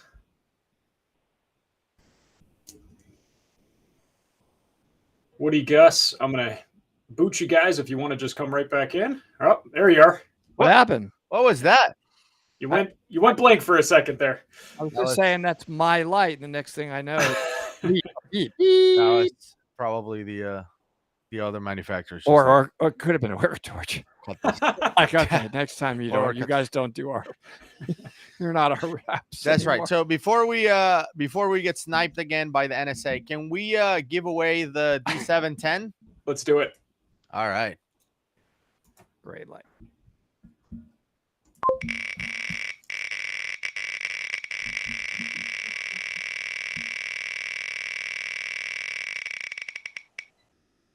Right. All right. Jordan. Congratulations. That is a great light. D710. So all you need is hold it up again. Hold up mine again. That you're not getting this one. I'm just repeating. Well, I haven't even showed all the features of the D710. Like show it. If you hold the button down for like 3 seconds, notice that it's gonna pulsate twice. Now it's locked for transportation. Look, it doesn't. I have to double click it to get it to work again. But if you press it, it won't go. It won't come on because you locked it up in place, which is great. And that's how I dive with them. By the way, they're all locked. So if you pull it and hit it, it's not gonna work. You have to hit it twice, and then it'll come on, which is nice. Great. Because if you're desperate anyway, you're gonna grab your light and be like, and just hit it a few times, and it's gonna come off on lock. True. Yeah, it's gonna be great. So anyway, awesome. Orca That's all I Torch. can say about Orca Torch. We're I mean, pretty I big love it. fans. I mean, Nothing listen. else. We there's been a lot of other great light manufacturers though that have come on. Absolutely. And what's They have fortunate great- are a lot of great light manufacturers. It's going to get back down to price. What are you going to use it for?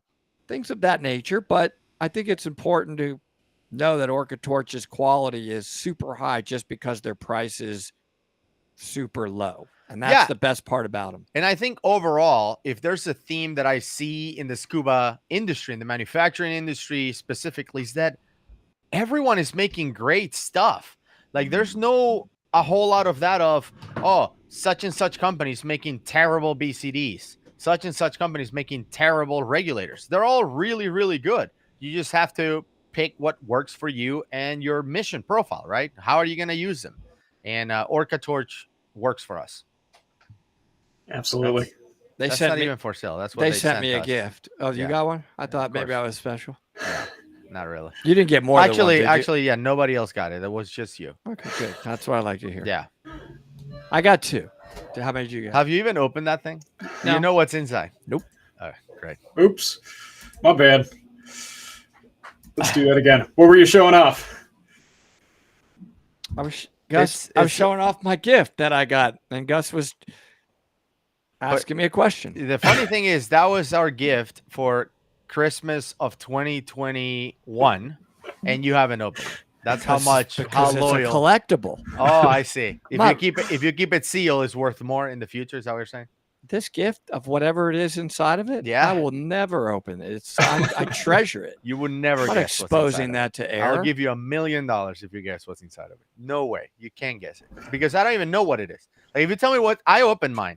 If you tell me what's in it, I have no idea. I don't even know what it is. What, my Orca Torch? Oh, that's a light that nobody else has. They There's made no a lights in special- there. No, Huh, it's one, some- mine was, I think. Okay, all right. Could be. Possible. So I love you, Orca Torch, and I love my gifts. I'm not going to open and ruin a treasured item We're so like off this. track. This is everybody's just signing off right now. Okay, so next we are talking to Jay at OMS, right? Yeah, we absolutely are. Jay, how you doing today? Good. Can you hear me? Hey, We Jay. all hear you. All right. Back again. Howdy again. We're I in am orange. back. How you guys doing? What's up? Good. Great, man. Can't wait Great to to have you hear back. about more amazing products, which they are so many great products. Excellent. All right. So a couple things we're going to talk about OMS today. One of the things that you guys should probably understand is we are the distributor for North America for OMS. And we actually distribute OMS products. So there's a couple of things that I want to go over. One of the biggest things that I kind of want to bring home, and I'm the only one that I can see myself. Can you guys still hear me? Yeah, we can hear you. Okay, But- there we go. Perfectly. But you should be in full screen. So let's go There back we go. to that. I just kind of lost everybody there for a second, so I wasn't sure. But at the end of the day, OMS is kind of still, in my opinion, known as more of a tech line, and I kind of want to show the recreational side of it at this point. So if you all can see my the PowerPoint, we'll start to go through some of the OMS products and the wings and the different systems we have. the one thing that OMS that you've got to understand is that, when most recreational divers walk into a dive shop, they see one BC, they see the whole thing put together. OMS is a little bit challenging that way unless the dive store actually puts something together, because when you purchase an OMS rig, it's very modular. So you can choose the different type of wing, you can choose the harness, the cam bands, the grip pads, trimming pockets, different types of ballast systems. All of that kind of goes into it, and that can be kind of overwhelming for a lot of what I'm going to say open water or recreational divers. Even if they're avid divers and they just go on dive trips, but they're still within recreational limits, they may not know exactly what a cam band is. So the first thing I kind of want to do is go ahead and talk about really the type of divers are out there. When you're looking at your BCD, just kind of look at the type of diving you're doing. Kind of the same line that I was talking about with DUI dry suits. But, what kind of diving are you looking? Are you going doubles? Are you going singles? Are you going to add a pony? What are you carrying with? What kind of lift do you need? If you're diving in the warm Caribbean waters, you probably don't, in a 3 mil wetsuit or board shorts, you probably don't need a 45 to 60 pound wing. So it's just kind of really figuring out what type of diving, the environment you're going to be in and what you need to, and then you can build your rig from that point up. So there are advantages and disadvantages to different types of OMS harnesses. We're going to go over like the different sizing and a couple of forms. Now, can you guys see me as well? No, but I can flip the screen here, Jay. Okay. Because what I'll do is I'll get out of my PowerPoint towards the end, and I'll actually show you the gears. Yeah, there we go. I've got 2 of the rigs up there, and we will. I'll get out of the PowerPoint and go over those as well. But right now we have 3 different harnesses that I'm going to highlight today: the IQ Lite with the cummerbund, the CB Smart Stream, and the Comfort Harness 3. Those are primarily going to be the IQ Lite. I'm going to consider is probably our most recreational harness. It does have the ability to put an aluminum plate or a stainless steel plate in there, but you can also use it as a soft pack for travel. We have different types of wings. We put that with the 27-pound mono wing, and we consider that our travel rig. 6-pound pockets, comes with a cummerbund for extra padding, so the webbing's not digging into your stomach if you're diving with just like a rash guard or a very thin wetsuit. The second is the Smart Stream, which is very similar to a DIR harness. If you notice, and you might not be able to notice, but the way we weave and the way the shoulders are webbed through the back plate, you're actually able to loosen and adjust the shoulder straps through the waist. So if anybody's ever seen somebody or tried to wiggle into a DIR harness where the webbing doesn't move, this allows some freedom, so you're not basically dislocating your shoulder trying to get in and out of these harnesses, which is a really nice feature. It just loosens it up. You can add shoulder pads, you could add D-rings, you could do anything and everything to the harness. That picture, what you're just seeing there, is in its basic form. And if you look down towards the waist on the back plate, you can actually see the metal rings that we actually weave the shoulder pads through. And that allows the shoulder pads in the waist to kind of move smoothly up and down for adjustability. The third harness is the Comfort Harness 3. This is more robust. It comes in 2 pieces. Shoulder pads have all the D-rings. The waist harness is separate, so it's not like the DIR system, but they are very, very compatible. You will notice as I get through the Comfort Harness 3, and I'll show you the buckles. It comes with stainless steel buckles. I'll show you that on the next side. But there's a couple advantages to the Comfort Harness 3. Probably one of the biggest advantages is one size fits all. The shoulder pads are adjustable. 7 2-inch D-rings available in stainless steel or aluminum. It comes with a cross strap. But it's completely adjustable from extra small to extra large. This is an example of the stainless steel buckle.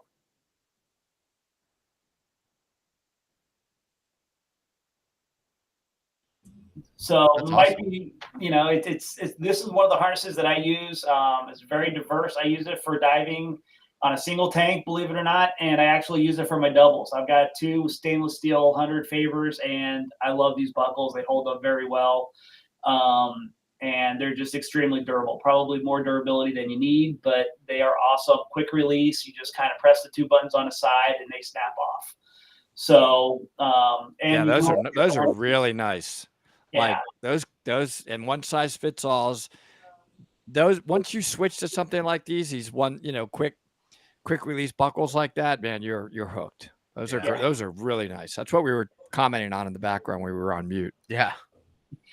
Yeah, I've got I don't want to say it's a weird setup, but it's different than yesterday because I'm seeing my PowerPoint twice. So I'm kind of, I don't see you guys, I just see the screen. Well, the PowerPoint's the main thing the viewers are seeing right now, Jay. Yeah, okay, good. So the next one, this is exactly how the sizing chart works. And you can see on the underneath the shoulder straps where it says, it's got a line where it says extra small, small, medium, large, and XL.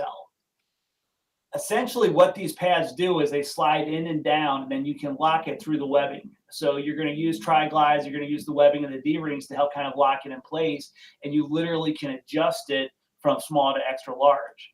The other nice advantage to this is that you can adjust it for different types of rigs or different types of insulation. So if you're diving in really, really cold water, at the end of the day, you could probably go out a couple inches on shoulder pads, and it's easier to get your rig on in and off if you're wearing, like, say, a 450 undergarment. I took this same rig to Hawaii. I don't need that kind of shoulder space or that kind of maneuverability wearing a 3mm wetsuit. So I can adjust it if I needed to, a couple inches with a great amount of ease. Now, I say that because I'm going to get out of my PowerPoint here real quick.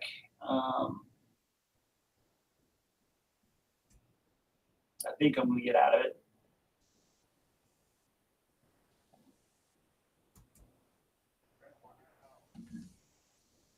Did you want to show off your kit there? Okay. Here we go. Can you see me now? Yep. We're looking at you. So on the harnesses, if you can see this up, I'll bring this up a little closer to the camera, and hopefully I don't hit the keyboard.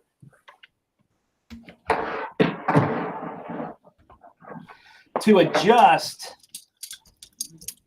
those are the cover buckles right there, the stainless steel. Works just like a seat belt. Then underneath, and can you see that? No, there you go. There it is. Now you can kind of see the small, medium, and large. But to adjust this, if to any great amount, you've got to adjust the tri-glides and the D-rings because in order to get this to slide up and back. But essentially, if you need a couple of inches on the back of the wing, this top tri-glide, you can de-thread and just scoot it up and down and adjust it with a couple of inches with a great amount of ease. That's nice. So when you first get it, it's a little bit, I don't want to say cumbersome, but it does take some time just to get it set up originally to where you want it to be. But once you have it set up, I mean, it's just a great system. And like I said, one size fits all. Nice. Can't have enough D-rings. No. Stay. Hey, Jay, is that the back pad with the trim pockets on it too? Yes. That's like one of our favorite items here. So as I put a hole in the wall with the chair, on the back of the back pad,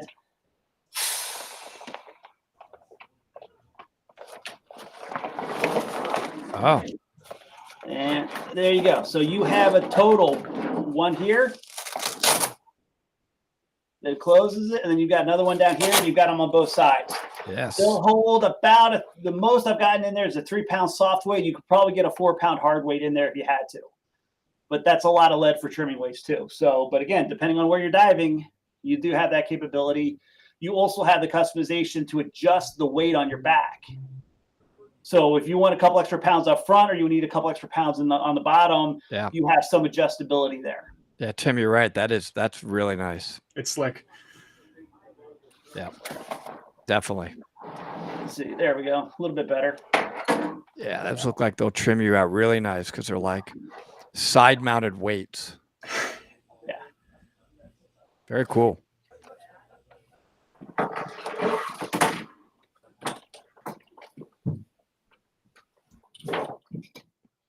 Cool stuff. People are asking if the hose will accept the Air 2s. Yes, it does. There you go. The one thing I would recommend is going with a longer corrugated hose, though, if you're going with an Air 2, because on some of the wings, the hose is kind of shorter, so I've had to adjust it. These corrugated hoses are long enough to do it. Some of our older OMS rigs had a much smaller hose, and it was just easier to swap it out. Gotcha. Nice. But yes, on my recreational rig, I actually have an Air 2 as well. People are asking again, it's from Mike, can that be rigged for back and side mount, or is that just back? Yes. Oh, Yeah. yeah, there you go. Yes, it Yeah, can. the nice thing about the harness is I'm showing you, or what I just showed you was the harness and the wing put together. The wing was the Deep Ocean version 2. You can add different these harnesses can be applied. We have OMS has a side mount tank adapter, which allows you to put a side mount tank adapter on the back of the wing as well, which gives you the beaver tail so you can swing your tanks and clip them on with ease. So all of our sisters are completely modular, and that's the other nice thing about our systems is you really can, if you're into a lot of different configurations, you really can buy one harness or with a couple different wings and still have one unit, for lack of a better word, one unit, but different configurations for different types of diving. Does that make sense? Yep, that's a really nice feature, and yeah, people are commenting. More and more people are commenting about the weights. Yep, closer to the center of gravity. I agree with Toad. Okay. So this is kind of a close-up picture of the Deep Ocean version 2, or actually that's a mono wing on the back with the Comfort Harness 3. You'll notice our ballast systems are also interchangeable. I do not have all of our ballast systems up here with me, but what you're seeing there is our 6-pound vertical quick release pockets, and then the one on your left side of the screen, if you're looking at it, it's actually on the right side of the BC, but if you're looking straight at the left side, that's going to also have an integrated pocket inside. Okay. So if you want to have a pocket on your BCD, you can do that. I think it's a good question and important. Charlie saying, I love my Deep Ocean 2. Please explain the side mount adapter. It's hard to figure out online. Is it tricky? Okay. So the side mount tank adapter, if you're looking at it from the recreational and tech line, they're virtually the same. The only difference is the tech has like a larger bib that comes over the shoulders to help reduce entanglement issues. But the tangle adapter, or the side mount tank adapter, has 2 grommets on it that are 11 inches to standard, and you would just use book screws to put the wing through the harness, and then the back plate, which is the side mount tank adapter on it, and you would use book screws. There it is, exactly. Oh, there you go. You would use the book screws to clamp that down and tighten it up. And if you look at the rail system on the beaver tail, that actually gives you a little bit of room of error, in my opinion. Mm-hmm. When you have the circle D-rings for side mount, you kind of have to muscle memory. You kind of got to clip it right there and know exactly where you're going. With those rails, it gives you a little bit more forgiveness. Yeah, I like that. I like those rails a lot. I'm always missing that stuff. Let's see if there's any more questions. There have been some good ones, so I'm just reading them quickly here. Yeah, please jump in with questions, because yeah. Right now is my PowerPoint. That's okay. Just reading them. Most people are just saying how much they love this stuff. Good. I don't really see any more questions. Was there any other product? Was this it on the product side? So this is the Smart Stream. The next one up, I should have my PowerPoint should be still up. And yep, it's up here. It is. So it's one piece continuous webbing, slides from the torso, one size fits all, up to 5 D-rings, stainless steel or aluminum. We also have a Smart Stream Signature Series, which isn't pictured here, but think of the Comfort Harness 2. Look at all the D-rings and the padded shoulders, and then add that to the Smart Stream, and that's what you got. You can add the back pad with the trimming weights and the shoulder pads that go along with it. Nice. The last one, the IQ Light, I'm going to say this is probably more of our more definitely aligned or skewed more towards the recreation side of it. This is going to come with a cummerbund. It's going to come with a crotch pad. Comes with the pockets. You will notice the back pad though, right there. It's shown as a soft pad, but it does have a pocket where you can add a stainless steel or aluminum back plate in it. So if you wanted something with more stability. I personally would. You can buy this as well with a stainless steel or aluminum pad. The aluminum pad and the aluminum backplate is roughly about 3.5 pounds, somewhere in there, give or take. But you can add this to the harness, and you got a travel BCD. It's really good for travel. It's compact. You've got the D-rings. Yep. Soft pound. Those D-rings, if you look closely at the picture, those D-rings on the side of the harness, those are actually Velcroed to the back of the harness, and those are completely adjustable. So you can move them down, take them off, move them up. They are completely adjustable, and you can kind of fine-tune exactly where you want it. Wow, that's pretty cool. Yeah. So easy attached D-rings. Pockets in the background, but having those D-rings move like that up and down. If you're clipping on an SMB, surface marker buoy, or for whatever reason you wanted to clip something else up there on a dive, maybe your GoPro, you need your hands free, so you want to clip your GoPro. You can kind of adjust those relatively easily, and where you can easily get to it. That's really cool. I've not seen that before. Yeah. Be nice to put them on the shoulder. Yeah. Okay. Cool. All right. So the wings. The first thing that the Deep Ocean wing is going to be is one of my more favorite wings. I'll take you off of the PowerPoint here in a little bit because I want to show you some of the features with the Deep Ocean version 2, which I can't really do on a PowerPoint. But this is a modular system. OMS traditionally has been known with the retraction bands on the outside of the wing. We have added one retraction band that's weaved through the inner part of the wing, eliminating the entanglement hazard, which was one of the arguments against the silicone retraction wings. This allows the wing to contract, give you more streamline when you don't have much air in your BCD, and helps eliminate the taco effect. If you untie that band on the inside, which is going through some nylon grommets on the inside of the wing, this wing goes from 48 pounds to a 60-pound lift. Wow. So now you've got, so I use this exact same wings when I'm teaching, when I'm diving for fun. I've got it set to 45, 48 pounds. I also use the same wing for my doubles, and it works great.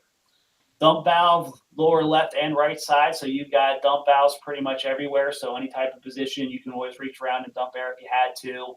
1,000 denier nylon outer bag. So it's very durable, very abrasion resistant. So it'll last you a long time. Inner bladder is polyurethane material, ultrasonically wetted, fitted, and sleeves. So, and then all of our wings are donut configures. So that's our Deep Ocean version 2. The last thing that I'm going to tell you about these wings is we are stocking, black, red, and gray in the mono, black and gray in the mono. All colors are available, but they're special order. Okay. So it takes a little bit to get them. Yeah, it takes a little bit more planning. It's not something I really have on the stock. And one of the reasons why is we don't have the room, and at the end of the day, some of the more popular colors we just kind of sit on for a while. So everything is special order, but anything can be get, and we just have to plan ahead a little bit. So if you wanted a green one, or the Miami blue, the yellow, the orange, I can get it. The pink. Okay. Same with the mono wings. The mono wings, the 27 pounds comes in 27 and 32. The 27 pounds is a little bit more tapered, but that just allows you for more streamlined and just more for the travel aspect of it. All of our wings, believe it or not, if you look at that mono wing, you've got 2 bars on the side of on the side of the nylon grommets. So when you're looking down right on where the cam bands would go through, on the inner side you've got 2 bars, and it's actually a soft tank adapter or a tank stabilizer that's actually built into the wing. That's so funny. You just answered a question that came up. So there you go. Reese. Oh yeah. So your tank doesn't slide back and forth. So and our Deep Ocean version 2, the wing up on top also has the same characteristics. Nice. All right. So now I'm going to take you off and stop sharing. Get rid of the PowerPoint. Get rid of that. All right. So you still have me, right? Yeah, we got you, Jay. We do. We can see you.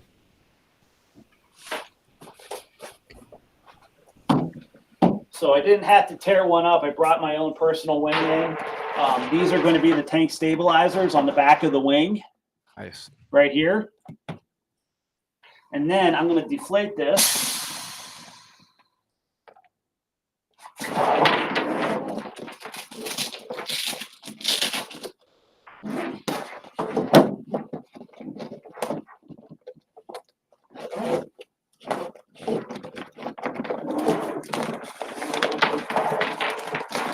I don't know. I'm going to do my best to see it. But see the retraction band right there? Yep. And those are the nylon grommets that I was talking about. So it's on the inside of the wing. So if I was to tighten this back up, I could make this a 45 to 48 pound or a 48 pound wing, leave it untied and loosened, which is what I kind of done on this wing because I use this wing for my doubles. This now turns into a 60 pound lift wing. Simple. Very easy. I like that. Donut configuration. So air transfers from one side of the air cell to the other side of the air cell with ease. So, yeah, Jay, I was going to say, you don't have a smart stream there, do you? No, I don't. Okay. Here's the good news. Our shipment, and Tim, this is for you as well. Our shipment of OMS came in early. It got delayed. We were expecting it May 17th. I just don't have access to it yet because it came in the other day. So that's one of our best sellers here at Diver It and Scuba. So I got a quick video that you guys put together at OMS. You want me to play that for you? Please. Perfect. All right, let's get that up. The OMS SmartStream signature system for 2019. The SmartStream harness quick adjust feature allows quick and easy adjustment for your size and comfort by simply pulling on the waist straps and reopen by pulling on the shoulder straps. It keeps the weight pockets in a fixed position on your sides and do not need to be readjusted. First new feature for 2019 is included comfort straps on the inside of where the webbing goes over your shoulders, giving incredible comfort without sacrificing the deer harness. The next new feature is the new OMS vertical weight pocket that now comes with a utility storage pocket ideal for a mask or SMB. Inside you will find a bungee, and outside a removable D-ring with a heavy-duty rubber O-ring that keeps the D-ring in an upright position. On the outer flap there is a small zippered pocket, also including a bungee. The integrated weight pocket holds approximately 3 kilos. This pocket is installed on the right side, and the left is a regular vertical weight pocket. The new OMS backpad now comes as a sleeve, allowing the webbing from the shoulders and waist to hold it firmly to the backplate. There are 4 non-dumpable trim pockets on the back, perfectly Looks super holding one durable too. with a drainage grommet. The OMS backpad is molded with extremely comfortable yet durable materials and is designed to be mounted to any type of backplate. Between pad and backplate is a storage place for SMB or other. And we added a quick adjustable crotch strap. Choose between steel or aluminum backplates and matching hardware, D-rings and buckles. For more information, visit our webpage, YouTube channel, Facebook or Instagram page, all at omsdive.eu. Yeah, we love that. Yeah. Awesome. Great stuff. So, you know, one of the things I really dislike when I'm getting ready, especially before we go cave diving and all of that, is getting ready and getting everything dirty. My suit's ready. Everything is a mess. So I've been using lately a changing mat, which is what we're giving away as part of our giveaway today. So I'm excited about that. The raffle link is on the chat. So if you haven't entered, please take a quick few seconds to enter because we're giving away a changing mat. Great stuff. So thanks, Jay, for the presentation. It's great to see all the cool stuff that OMS has been doing and working on. So that was awesome. Thank you. Yep. All right. Let's get it pulled up here. Let's give away a mat. Let's do it.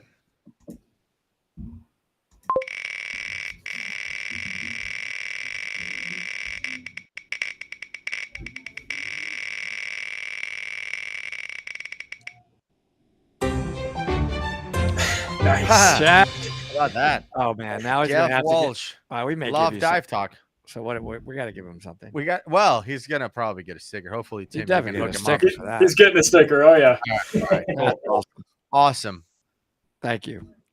Thank you as well. Is there Thanks so anything much, Dave. else, Jay, you want to cover for OMS? I don't know if anybody else has got questions. I mean, the biggest takeaway is that, you know, we do have, it is a modular system, so it takes a little more knowledge putting together your gear, but we are geared towards the recreational divers. It's not just the tech line and, you know, side mount and rebreathers. We also offer the travel pack and so forth. It's just, it takes a little bit more knowledge going in because you're building the system, whereas most recreational divers don't even know what a cam band is or a grip pad. Sure, but if they do buy this gear at Dive Ready and Scuba, they're going to help you set it up. Yeah, They're going to put it on your body. They're going to help you configure it. That is so critically important to the value add that a dive shop of their caliber can do, right? Yeah. It's not just that they have the product, they can configure the product for you. That's been a theme for the past 2 days. And they can do it at 10% off for the show. So make Yeah. sure Right. OMS show is the code to get 10% off if you order OMS products. Yep. Awesome. Well, thank you, Jay. Thank you, No, Jay. thank you, guys. All right. Well, have a good one. We'll see you around the industry. Yeah. Oh yeah. All righty. So All right. that's So some good stuff. the next up. We Sherwood, We look forward to check Icona, out the product. Genesis. Sherwood, Icona, and Genesis By with Matt. Charlie and Chris. So Gus, yeah. I know you guys got a bunch of goodies from Genesis, Sherwood, yeah. and Icona. You It's take in a that- few minutes to grab that. It's in the organized because Gus is Chaos. super organized. Yeah. It's in the Is it in organized this floor. pile or that pile? It's in that part of the floor ish. So just as a reminder to everybody, go ahead, sign up for our raffles. At the end of the day, we're giving away another $1,000 shopping spree. Currently, we are over 2,500 names, so keep tossing your name in there. That's awesome. I don't want to take it out of this package. It's so nice. Yeah, we'll leave it in there, but it's The Sherwood Cool. wetsuit. All right, so we've got Chris and Charlie joining us. I'm going to go ahead and get them pulled up here. all right. Let's do it. Hey, Chris and Charlie, Hey, guys. what's happening? How are you guys? Awesome. We're doing great. You know, you guys are a well-known name in the dive industry, that's for sure. Yeah, we've been around a long, long time. That's for sure. You have. I dove some of your stuff even when I was a kid, and you know, Wow. there's a reason for it, and that's probably what you're going to be talking Why about. we're here today. Yeah, exactly. Yeah. What do you have for us? Yeah, so we've got a couple of different products that we wanted to talk through with you today. Chris, what do you want to do first? You want to talk about the Genesis computer? You want me to talk about some of the BCDs? I think we can go for the BCDs, or it's no problem to talk about the Genesis computer also. All right. So which one of the BCs did you guys have up in your hand originally? Give me 1 second, and I will have that up in my hand in a second. All right.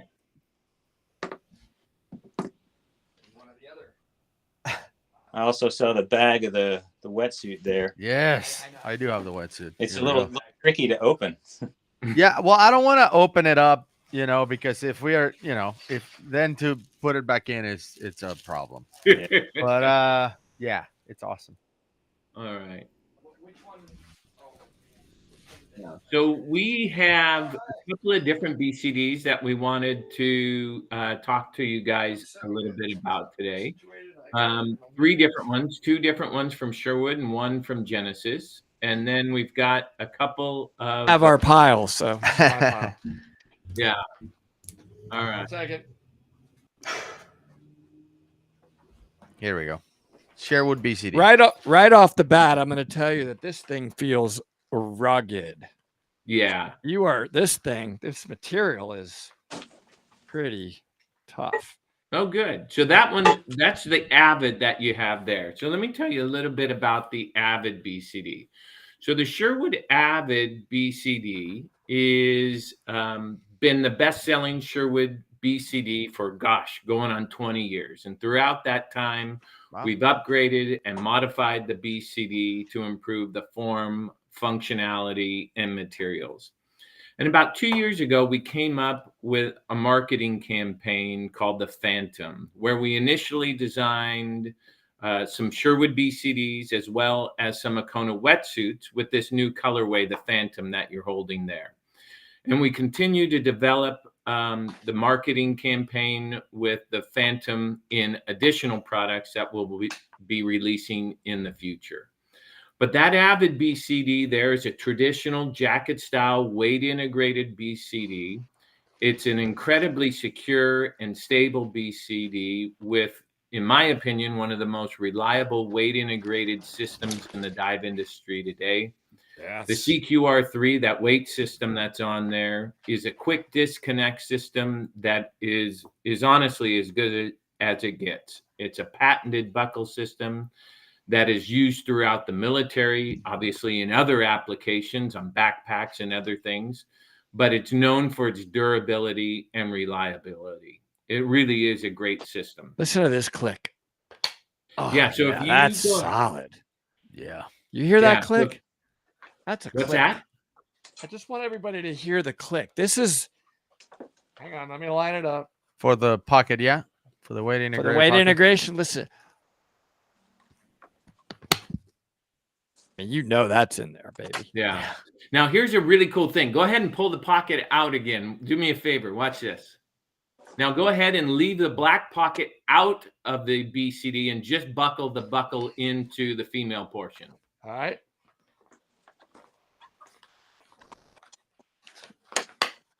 Now, go ahead and pull on the pocket side of it. Just pull on that black part.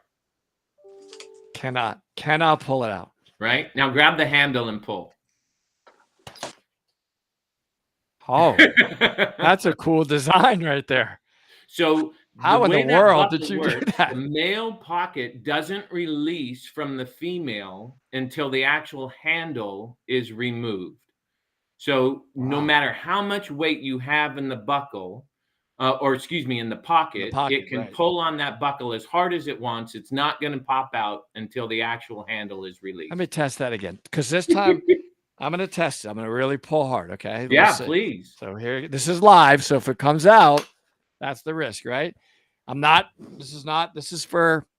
acting. This is for real. Ready, set, pull. It's not coming out. I can't.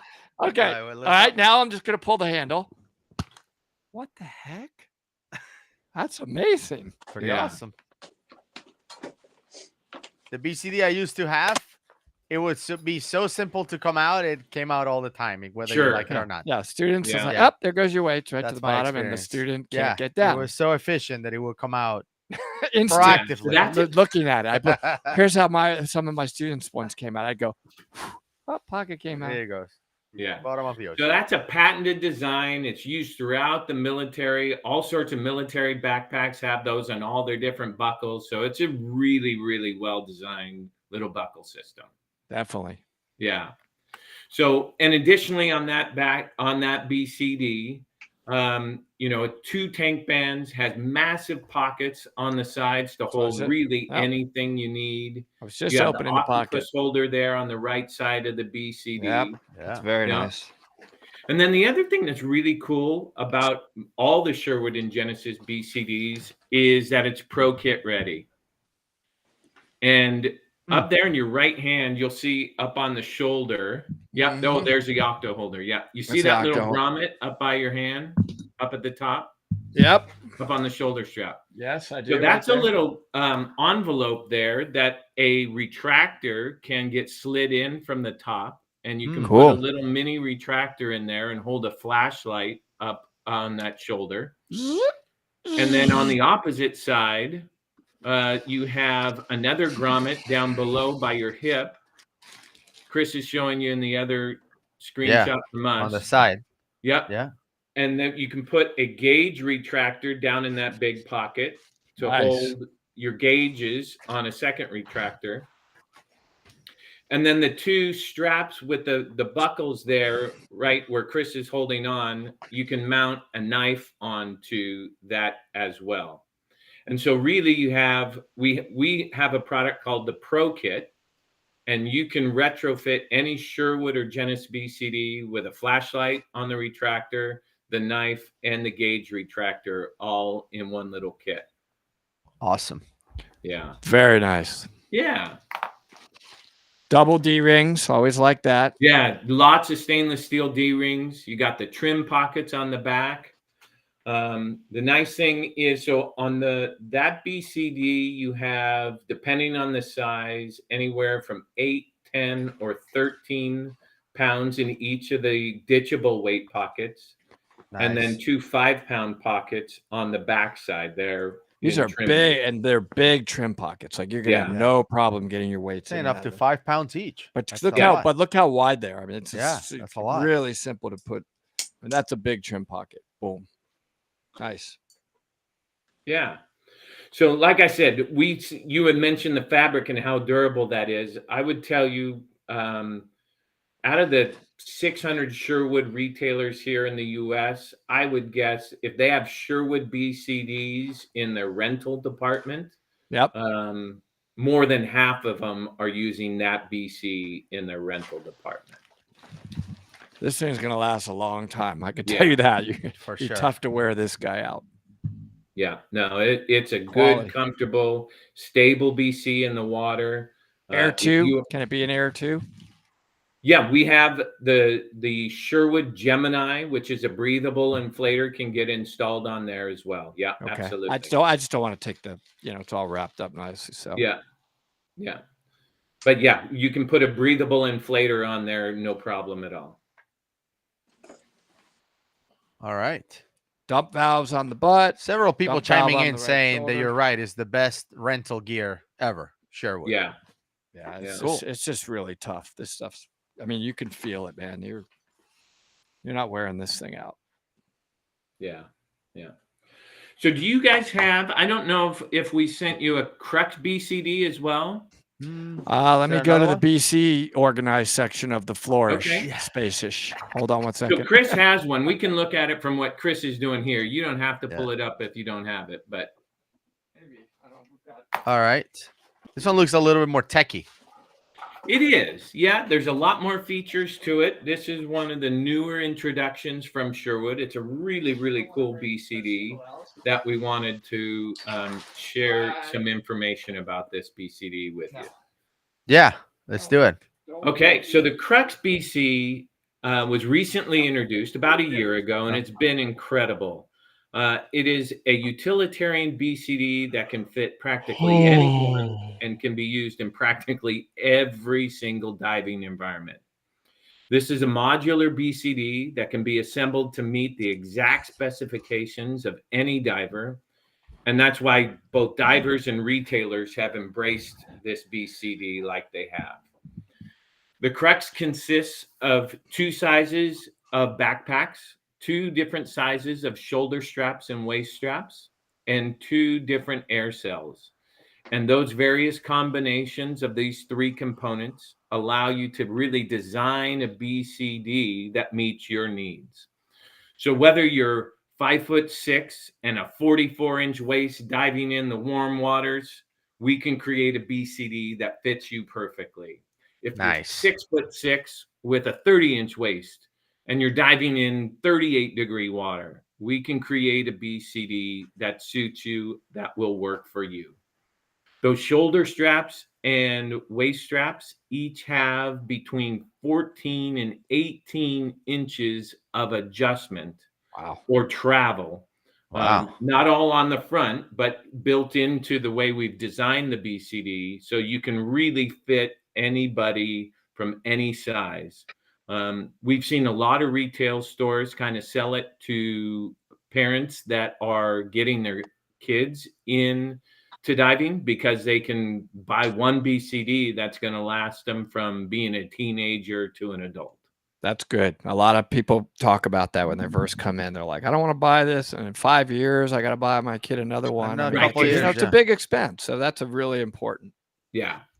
And even the other great feature about this BCD is if you're ice diving 1 month in a dry suit and the following month you're headed to Cozumel, where the water's 85 degrees, you can change and adjust the shoulder straps, waist straps, air cell. You can do everything you need to for that BC to accommodate you on both dives. Nice. Definitely cool. Yeah. So in addition to the mix and match components that we talked about of the shoulder straps, backpack size, and air cell, the Crux uses a MOLLE system that allows you to add and remove and relocate other pockets and other features. So Chris is showing you there, we've got I believe that pocket is for the gauge retractor, and you can put that anywhere on the BCD where the MOLLE systems exist. Chris is showing you that it comes off. You have the knife mount there that is on the MOLLE system, and then on the other side is a kangaroo pocket. And you can move those back and forth because you can see the MOLLE webbing in behind the waistband there, and you can remove or add any of those pockets to any part of that system that you want. That's awesome. Yeah. Yeah. This is quite the thorough BC presentation, right? I would give it like, wow, we've seen a lot of BCs in the past 2 days, but this is seriously detailed. We haven't even gotten to Genesis. Yeah. So, and this is probably the most expensive BCD we have, but it is also the most feature rich and has the most opportunities to customize. Yeah, the most versatile. Chris is messing with the sternum strap there. There's a couple of multiple attachments there. And even there's color options. The shoulder straps and waist straps come in black, blue, teal, and magenta. So really, not only can you change all the sizing that you want, you can choose the color that you want as well. I mean, to me, that's critical. Yeah. Yeah. And then, Chris, would you turn the BCD around? There's a couple other things that I wanted to share with you there. So you'll see there on the back, you've got 2 tank bands. One of the things that's ridiculously cool about this BCD is the modularization of the tank bands as well. The Crux comes standard with 2 tank bands, and they are at the 2 farthest points in the back pad. But we've also built in a MOLLE system into that back pad. So if you were going to go on a liveaboard and that BCD was coming in and out of a tank holder on the deck of the boat, you can actually remove one of the tank bands, center the remaining tank band right in the middle of the backpack, and now you've created additional length on the tank to fit in the tank holders without sacrificing any functionality of the BCD. That's really cool thought. That is right. That is a cool thought. And that has been an issue on liveaboards that I've been on before. Yeah, for sure. absolutely. Good thinking. Yeah, so that's a really unique little function there that allows you to, again, customize the BCD exactly the way you want to dive it. Very nice. So, and that's why we describe it as utilitarian as it is. Very cool. Yeah. All right. Of course, I want to be on a liveaboard now. Right, Just exactly. by saying the word liveaboard. I mean, if we're gonna The test it, second he said putting this up and down on the thing of a liveaboard, I'm already visualizing. if we're the gonna smell. test one of these, You know, you have like the liveaboard smell, just smells of diving in the back of the liveaboard. It's like perfume to me. Right? Yeah. No, what I'm saying, if we're gonna test this capabilities, let's do it for real. Yeah, they're gonna need to bring us on a 1 week. It's gonna take me a week to test this. in For- Indonesia. for, That's right. for sure would. And schedule. I hear the aggressor calling, right? Yeah. Yeah. All right. What else do you There guys we have go. for us? Some computer all right, action, let's I take a think. look at the Genesis BCD now. Okay.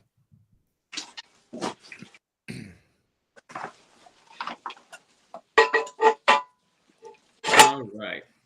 So this is called the Genesis Odyssey.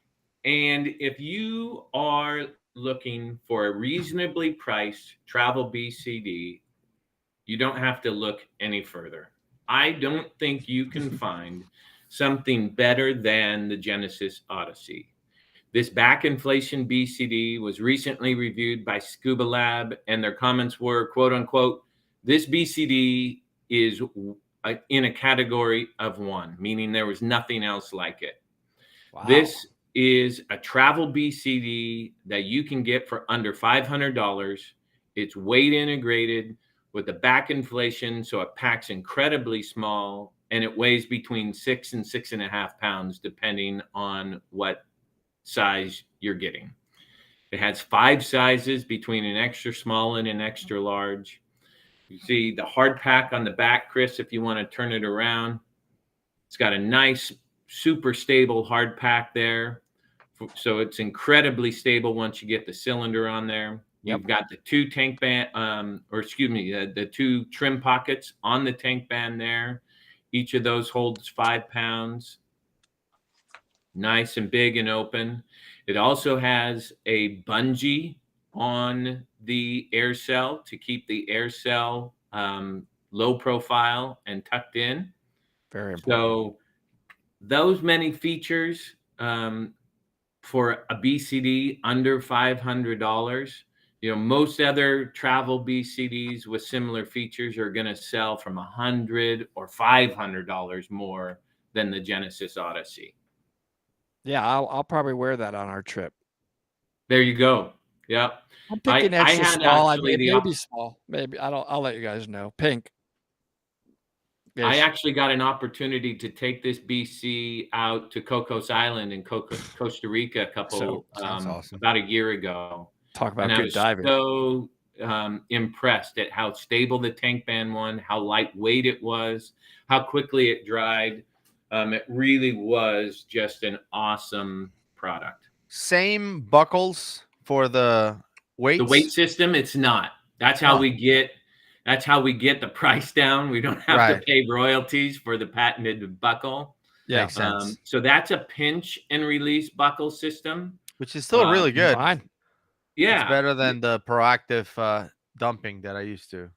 Yeah, have and others. It's very similar to the buckle system on, let's say, on a Scuba Pro BCD. Exactly. Okay, yeah, that's fine. Yeah. It's on the outside, easy to reach. Yep, looks good. Exactly. So got a couple of small pockets there on the side. There are multiple D-rings. All the D-rings are plastic on this one. That's another way that we keep the price down and it lightweight. But it does have the Pro Kit ready, so you have all the same D-rings and the same connection points that you do on the Sherwood BCs.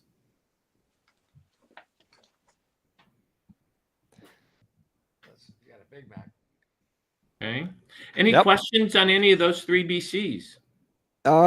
Looking here, we've got a lot of comments that people just know your products and so forth and so on, but they basically, somebody's saying you can really tell Sherwood really knows their stuff. Great presentation, well prepared. I said that earlier. You guys, that is a super detailed walkthrough of the features of your BCD. And awesome. Thank you. I appreciate that very much. And they're really, really nice. So good. I'm kind of excited to see. I think you were going to talk about the computer, right? You've got some more time. Let me do one more thing on the wetsuit, and then we'll have Chris jump on and do the computer because he knows that computer way better than I do. Okay. All right. So this wetsuit here that you guys have, and we put one on a mannequin here.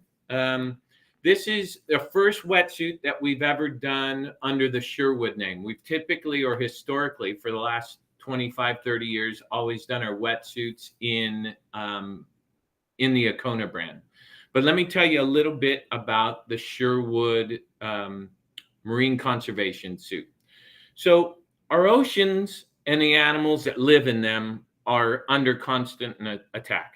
And our world needs more conservation efforts to assist in the oceans and marine animals. Amen. But also, we need to do a better job communicating to the public what we are doing or what our industry is doing. And at Sherwood Scuba, we established several years ago a small entity called Sherwood Scuba Marine Conservation. And that's an entity to help voice to the world the message of conservation. At the same time, we also sponsor and donate equipment to those scientists and advocates that work for our oceans around the world. But we can't do it alone. And that's why we introduced the Sherwood Scuba Marine Conservation wetsuit. So what you see here, this is a 5mm full suit. We do it in both men's and women's. And these suits are made out of a limestone-based neoprene, which is more environmentally friendly than the traditional petroleum-based neoprene wetsuits. And we use environmentally safe glues that are safer and with less toxins in the world, in an effort to build a more responsible and safer, better wetsuit. But just as important as, but what our purpose is with these wetsuits is to, one, with the purchase of each of these wetsuits, we put $10 from that purchase into a fund to help sponsor scientists and advocates with additional equipment to allow them to do their job successfully and safely. Wonderful. Love that. Yeah. So we sponsor, at this point, we probably have 15 or 18 sponsors or ambassadors around the world that are doing coral restoration, shark protection, here in the US, down in Florida, in the Caribbean, down in South America. Anybody that we think is doing a tremendous job helping protect our oceans, we want to help them get in the water and do their job safely.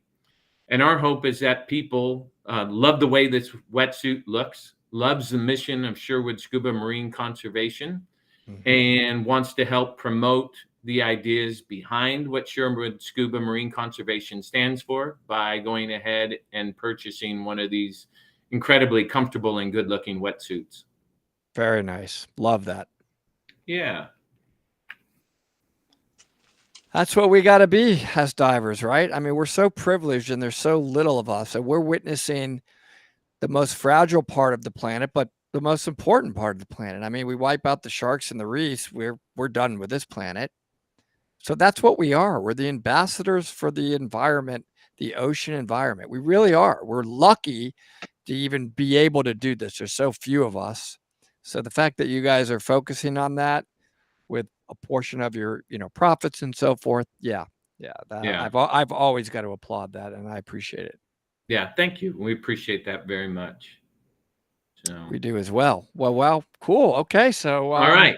Computer. I want to the computer. Oh, before we go into computers, I just want to remind everyone that there's a giveaway at the end of this presentation. There's actually a ton of stuff. We're giving away several things. So make sure you enter the giveaway by going to the link, share on the chat. So let's get into computers because I know people are excited about that, but just wanted to remind everyone there will be a giveaway at the end. And by the way, Wally, that's a good point. All water systems need to be protected. Yeah.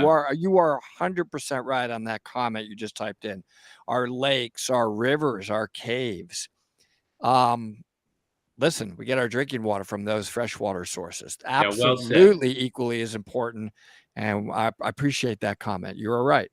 Yep. Okay. Yep. Very good. All right. So I'll shut up now and let Chris step in here for a little bit. Can you guys? Right. We can. Okay, good. All right, I'm going to talk to you guys about the Genesis Graviton, and I'm going to try to focus it on this screen here so we can talk through the details of it. So can you see that? Oh, yeah, I can see it on my screen now. Good. Yes, we can. Perfect. So this is the Genesis Graviton. It has a 38mm diameter screen, which is nice to be able to see. It has a memory in pixel LCD display. So that allows to provide us very rich clarity and color. It's designed to be quite simple to use, very much like Windows. Sorry about the glare there. So you can see here, we're on our home screen. Right there, it's 325. And then if we push this right center button here, we just go straight into the menu. And in the main menu, we have diving, settings, logs, timer, and you can easily toggle through each one of those by pressing the upper or lower buttons. So if we wanted to go into diving, we'd go into the diving menu, scuba, free diving, gauge, plan, and dive spot, which is a special feature that I'll explain in a minute. But as you can see, each one of these are kind of color coded. So orange for free dive, green for scuba. And if we wanted to go scuba diving, if we were lucky enough to be on a liveaboard right now, we could just push this right center button, go right into the screen for scuba diving, jump in, and start to go. But one of the cool features is you can see this green light, green flashing target symbol. You know what that is? That's actually a GPS. So in this computer, we have a GPS built in, and that GPS is searching for our location. Now, because I'm inside, we're not able to get any GPS signal, but what it's searching for are the coordinates. And there's thousands of dive sites in the world that are programmed into this computer. And if the coordinates recognize the dive site name will pop up there at the top. And that will be saved into your dive log. If it's not, the coordinates will show, and those coordinates will be saved in your dive log and then be able to be uploaded from the computer to our Dive Story app. And then you can type in the dive site that you were at, and you're able to share that information with your friends. Say, hey, I went to this really cool place. And then they can use this same computer, if they have one, to get to that same spot with the GPS. It will help you track yourself there. So when you dive in, the top will be your time and depth, and then you have all the other features. But we have a feature that's built in with the G sensor that we have, and it's called Twist to Next. So if this was on my wrist, I could flick it, and then it shows a compass at the bottom. See that? Or I could flick it again, and it will show your tissue loading. Whoa. Yeah. And I could flick it again, and then you're back to your normal information. And if you choose not to want to use that feature, you can use the same feature. No, I like it. I like that feature. That way I can smack you and be like, oh, dude, I was just switching to tissue loading. Sorry. Exactly. You know? It's a good excuse. I'll be like, bam, what? Yeah. Oh, I switched. Bang. Sorry. Bang. NDL. Bang. Look, I'm 4 times. searching. I'm looking for a menu. I can't get the menu. Well, I'll laser beam you the whole dive then. Exactly. Exactly. That's pretty funny. Yeah, so you can actually change that too if you turn off the Twist to Next feature just by pushing the center button here. Oh, well, that's not fun. It's not as fun. You don't get to hit anybody, but what's the price range of this? Can we say that at Dive Right in Scuba? Absolutely. So I'm the product guy, so I like to talk about the cool features and functions and stuff. And while Charlie's the sales guy, I like to let him talk about that stuff. So Charlie, let him know. Yeah, I think right now, Dive Right In Scuba is retailing this computer for $650. Okay, nice. Is it air integrated? I'm sorry, I don't. It's not air integrated. Okay, so no. it's non-air integrated, Yep. but a lot of function, lot of function for that money. That's a good bang for your buck, as they say. I think we're getting close to the end, and I don't want to miss your giveaway. We only have a couple minutes left here. Okay. That's right. We do have Chris, some things to give away. But yeah, Chris, is there any Tim last is pulling it special up, feature you want to show on that watch? Let's talk about the latest. I'm just running through the little features real quick while I have a couple seconds so people can actually see. And anybody that's really interested could obviously contact through our websites and ask questions, and I'll be the one responding back. Mm-hmm. And there's several videos up on the Genesis website as well. You can choose your dive log. Here's a fake one that I did with all the details of your dive. Nice. The next page will actually show the dive profile. That's cool. All of this information transfers into our Dive Story app, and you can even control the amount of dives you have in there. You can delete each one if you want to, or you can save up to 1,000 dive logs in this computer before the memory's full, and then you can just delete the ones you want in order to have more memory available. That's awesome. Yeah, it's great charged stuff. by a charge clip, so it has an internal lithium battery. Oh, and nice. you can get So like a cradle thing. a week of liveaboard dives out of one battery charge. There's the liveaboard again. Wow, that's Now craving we it have already. to go test the computer. Now Oh the well. computer, the BC. God, Shearboard's Oh, got a man. lot of stuff to bring. When we go, Guys, when they sponsor. somebody has to do it. We'll be there. We'll send you All one. right. So Thank here you. we go, guys. We got a prize coming up. All right, let's do it. All right, so the first thing we're gonna give away is a Centauri. Is that right? All right. Centauri dive computer.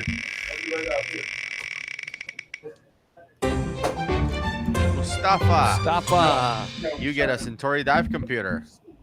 All right. One of the Congrats. things we didn't talk about, but I do like giving it away, is a backpack cooler.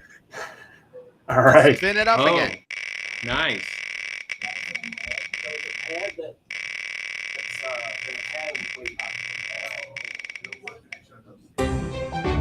Andrew McClish, congrats on the backpack cooler.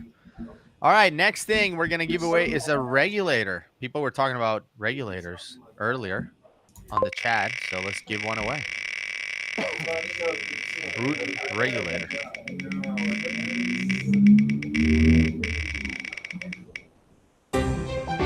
Brandon. All right, Congratulations. All right, we got 3 more things. A Wow. poncho. Let's do a poncho. Awesome. Why not? So many good giveaways. Yeah, I love it. 307 people in this raffle. Garrett Garrett. Scott.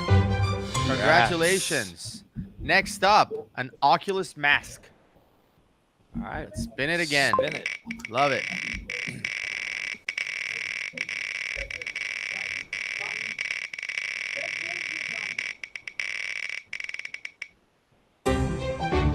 Marta.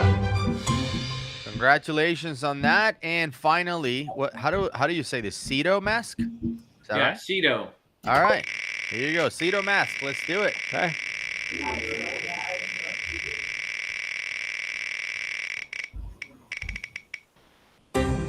Ray Crew. Crew. All right.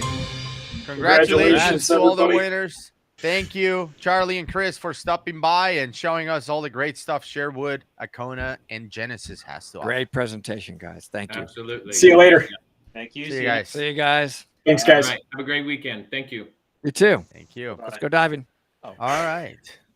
All right. So listen, the next Next is up, another name that everybody knows, and immediately you think quality. I mean, it's Scuba Pro. Scuba Pro. It's Let's do almost it. like, come on, Where's Eric? Scuba Pro and the word quality. I don't think.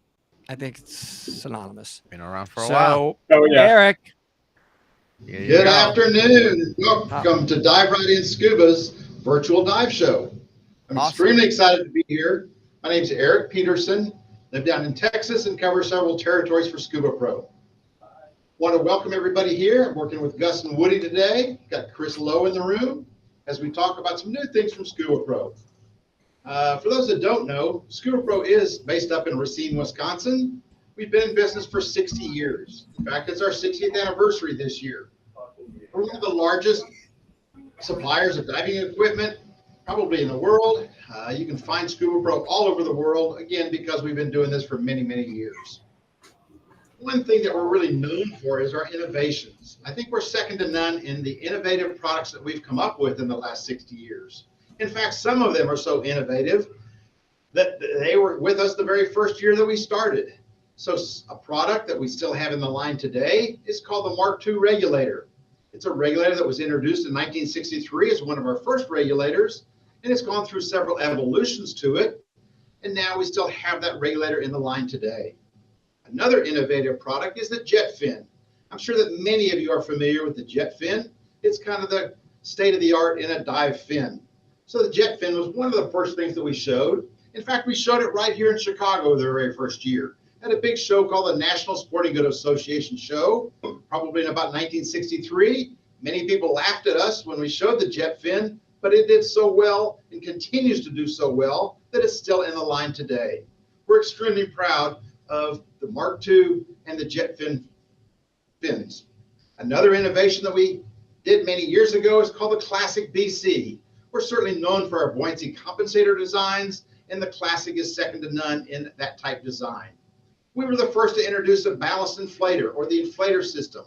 Actually, it was in a front mount vest at that time, long before we had a jacket style vest. So we were the first to introduce an inflator.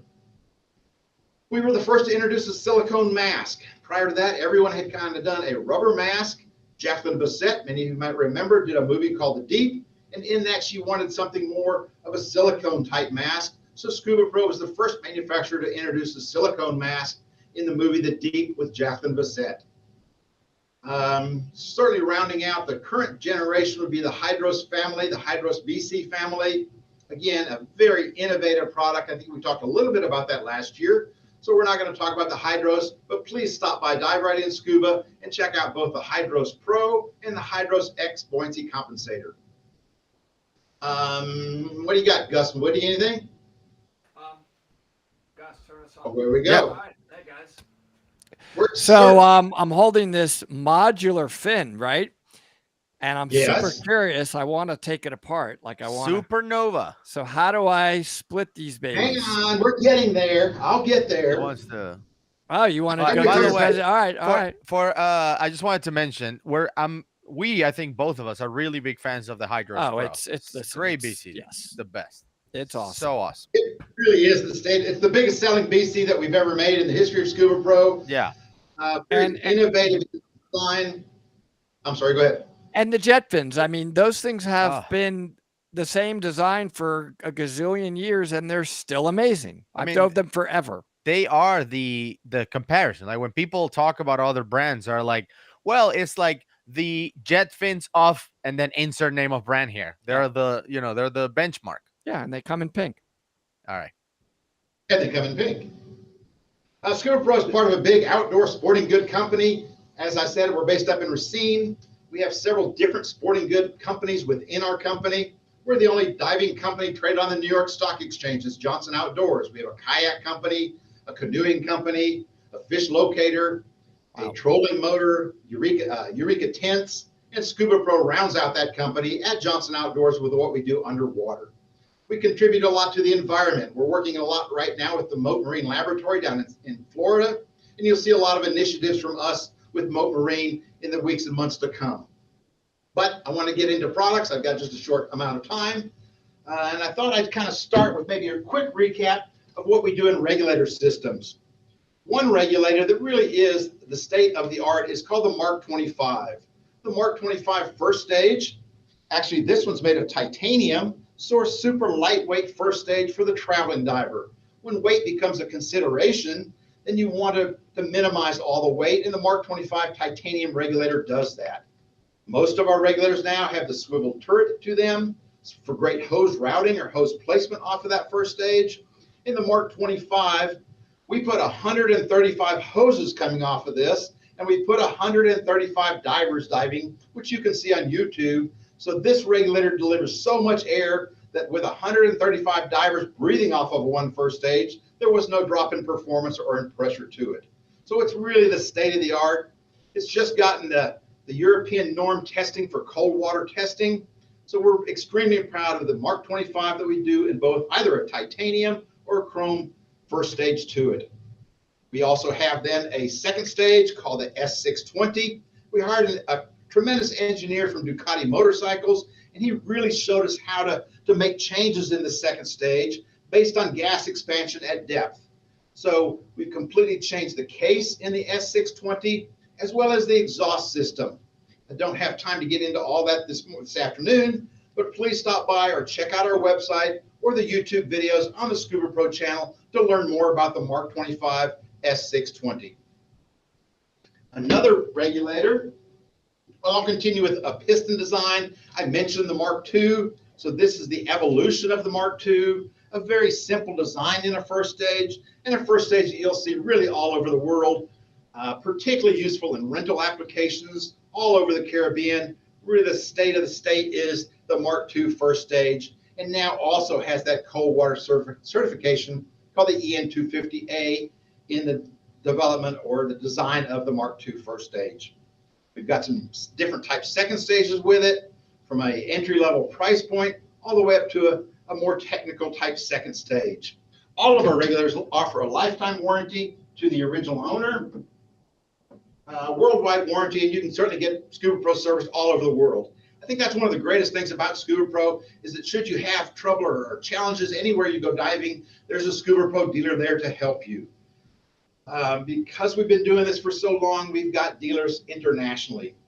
Another beautiful regulator is the Mark 25 that I talked about, except now in the black tech. A black coating to it really makes it gorgeous. It's called a diamond light coating, a very tough coating that makes it much more attractive in that Mark 25 first stage.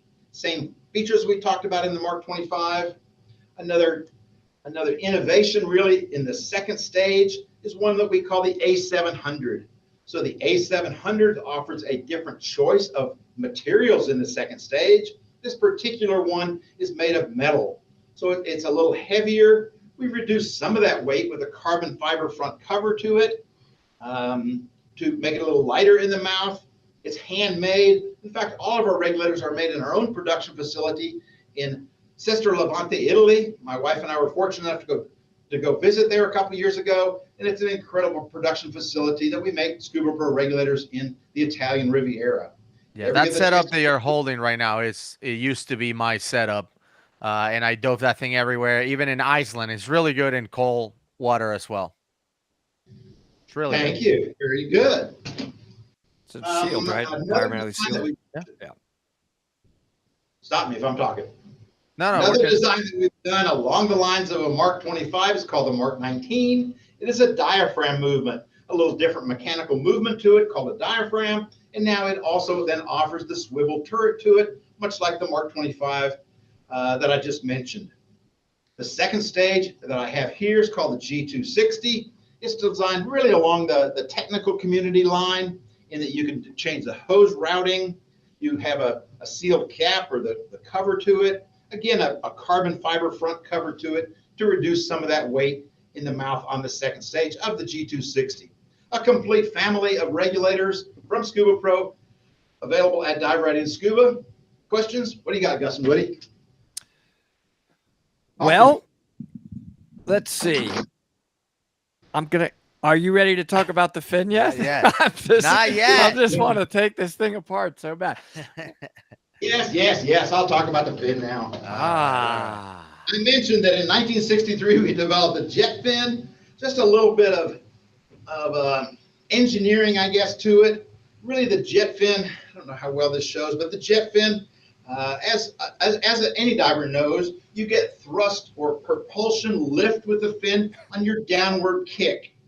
Typically, many fins on your up kick had nothing but a dead space in the back. So the jet fin put vents on the backside. So now you not only had your power kick down, but you also are displacing water and making an efficient kick on your up kick because the water is channeling or moving through the vents of a jet fin. Does that make sense? Yep. Next thing we did in fin design, almost 20 years ago, is called the Seawing Nova. So the Seawing Nova took a lot of that same design criteria. Every fin manufacturer agrees that a fin has to bend at about a 45-degree angle. We call it the angle of attack. If a fin bends too much, then the water spills over the top and you're not getting as much performance or feedback from that fin. If a fin doesn't bend enough, then you're not creating enough thrust or lift with that fin. So the Seawing Nova did a tremendous job of that. And this articulation or this hinge in the back gives us that 45-degree angle that we know is so important. Again, on the back side, you have rails that run up the side, so you're displacing the water on your up kick as well. You're running water off the length of that blade on your up kick. Of course, you get the power kicking down, and then you also getting an up kick on the power because of the rails that run up the back. The winglets on the side of the fin keep the fin from spilling water. You don't want the fin moving through the water like that. You want a nice, efficient kick to it. A nice long foot pocket to it. What's called a marine grade bungee, the very best bungee system that money can buy. And we offer a lifetime warranty to the original owner on the Seawing Nova. Questions? Nice. Next thing we learned in fin design was two fins, a family of fins, I guess, called the Go fin, which is a barefoot travel type fin, And then immediately we wanted to make a boot fit in a fin. So the Go Sport fin is kind of an entry-level price point, doing the same things that we talked about in terms of thrust, lift, water displacement, all made of a Monprene material. We were the first to start using a material called Monprene. Many of our fins are manufactured in South Africa with our engineering partners in South Africa, a tremendous design company down there called Endless Summer. So a one-piece Monprene design in either the Go Sport or the Go Travel fin. Again, utilizing the bungee system to it. Am I going too fast, Woody? Nope, we're good. Next thing happened. Woody's really excited about this one. I know. Okay, Woody, here we go. Finally. Finally. There were a few divers that didn't get a good performance out of the Seawing Nova, particularly in doing a frog type kick or a technical where you're kicking in this direction. Yep. So the same engineer really took that to heart and created a new fin called the Supernova. So the Supernova now has lateral rails that run down the side to displace or channel that water, like we talked about with the jet fin. You're channeling water when you're kicking in that technical or that frog kicking design. I gotta try this. Obviously, it has the 45-degree angle of attack that we talked about, all the other features in the Seawing. It's kind of cut thinner in the center part, so it is a paddle fin. You know that there's a couple different type fins out there, either a split fin or a paddle fin, and this is the paddle fin technology, cupping or scooping the water then as you kick with it. The winglets on the side, as we talked about, for stability. We talked about the angle of attack. We talked about the foot pocket. The beautiful thing about this fin is it's very modular. Think of this as the only fin, maybe the last fin you'll ever need. Talking too loud, Chris. No, you're the good. last fin you may ever need, because it does a couple of different things. First of all, it comes with a tool, and with that tool, you remove a hinge pin out of the center of it. The hinge pin is located on either side, and once the hinge pins are removed, then for travel purposes, the fin becomes very small and very easy to travel with. Like that. It comes with a fob or a tool that removes those hinge pins. Also has a beer opener on the back. Anyway, as a way to remove those hinge pins, and now a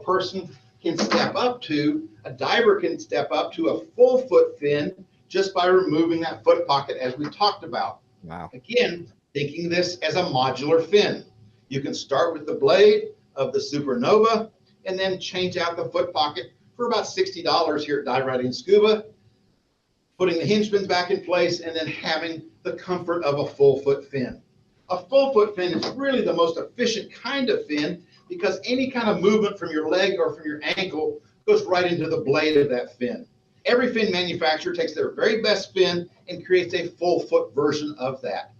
So I have always dived, my wife and I have always used a full foot type fin for diving in warm water because any kind of movement from your leg or from your ankle goes right into that fin design. Yeah. Now, could you or is Scuba Pro planning on having different maybe blades? Like if I want to switch that to a, let's say, a free diving blade that I can use for spear fishing, like can I also swap the blade, not just the boot? Absolutely. So really, once you have, again, that premise of call it the open heel version, there's all kinds of things that we can do down here. In fact, this summer, we're going to introduce the S-Tech fin, which will be a different blade design, kind of utilizing the best technologies of the jet fin and the Seawing Nova. So come to Dive Riding Scuba this summer and check out the new S-Tech blade. As Gus said, down the road, it's possible we could do a long fin for apnea diving. It's possible we could do a short blade for the Go Sport. There's all kinds of things, again, we can do to make this fin modular. Yeah, it's really cool. This is a really cool idea. Another cool idea is that you take that same tool and you remove the hinge pin. So once the hinge pin is removed, then it takes just, I call it my popper, pusher, and puller tool, because there's a couple of actions you take to remove the pin out of the buckle, or So now once the buckle is removed, you have 3 different adjustments. Say one day we're diving in the Great Lakes and we're in a rock boot or our dry suit boots, and the next day we go to a neoprene boot. We can adjust the length of the strap with that 3 centimeters of adjustment on either side of both fins to get a much better fit to that fin with the Supernova. So again, modular, we're going to have different blades. Modular in the fact that you can make changes to it and really customize the performance and the fit and feel of the Supernova fin. Look, the Supernova fin is super badass. I mean, can I quote you on that? I'm pretty impressed by the Supernova out of all, you know, we've had a couple of days of stuff, but I just love when people have the ability to have so much flexibility and change the right tool for the right purpose. We talk about it all the time on Dive Talk. Very, very cool product you made here. Super badass, I think you called it. Well, that if you guys want to, you know, use that name, I'm gonna probably let you do that for just if you send me a few pairs of pink ones, you can rename it. Yep, no problem. I'm happy to help that way. The first year of the design of the Supernova, it takes a tremendous amount of engineering money to take molds and to create a fin before you ever swim it. So the Supernova was about 5 years in manufacturing. Wow. We also have a white version of it. You can customize the colors with a skeg at the bottom, and the skeg can be changed out to about 7 different colors to match your diving ensemble or your diving system with it, with the white fin or the black fin when you change out those colored skegs. Capiche? Nice. Capiche. Capiche. Another product that I am super excited about. I've just come off of a road trip up here in Wisconsin with my boss, Brian Bookman, and we have had tremendous success with a new wetsuit material called Ulex. If you think about it, every wetsuit made for about the last 31 years has been made of neoprene. Neoprene is a DuPont chemical. I forgot the word. Chloroprene, and the chloroprene, the plural of that is called neoprene. So it's a combination of some chemicals that come together that we have made neoprene wetsuits out of for decades. The newest technology is making a suit out of a rubber-based material or a plant-based rubber. So the material for our Everflex suit comes right out of a rubber tree around the world, mostly in Sri Lanka. The rubber drips right out of a tree, like molasses drips out of a tree for maple syrup. So by doing that, it's much more sustainable. So it's the right thing to do in a wetsuit with this company called Ulex. Ulex actually worked with Patagonia. Many know the name Patagonia as a great company, as an environmental company, as a sustainable company. So about 12 years ago, Ulex and Patagonia got together for a surfing suit. Again, kind of a top water, no pressure, no ambient pressure to a surfing suit. In our Everflex, the advantage to the Ulex is that it doesn't compress. So that it has very minimal compression. You know that when you dive at depth, you're having to readjust your buoyancy compensator, and over a period of time, that neoprene might crush or become a little thinner, not be as warm as it once was. This Ulex material in the Everflex brand does not crush or has minimal compression to it, so it's going to be the most warmest suit you have ever worn because it doesn't compress like a neoprene gas-blown suit will do. So in our Everflex, it is super stretchy, so it has great stretch to it. We don't put a binding tape on the wrist and ankle, so you have great ability to get in and out of that suit very easily. The outside is actually made of plastic bottles. So we're recycling, as the sustainability, we're recycling plastic bottles to make the lining to the outside, as well as the lining to the inside. What else? People love the zipper in the neck to reduce some neck strain or some pressure you might have in your neck, particularly ladies. So you have that ability to make that change. As Charlie talked a moment ago, it is a solvent-free glue. So it's the right things to do in the manufacturing of the Ulex material.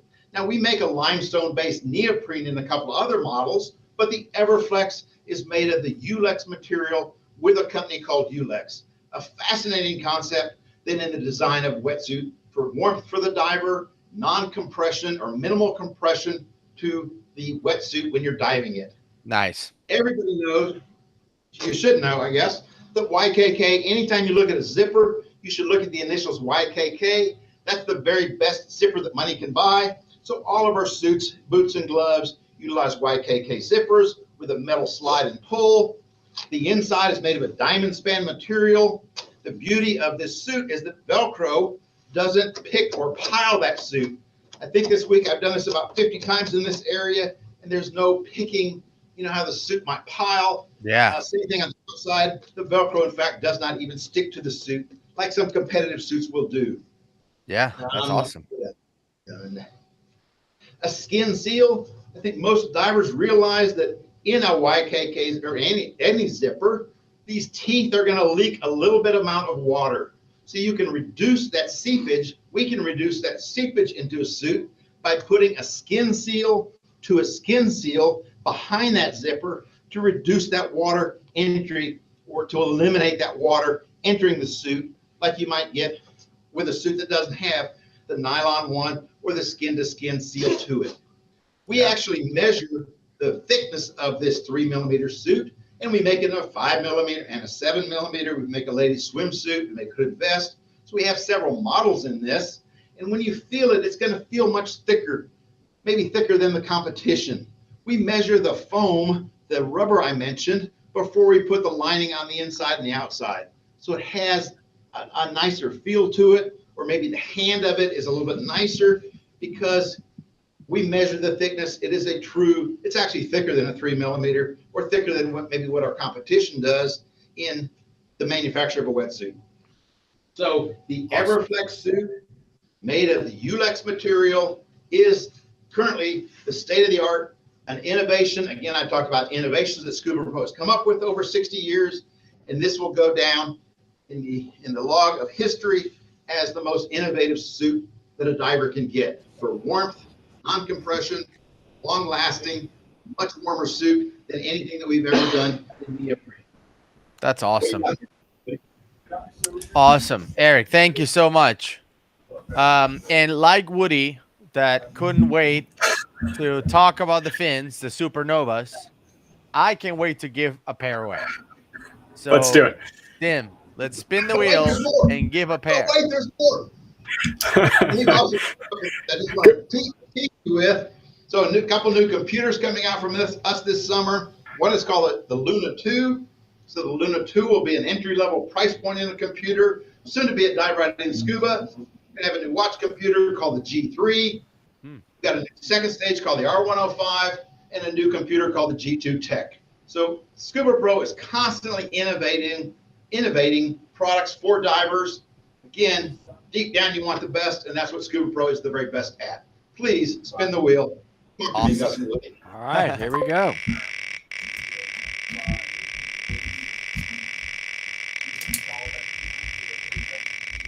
And the Supernovas go to Leah Santini. Leah. Congratulations. Congratulations. It does sound like a song. Leah Santini. Awesome name. Do we have questions from the audience? Most people are asking about, the price on the suits and, the different sizes and not the different sizes, but the thickness on them. How much is a 3 mil, a 5 mil, and a 7 mil on the suit? The 3 mil is, again, being sustainable. If it's slightly more, it's about $80 more than the competitive neoprene suit that we have in Everflex last year. So this 3 millimeter retails for $495. The 5 millimeter, let me check my sheets because I'm not great on pricing, comes in at $579 and then $750 for the 7 mil. Okay. Again, though, you may not need as thick a wetsuit as you once had because it doesn't compress at depth. I had a Florida diver last week told me he got out of his 5 millimeter suit and is diving the 3 millimeter because it was just as warm as the 5 millimeter. Wow, he nice. was in a competitive suit. Cool. That's awesome. So the price spread in that, slightly more than neoprene, but a whole lot better for the environment. and what we do at Scuba Pro. And last question, Eric, really quick. How much are the Supernovas? The Supernovas retail for $299, slightly more than the Seawing Nova. The Foot Pocket, as I said, is about a $60 add-on. Again, I love every new diver needs the open heel fin to dive in the lakes, quarries, and rivers to get certified. But a great second fin is adding the full foot version of that. And about $60 to add just that part of it. The second blade, I have not yet seen that. Our meeting is next week. We'll know more about the S-Tech. And Chris, Tim, and Mike will know more about the S-Tech fin next week. That's awesome. Thank Thank you, you, stuff, Eric. man. Scuba Pro. Great stuff. Continues to innovate. Good stuff. Eric, thanks so much for your time. Thank you. Check out our website. Oh, okay. Check out your website. ScubaPro.com. ScubaPro.com. Which redirects you to Johnson Outdoors. Sorry, Eric. There I it didn't is. mean to cut you off. You're back. You're back. So All ScubaPro.com. We'll check it That's out. right. We'll keep our website up to date with new products as you launch it as well. Thanks a lot. Awesome. Thank you all very much. Thank you. Up next, we have John from OTS. All right. Let's Hey, get John. John. up. Hey, John, how you doing today? Hey guys, how are you all? Good, John. How are you? Great. I'm pretty good. I don't know if we've ever worked together before, have we? I don't know, but you are the clearest audio of anybody in 2 days. I'm the what? Your audio is clear, crisp. Oh, okay. Really well, good. I have. I do a lot of seminars online. I do a lot of virtual classes for technicians, and I struggled at the very beginning with audio, and then I told the company, I said, "Look, I'm going to break down," and the company bought me a microphone. So I think that makes a big difference in what we've done here in the past. So. Yeah, you also have like a radio voice, doesn't he? Yeah. You I know, just want to listen. I don't even care what you're I've saying. heard, I I've just heard wanna that hear it. before. I've heard that before. I've lectured a few times this week, and I was at the American Academy of Underwater Scientists bubble breaker last night, and it was really loud, so I was a little hoarse from that. So that's probably where I got. I mean, your face is cool as well, but your voice is just magnetic. I'm complimenting All you. right. You cut me off in the Oh, middle there of a you go. Thank compliment. you. I Thank said you. his face is, fine, but his voice is just magnificent. So, John, every year at DEMA, I stop by OTS to see what you guys are doing, what you're coming up with. So tell us what you have for us. Well, we've as far as new stuff goes, we're kind of cruising along with our new wireless packages. We've got the PowerComs and the Milcoms, which are just there's nothing that's ever compared to them in the market before. Did you guys get to see those at DEMA? Yep, I think Okay. so. Yeah. We did. I got one here. This is the 5,000. This is a 35 watt unit, through water unit. Yeah, And I'll show it again there. Well, we use them at the Georgia Aquarium. Are you at the Georgia Aquarium? Yep. Oh, And okay. So I did a dive a lot show of work there. I was just up there teaching classes not too long ago. I know. We did. I've done the dive show there for many years, and of course, that's what we use.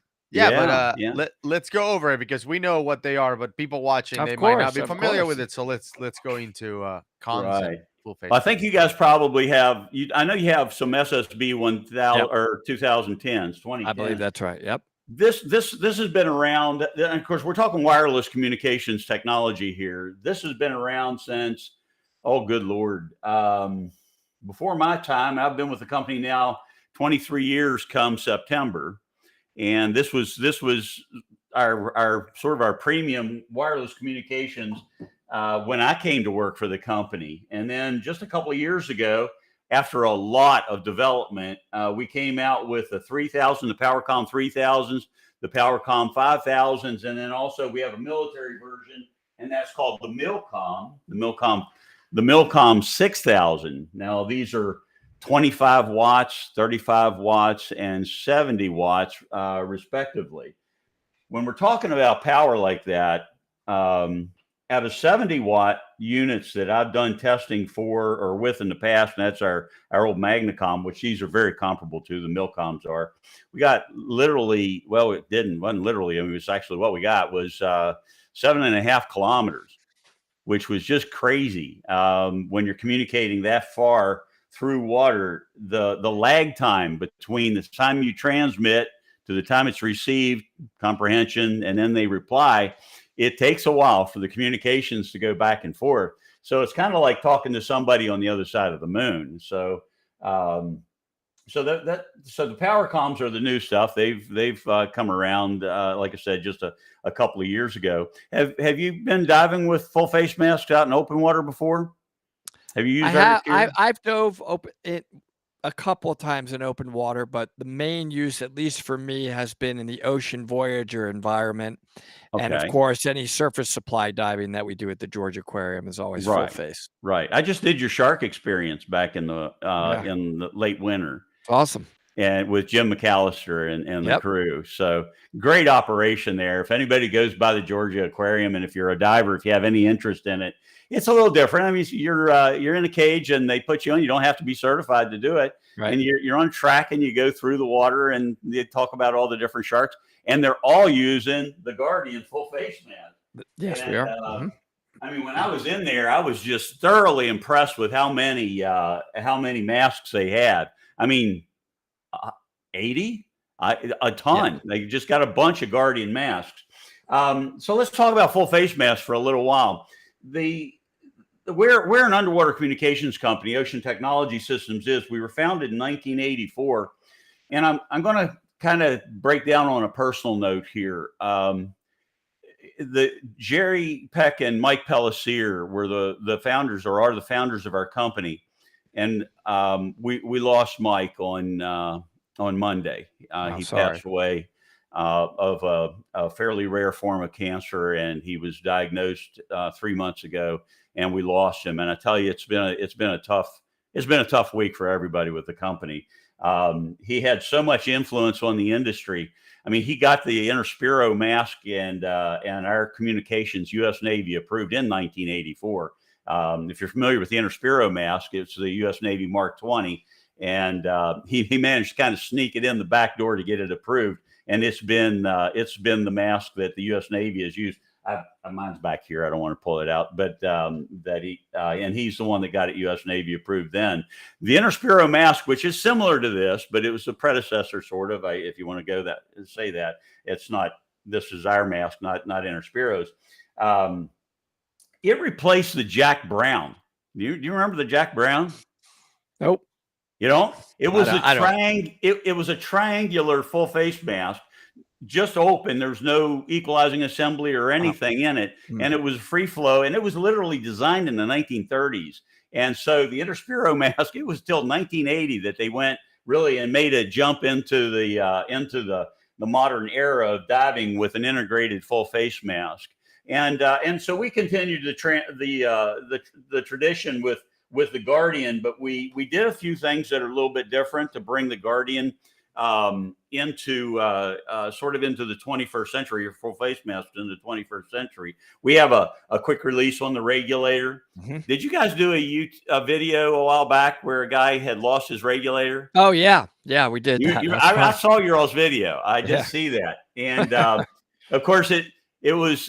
And you guys did a really good, review on that, because what he did is he failed to click his regulator into place. I mean, if you change your tires on your car and you don't attach your lug nuts, well, whose fault is that? And there's a visual on the other side of the mask where you see the little prongs stick out. So you want to always make sure the red button on the inside. But you also, when you hear it click, and once it's clicked into place, it's not coming apart. Right. I mean, it's just almost physically impossible unless there's something broken. And, people break gear all the time, and everything is, susceptible to being broken.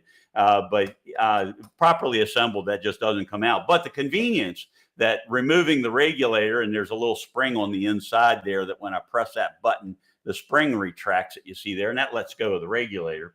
The convenience of this is really, it is really, I can't understand or overstate it. I mean, you break your gear down and your regulator goes with your regulator assembly, and your mask goes to some place where it's going to be safe and not getting broken. If you're on the dive boat or whatever, you're not dragging it across the deck with the rest of your equipment, and you can protect it along with any communications equipment that you have on it. Yeah, we suggest at the aquarium, we dry them out. We take a towel, a diaper basically, and dry out the inside of the rim and so forth. Well, that's the thing about aquariums. Aquariums are the harshest environment our equipment goes into. And a lot of people can't really comprehend that because it doesn't seem like it's a very harsh. I mean, you think about, dive boats, commercial dive boats, military applications and stuff like that.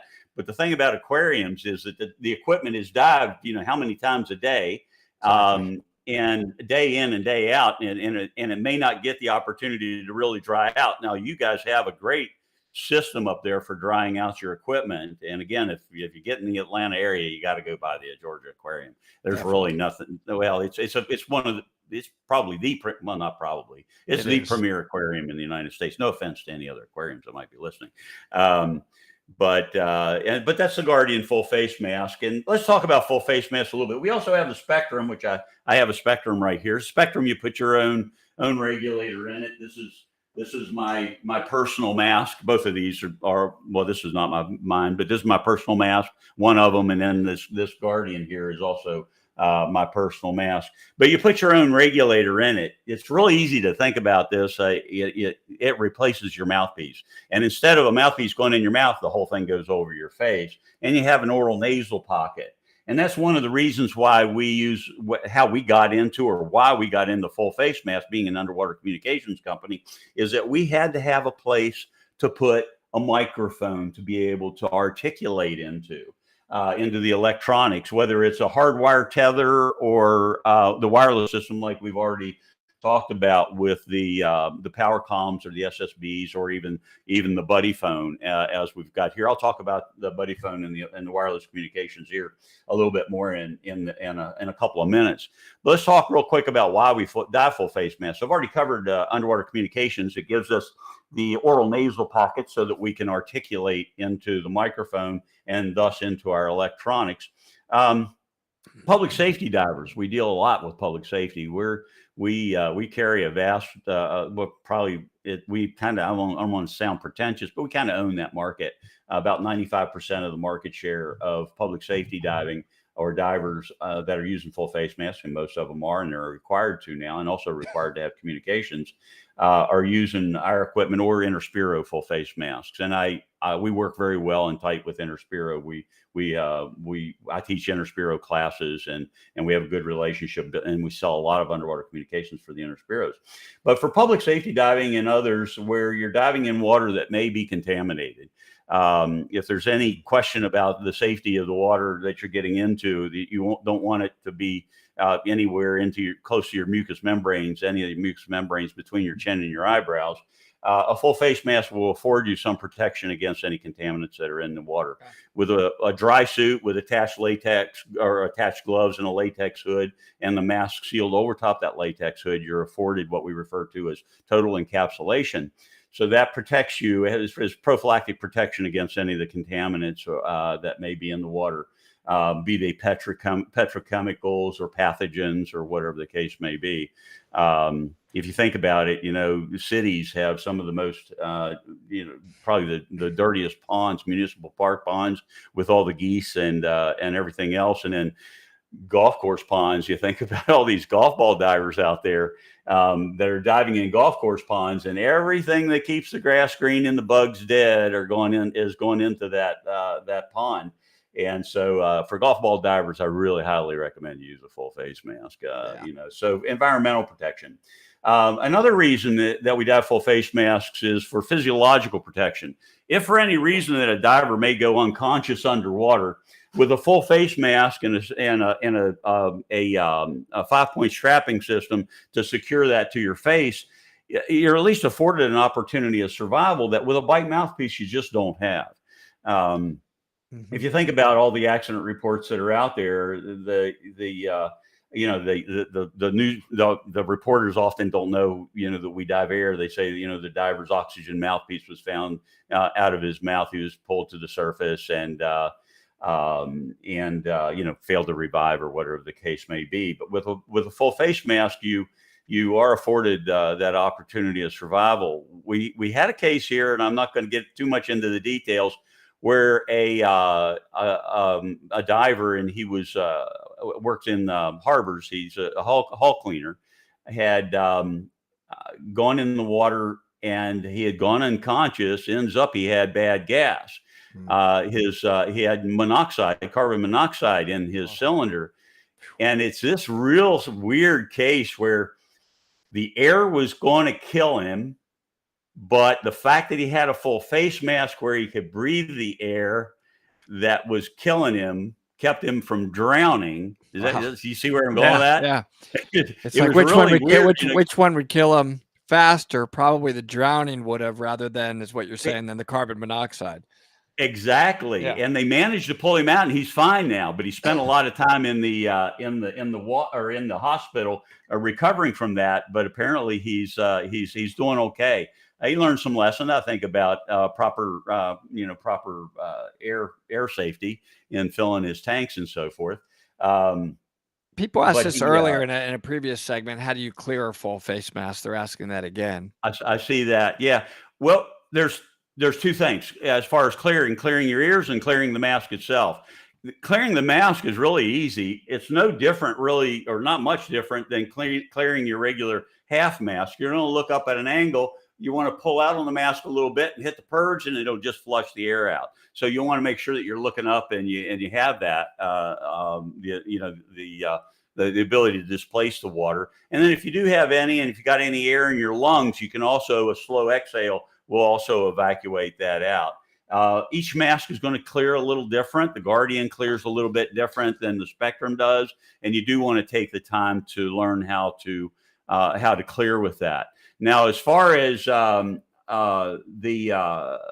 your ears, with the Spectrum, you can just reach in to be able to equalize. You can reach in and pinch your nose, and then I don't know if I saw that question pop up here, but with the Guardian, we have a rubber V block that goes underneath your nose, and you need to adjust this so it rests just underneath your nostrils, as you can see. And then when you go to equalize, you want to look up and you press on the mask and you're collapsing it in against your nostrils, and you can Valsalva it that way. So that's they're easy. You just have to make sure you adjust them. The Spectrum, I have to say, is kind of nice in that you can just reach in and pinch your nose. So it's kind of nice from that standpoint. Trying to get my mask coordinated here. So I talked about physiological protection for if you go unconscious, and then underwater communications and environmental protection. We also have a bit of a following now as far as divers that just prefer to dive with a full face mask. So it's sort of the fourth reason why is it's just a comfort. And there's also one other thing I want to add. Go back to adding underwater communications to your full face mask, with the ability to say, hold up, I have a problem here. The safety factor that provides with communications and full face mask. And I really can't, I think I may have talked about this a little bit, but I really can't stress that enough as to the safety factor that underwater communications will provide. Divers. I was diving with one of my former partners, my ex-wife, and before we were married, and she had a failure of her airline. It literally popped off of her mask, not the Guardian. It was with an Interspiro, not Interspiro's fault. We were using a swivel that ended up being recalled, and it literally popped off. Well, she, as normal, your buddy diver, she's always behind me. And I literally heard her say, and I couldn't make out what she said, but I could tell that it wasn't right. And I managed to turn around to see this big V column of bubbles coming off her shoulder. And I went up to her, ripped out my Octo, and I grabbed her, and she did everything exactly what she was supposed to. She had her mask up on her forehead and her Octo in her mouth. And then we did a safe ascent. And but just the fact, I wouldn't have known had she not had the ability to hit that button, hit or push the talk button and yell at me. Even though I couldn't tell what she said, I could. You knew something was wrong, right? Yeah, I knew something was wrong, and we got her, and she was fine. She was pretty scared at the end of the day. She kind of broke down. Yeah, some questions. Some of these questions I'd like to knock out. So people are asking about prescription lenses. We have, well, I don't know if you can see with this. This is my personal mask, and I've got a reader in here. And the way it's positioned here, I actually had a second reader below it that I put in my other Guardian. You can put readers in them. These are the stick-on readers that you just put in with water. We have an eyewear insert that I don't have a sample of it here. That we have an eyewear insert that's basically like a pair of glasses that will go in the inner mask here. There's a frame that goes in, and then there's a little set of wires that come down. There's a rubber block that slides up and down, and then in that rubber block there's a pair of holes, and you have basically a pair of glasses that have no arms on them, and they have two prongs that come out, and that sticks into that rubber block, and you can move that rubber block up and down to adjust it to your eye levels where you need it to be. That's an interesting question about a rebreathers. I've never seen anybody wearing a full face mask and connect a DSV or a BOV to a full face mask. We do have that. There you go. Finish up on the lenses with the Spectrum. It's a glass lens, and you can actually have prescriptions bonded to this, just like you can any regular mask with the glass lenses. And prescription dive masks .com is one, and there's another one someplace, I think somewhere up north, Minnesota, Wisconsin, or someplace that does that as well.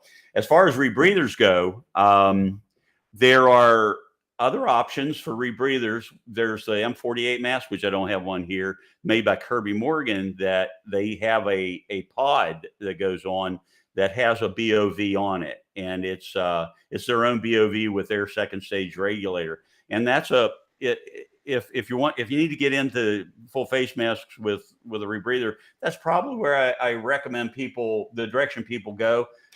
We have comms for all the different full face masks out there, including the M48. If you're going that way, if you're going to go with a full face mask, it's kind of a no-brainer to have communications. If you have a full face mask, you might as well be able to talk again, right, provided the safety factor that comes along with it. Then there's also Golem Gear has an adapter to the Guardian mask that plugs in instead of the regular second stage regulator. You plug their BOV in, the Shrimp BOV. Are you familiar with the Shrimp? Very nice. Yep. Okay. Yeah, he's got that. Of course, they just changed hands. Jacob sold. I can't remember the name of the company he sold to. And then also DiveSoft is another company that has an adapter that's very similar to what Jacob had put together. And we don't sell them. We recommend you go directly to the companies that sell those for their BOVs. And then there's also, we've had quite a bit of interest in the military for putting rebreathers, and generally it's the LAR-5. With just a DSV, no BOV, just a DSV going into this, because again, it provides communications, the ability for communications, and also in the event of oxygen toxicity, hypoxia, or anything like that, it's physiologically, it's physiological protection that you're afforded an opportunity of survival. Whereas if you go hypoxic and you don't have a retention on your DSV or whatever, you may not make it through your convulsions or however your unconsciousness or convulsions with hypoxia. And then we have communications that also go into in line in a DSV that we call them mumble comms, and those are primarily used for the special operations communities.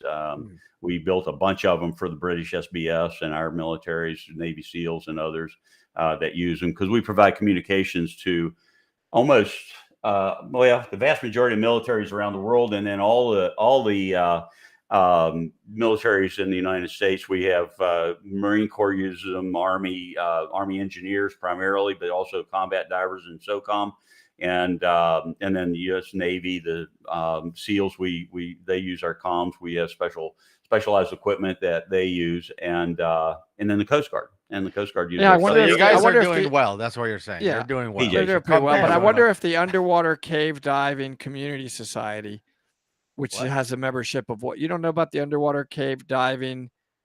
Oh yeah, community. Yeah, I'm in Florida as well. Singing Society. Oh boy, Singing Society. Yeah, it's a special new community of one. The Underwater Cave Diving Community Singing Society. Wow. Singing. Oh. Yeah. When those of us sing through the caves.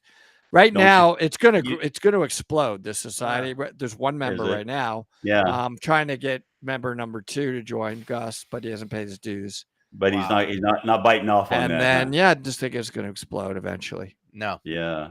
It's here. So okay, so we have only a couple more minutes. Do you have anything else, John, that you want to talk about before we give stuff away? Yeah. No, I hate to say this, but it's been so much turmoil again with all the things that have happened with the company, this week and leading up to it. Sure. I don't remember what I don't know what are we giving away? Yeah, I'm putting you on the spot, John. What would you like to give away? I heard it was, I don't know, 10 full system Guardians with how about we give away a Spectrum mask? I don't know. I'm going to put my foot in other people's mouth. You want to give away a Spectrum mask? Well, let's give away a Spectrum. Let's give away a Spectrum mask. Very nice. Yeah, and they can choose the color they want. So we have you get a choice of any color you want as long as it's black or blue. There you go. So easy. Let's bring up the All wheel. right. Let's spin this guy up. Good luck, everyone. Don't forget, though, if you win this thing, go take a class. Absolutely. Don't just go diving. Yeah, it's just a few days. Yeah. Take the time to learn. Ashley Weems. Congratulations, Ashley. Ashley. So what Ashley needs to do, I guess you have a process. They call you. Yep. You contact them. I'll be emailing everybody next week. So, and then let me know or place the order for it through your channels, and I'll make sure that it's authorized. We'll get that taken care of. So, that's cool, Ashley. Yeah. We gave away two last night too. Nice. Awesome. Yeah. So. Well done. And Ashley, if you don't want to get into the whole drama of full face mask and class or whatever, just call me. I'll take. I mean, you'll take it off her hands. Yeah, I mean, just to help her out, right. Make it convenient. Yeah. Well, we've got. If you want to see our stuff in action, I guess Shark Week's going to be coming up here in another couple of months, and we're all over Shark Week. And you can hear how the communications sound and so forth. We've got a lot of television that's using our equipment now. Gold, that's awesome. Cool. Gold shows up in Alaska, and a lot of documentaries. That's awesome. Yeah. Well, I think it speaks a lot about your gear. In the Georgia Aquarium is one of the most, if not the best, aquarium in the world. Yeah, and very demanding. We brutalize your gear. I'm not gonna lie. Right. We have to kill that stuff, and like you said, multiple dives per day. Yeah. And I teach a lot of classes up there. We have a really good relationship with Jim McAllister, your dive safety officer there. He's a great guy. And I've dived the aquarium I've dived the aquarium a couple of times now, and it's a great dive. I mean, aquarium diving it's cool. It's awesome. I mean, they dive all around the world, but to dive in some of the aquariums, and I've been fortunate to dive Seattle, North Carolina, Georgia Aquarium, and a couple others. And they're fun dives. They really are. I mean, we're going to see that many species at one time. But thank you so much. Thank you, John, for showing us. And by the way, I just want to remind everyone that everyone entering these giveaways at the end of every session are entering the $1,000 shopping spree final giveaway at the end of the day. Yeah. So stay tuned for that. Don't go anywhere. John, with a $1,000 shopping spree, they could buy one of these. They could buy two of these. Yeah. So yeah. I like the way nice final plug there. That's good marketing. Yeah, there you go. Always be selling. John, from the Dive Right In Scuba family, our heart goes out to you guys and all of OTS.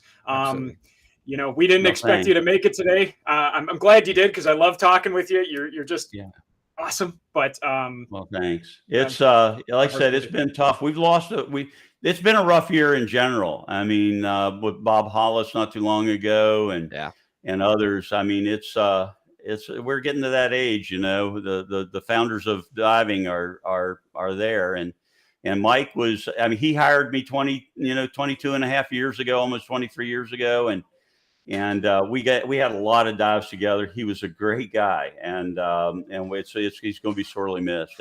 And this stuff is because of Mike and Jerry. I mean, we wouldn't have what we have now in the technology without Mike and Jerry. They really were founders of and innovators in underwater communications. So, but thank you. I appreciate it. Thanks, John. Thank you so much. All right. Have a great weekend. You all too. Take care. Take care. All right. Am I imagining things, or did our Dive Talk sticker get more crooked somehow? How did that? What is going on? What No, happened? It's coming up. Oh, coming now off. it's actually. Wow. Dude, this is okay. a joke. So this is. it's crooked That's what they and think of us. almost on the floor. That's what they think of us. And I dive right in Amazing. scuba. I'm looking at it like, what happened to it? The It's been 30 entire minutes ago. It wasn't. Company. Yeah. That's how it feels. So we're getting. All right. Well, I am very excited for our next guest. He's visiting us all the way from across the pond. I'm pulling him up now. Fourth Element. Jim. How's it going, Jim? Hey, Jim. Hey guys, nice to see you. Thanks very Nice much to for see having me you. on this, this event. Absolutely. Yeah. Well, I know you have a big fan. That's for sure. Gus preaches your stuff Yeah. all the time. Oh, that's awesome. Well, at least there's someone, right? So, Yeah, at least we have one. It's great. Yeah, stuff. no, it's actually it's nice to meet you two as well, Woody and Gus. You know, I've listened to your podcast and and enjoyed your show and but never actually met you before. So that's I'm that's loud. cool to meet Hold you. on one second. There's something going on This in the is- background. They had a Oh, leveling. yeah, there's There you get that spirit level right. Come on. All right. I mean, they're a technical shop, so yeah, that looks terrible. All right. All right, let's rock and roll. So yeah, Jim. So talk to us about Fourth Element. As Woody mentioned, I've been diving an Argonaut 2.0 custom made. I think I bought it in 2018 or something like that, and he looks like I bought it last week. I mean, it's awesome. Really, really happy with it. And I know that there's a 3.0 coming Yeah.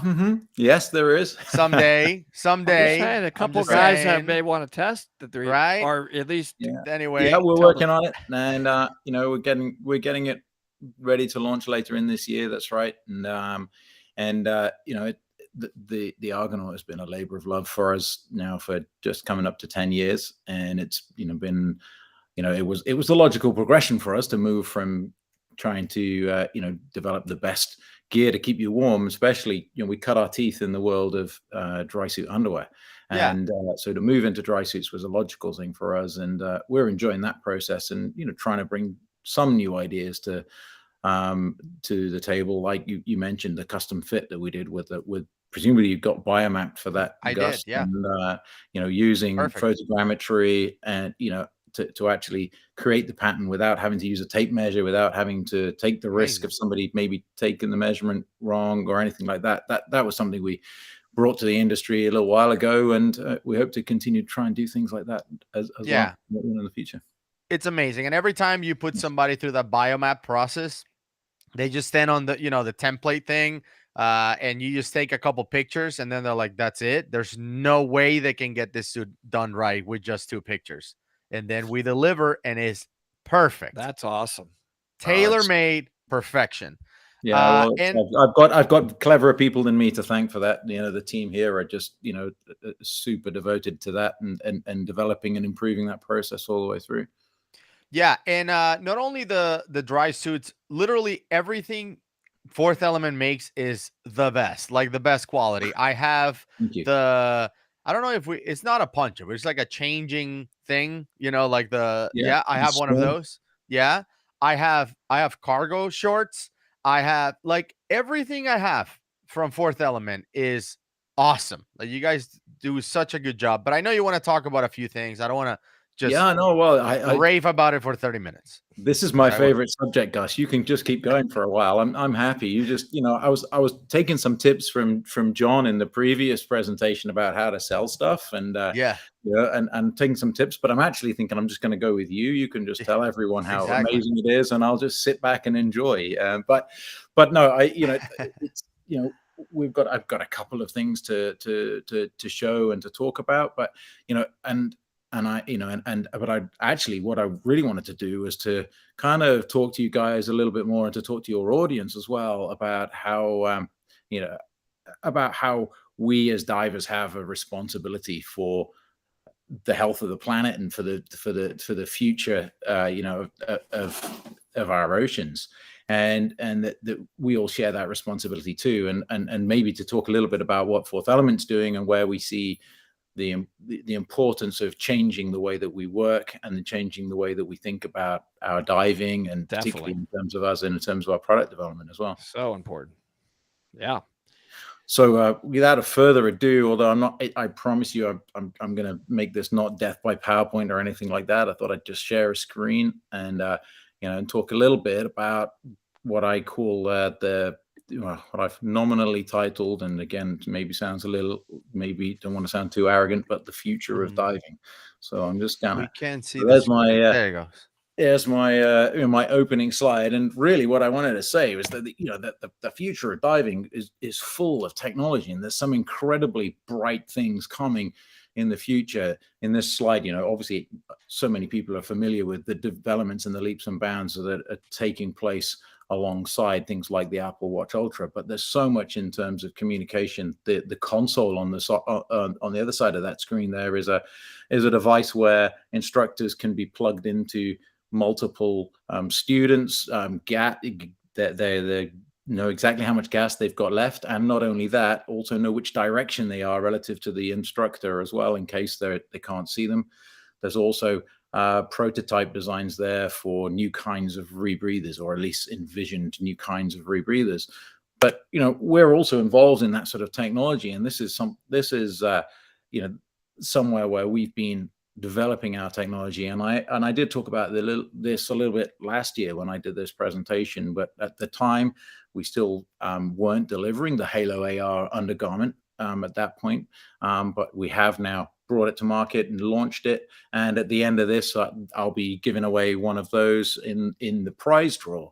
And this shows you the basis of how we kind of came to discover the material that insulates inside the Halo AR undergarment. This is, by the way, on the previous picture that you had, I thought that was me coming out of Ginny after a 3-hour dive and seeing where the bathroom is, like all the way, like half a mile away, like 1,000 yards, man, all the way out there. We all feel a little bit like that, right? Yeah. But yeah, the undergarment itself, the Halo AR, this is one of them here. It's insulated with this material, aerogel, that I'll come on to again in a second. But it's got a number of other features as well that we wanted to bring into the product. Like, for example, when we were designing this, myself and a colleague spent hours in a cold chamber, and we were actually measuring heat loss using thermal imaging cameras and looking at the design of all of our products to try and improve them, finding what were the cold spots, and then changing the design to minimize the impacts of these cold spots. So, for example, the zipper on the side of the Halo AR runs not down the central line of the body, because what we found was that by creating a consistent thermal barrier across your chest, when you're horizontal in the water on trim, that's where you're exposed most. So if you can minimize that exposure by moving the cold spot out of the way, out of the high exposure zones, you'll stay much warmer for longer. I'm just imagining that you had asked me to help participate in that cold water testing thing. The second my foot enters, I'm like, "Ooh, that's a problem." Yeah, well, that's how cold I get. The hard part about all of these tests is that some people will, like you, go, "Yeah, no, yeah, they don't," and then there are other people who seem to have antifreeze for blood, and it's finding the right balance of people that are cold sensitive versus those that aren't, to understand, and also to try and understand how the human body reacts differently with different people as well. And that's, my background is in physiology, so that's also kind of really interested me over the course of developing all of our product. But as I showed you that in one of the audience mentioned they've seen that photo with the blowtorch before, and I'll come back to that again now. And that material is called aerogel, and it was originally developed for NASA, and it was developed for them in order to insulate the capsules, space capsules, and it was it's incredibly highly insulative material. As you can see there, blowtorch on one side with somebody's hand comfortably holding it on the other side. And it's also the lightest material on Earth, right? That's right. Yeah, exactly. And I actually read an article about this material back in 2003. and got a piece of this material, and we started playing around with it. And we realized at the time that the technology as it stood just couldn't cope with the rigors of being under pressure and being compressed in diving circumstances. But we kind of kept our eye on that, and also had carried on having conversations with people manufacturing this gear until now. The material has evolved considerably, and what's inside our undergarment is material. This is the development of that aerogel material, and this is small capsules of that aerogel material bonded into a foam matrix, which means that we're able to make it very flexible. It will resist compression at depth, and it will recover from compression so that it lasts a longer time. And so the idea is that we're trying to we're trying to provide maximum insulation from minimum bulk using this amazing material. I did notice a little comment on the side there saying you wouldn't want to put a blowtorch to it. And no, you wouldn't want to put a blowtorch to this either, because the foam material that's holding the aerogel capsules in it isn't going to resist the flame in quite the same way. But in the big picture, what our objective here is lowest minimum bulk and maximum insulation from that. So that's the idea behind the Halo AR, was to reduce the amount of bulk, maximize the thermal protection, and leave you as flexible as you want it to be. Maybe you wanted to just get rid of some lead that you were using, so you weren't compensating for so much buoyancy, or you wanted to layer up with more layers for the really cold extreme stuff. But we wanted to create this kind of versatile suit using this incredible technology that we had discovered and read about years ago, and seeing how it was developing. And to answer Tommy's question there, will it work under a wetsuit? I think it would, and it's something that we are looking into, but we haven't gone that far into the development of it yet. I'm a little nervous about what you're holding up. No, that's it. Yeah, but but whose part is that? Yeah, but that's our. No, let's do it. I know, but I pay for half that. Fine. I'm ready. I'll take that. I'll take that. You know, there's Let's people do this. waiting. I think So, I think dose. Tim's waiting. Tim will take all of that. Dose. Too, yeah. And so later this year, we will also be launching a glove made with the same material, lining it. So that You had us at blowtorch. I mean, the rest is nice, but you had us at I'm blowtorch. glad you said torch. So we're going to be launching a dry glove liner, and that's going to be coming out towards the end of the year in November. A dry glove liner, which we think will really change the way people feel about diving in dry gloves and having warmer hands as well. So that's something we've been working on it, and it's now being used. Its testing was done up inside the Antarctic Circle in the north of Canada, actually by the British Special Forces. And we had some testing results from that, and it passed their tests, and it's been used in a huge number of other places around the world. But in particular, it comes into its own in cold waters. And it's had some pretty extensive tests and is now specified by the British military for use in cold waters as well. But that's really kind of where we see ourselves in terms of technology. But moving on from that, the future of diving, for sure, yeah. a lot more women doing it. Right? What kind of big picture technology changes are you going to be bringing in between the 2 and the 3? I'm saying. No, that's a good question, and something that I can't really reveal at this stage. So not such a good question, but I'm curious. Yeah. Big stuff, like big changes overall. Yes, we've worked on making the telescopic torso more comfortable and there are some other features particularly designed around the idea that the time when you want the dry suit to be most comfortable is when the when you're in the water and you're diving on trim with your legs bent. So we've been working on some redesign of the legs, making them fit better, and we're also working on the way that we create our patterns to accommodate people even in better ways as well, in different body shapes where we had some limitations with the previous patterns. We've improved those so that we're able to accommodate an even wider variety of shapes as well. Cool. Great. Thanks for pushing the envelope. For our first time as well, the big everybody. question is color. We've got more colors coming too. Oh, well, that's awesome. I mean, there were some improvements. I don't know if you don't want me to talk about them, I won't. But they had one at DEMA, right? You had like a prototype at DEMA. Yeah, that's right. And I asked a lot of questions. Well, And he just said don't announce. Let him announce it. But I'm not under NDA. And we've made some changes from that, and one of the main things is to make sure that the suit moves with you more effectively, so you're working less against the suit. And that's great. That's good stuff. Changing that, particularly where the legs are concerned. I'll just ask this question this way. So there's something different about the valve on the chest, the inflator. Yep.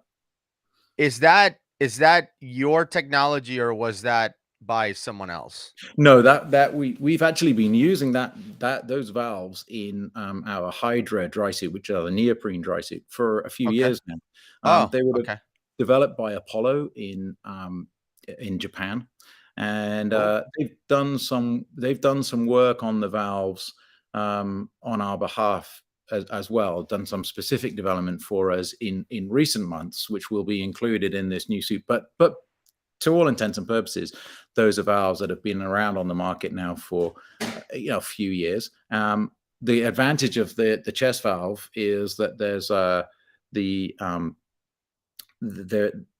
return valve, or there's a non-return valve, which means that if you forget, heaven forbid, you forget to connect your dry suit, it won't leak in through the valve. Or if you're using offboard, if you're using a suit gas rather than breathing gas, and that actually gets empty, that cylinder empties, then it won't leak back into the suit as well. And equally on the shoulder valve, it's the dump valve on the shoulder. You can actually take that apart yourself in the field. A lot of the times you get a leak in your dump valve.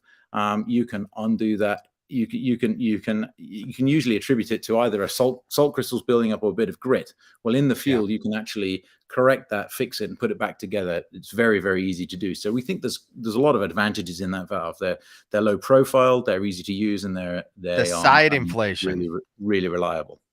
The side inflation for me, the fact that the button is on the side and not in the front. Like if you're diving a chest mounted rebreather or whatever, like it's not pressing against it and able to fill it by mistake. So now it's on the side. You just press the button on top of it. It's really cool. That's cool.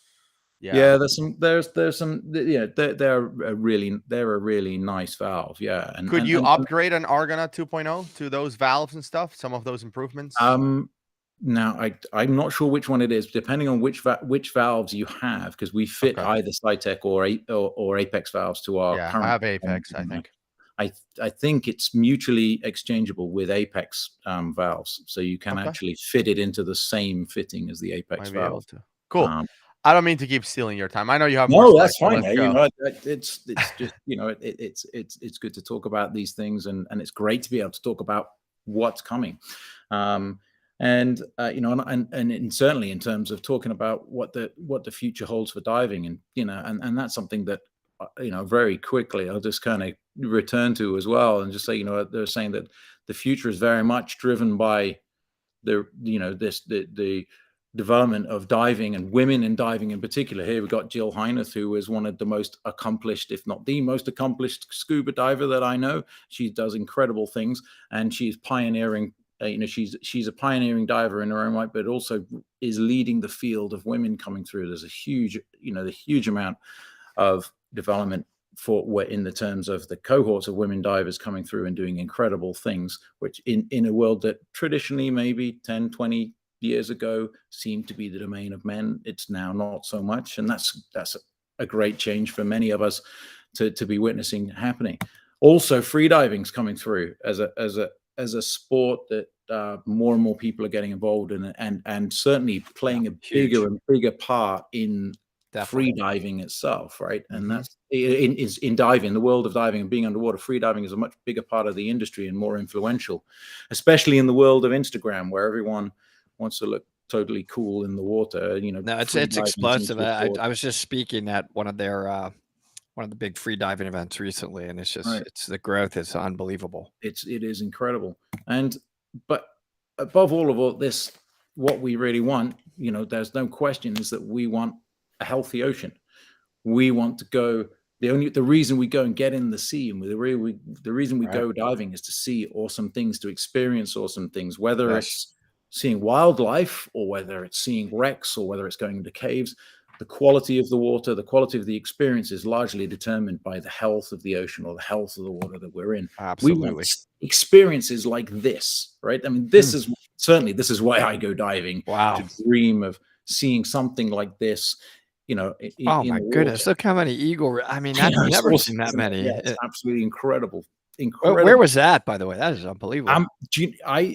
You know, I'm not actually sure it is. I'm not sure where it is, and that's amazing. The guy who took the photo, who let me use it, is going to kill me for forgetting where it was taken. That's like a Galapagos kind of a thing, where you see a gazillion of something. It has that kind of feel. It could also be Saipan as well. Would be the other one if I was going to guess at it. But, and I'll apologize to him later for forgetting that. But even more important than that, we need it. Everybody knows that the ocean has a temperature modulating effect on our atmosphere and on our environment. It absorbs CO2. These are essential things for us, and without it, this is what we get. And if we don't look after it, is this the future of diving? And we have to ask ourselves, that if sea temperatures continue to increase, coral bleaching, if it takes place, and if that, if the temperature doesn't revert back down to cooler temperatures, the damage is permanent. Many people have seen the Chasing Coral video, and then the ocean is also becoming more acidic, which affects the ability of crustacean and other shellfish to form their shells. And it's been shown that they're getting thinner and thinner and weaker. And of course, nobody wants to see stuff like this, and nobody appreciates this kind of imagery, facing them. So, fundamentally, there's no future for diving without a future for the ocean. We're tied into that. And, I believe that this quote says it all. The greatest threat to the future of our planet is the belief that someone else is going to save it. We can't wait for governments. We can't wait for any of that stuff. We have to do what we can to protect what we love. And we, you and me, Wally, Gus, and all of the guys, everybody watching this, we're the future of diving. And there are easy platitudes. What are we going to do? Reduce, reuse, recycle. Of course, we're going to do those things, but also we can exercise our right to choose as well. We can exercise our right to choose. We can choose greener travel. We can, we can look at the dive centers that we're working with and ask, do their environmental beliefs, does their attitude to the ocean reflect our own? We can buy greener gear, and that's obviously somewhere where Fourth Element has been more recently cutting its teeth in terms of striving to develop products with recycled materials, from ghost gear right the way through to waste from car manufacture. And these are all choices that we can make. And why? Because if we don't, we are not going to we're not going to be able to see this. And at Fourth Element, we said to ourselves, well, what can we do? What can we do for the ocean? And it's no good us sitting around talking about it. We've got to do something. And that's why we set out. That's why we set out to do that, because you can't change anyone else, right? And there's a question here from Michael there saying you have to change the masses to change the course of the world. You're right, Michael. You're totally right. Absolutely right. But the only person you can actually change for sure and know you can change is yourself. Yeah. And when we looked at Fourth Element, we were like, we can change ourselves. We can't carry on doing it. And that's why we've been working on things like the recycled fins, which are 97% that's awesome recycled plastic, partly from car manufacture, partly from bottle tops. we haven't, when we talk about technology, we haven't reinvented the dive fin here. Not at all. It's a classic channel fin design that looks very similar to a lot of other fins on the market. And that's true. We're not denying that at all. But we are striving to show that you can do something differently with the materials, where this comes from. What are you doing? These are the things where, you've got to, we feel compelled that we've got to try and show that we can do this, show that we can do this differently. And Totally. there's a 3 or 4 minute video that I don't know if Tim has received it yet or not, that I'll peg up just you got at the time, end, so let's at see the it. end of this thing, if we've got time to show you, which is kind of like our direction, where we're going. I think we have time now. Let's play it right now. and then let's give away some stuff. Fire away and go for it. You're going to get taught probably how to use a sense. I don't have to switch it out because I said that. Bad either way. We are Fourth Element, the world's leading sustainable dive brand. We've worked tirelessly to create products that deliver great diving performance with minimal impact on the environment, and we never compromise on quality, durability, or performance. As world leaders in thermal protection, we've been keeping people warm from the bottom of the Antarctic Ocean to the top of Mount Everest. Since the beginning, we've had a desire to protect and preserve the playgrounds we use, to not just continue to take from the oceans, but to give something back. Our Ocean Positive journey began in 1999 and has continued to evolve and develop. Being Ocean Positive is not just about what we do in the ocean, but also what we do in our everyday lives. From the garments we produce to the packaging they are in and the projects that we support along the way, everything we do leads to ensuring a more sustainable business that is good for the ocean. Our global network of team divers and ambassadors includes some of the best custodians the ocean has ever seen. From running coral reef restoration projects to ghost fishing net removal, they play a vital part in the conservation of our oceans. Our product development is driven by a mission to make high-performance products that have minimal impact on the environment. From using reclaimed ghost fishing nets in our swimwear to recycling textile waste in the manufacturing of our t-shirts and outerwear, and even bringing the first recycled dive fin to the scuba market. The question is always how, not if it's possible to do things better. Our Ocean Positive journey is one we're committed to for the long haul. We can all have an impact on this world, the world we leave behind for generations to come. We invite you to join us on this Ocean Positive journey so we can all make better choices and make a difference to the ocean.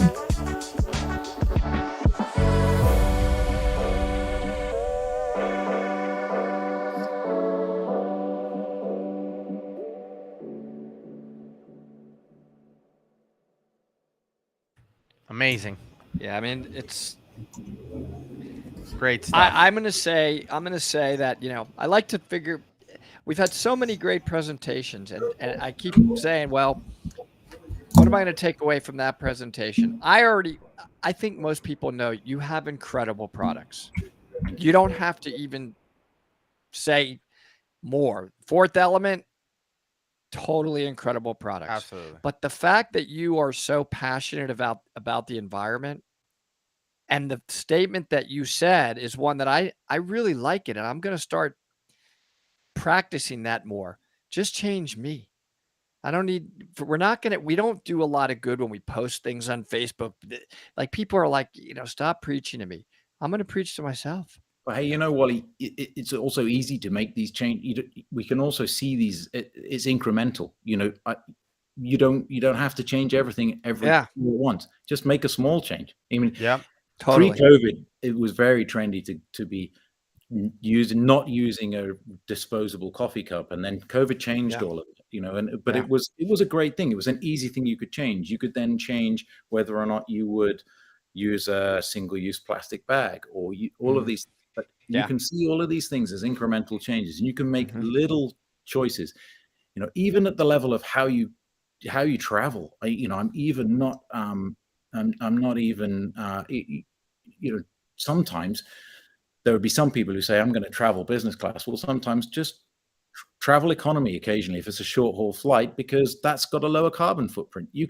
Everyone can make a change, big changes and small changes.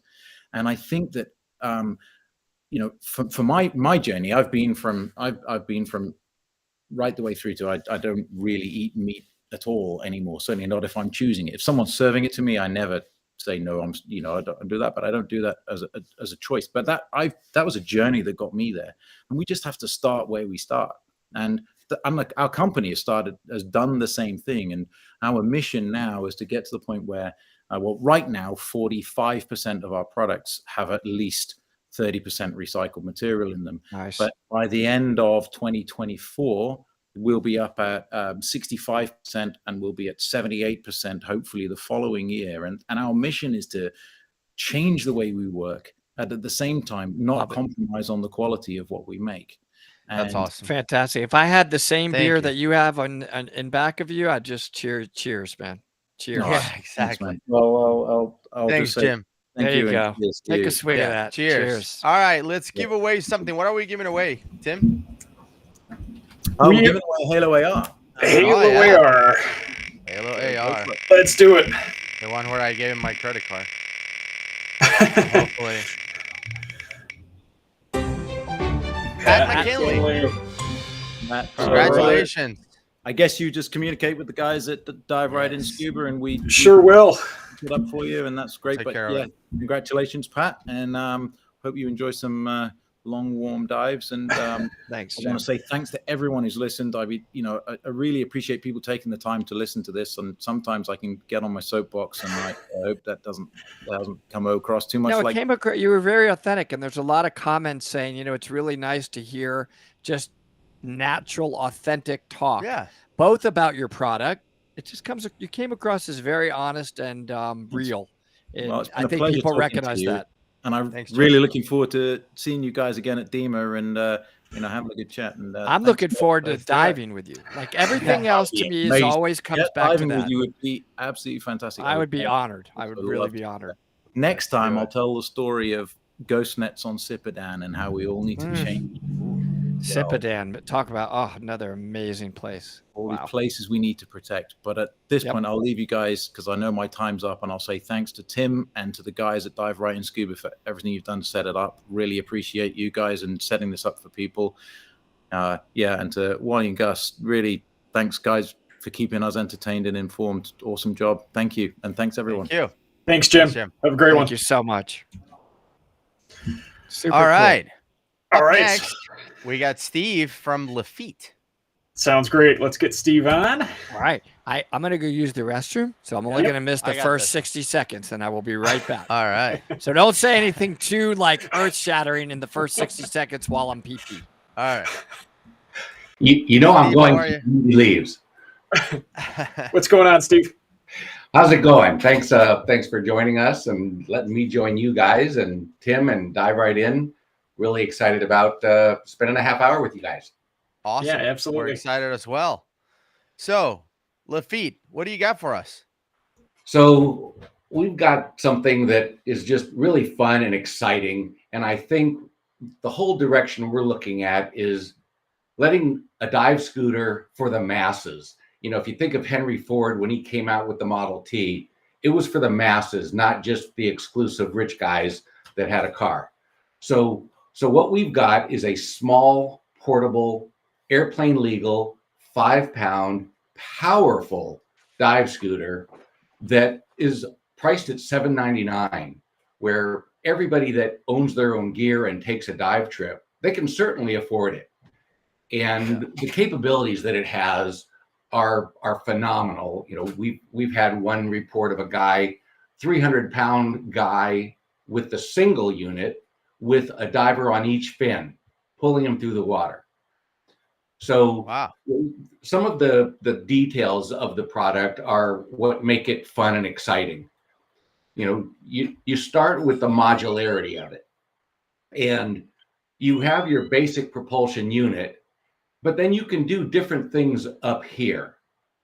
And one of the first things that you can do simply with a double bracket, you can convert the single into the double unit that I have. Hey, buddy. Check that out. So Double unit.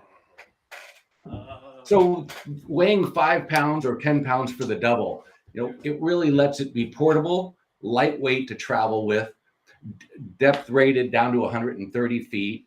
And you're going to get over an hour of continuous runtime, which we find is usually enough for 2 tank dives.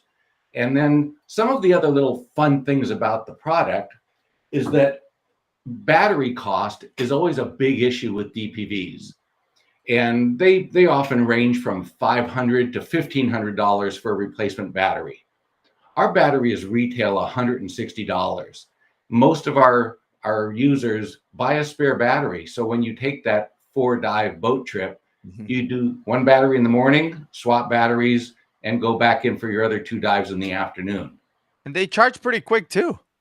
They charge in about 2.5 hours. Yeah. And it's airplane legal. I've traveled with 8 of them in my backpack. And so I like that it's square. If you put it on the table, it doesn't roll off. Or if you're on a boat and it's moving, it doesn't roll all around the place. We've used these before, right? Yeah. When we went Megtooth hunting, it was great. So the other really fun thing about it is, as I said, it's modular. And one of those modular pieces is the wireless remote. Oh. Now, it's meant to be used this way if you want to, 2-hand operation.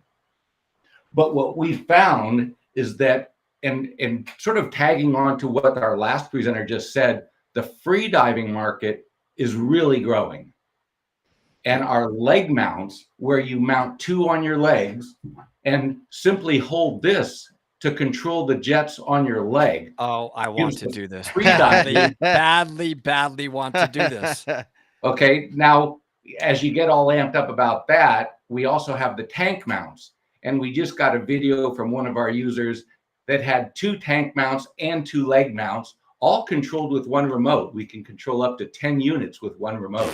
That's amazing. It was flying through the water. Imagine I could control you. I'm like, units. all right, here guys, everybody watch Gus. And I'm controlling them. That sounds But safe. Woody, what you make that in teasing, but think about the disabled divers, the handicapped divers, yes, the paraplegics, where they're learning, awesome. And the instructor can be close to the diver and control their speed as well.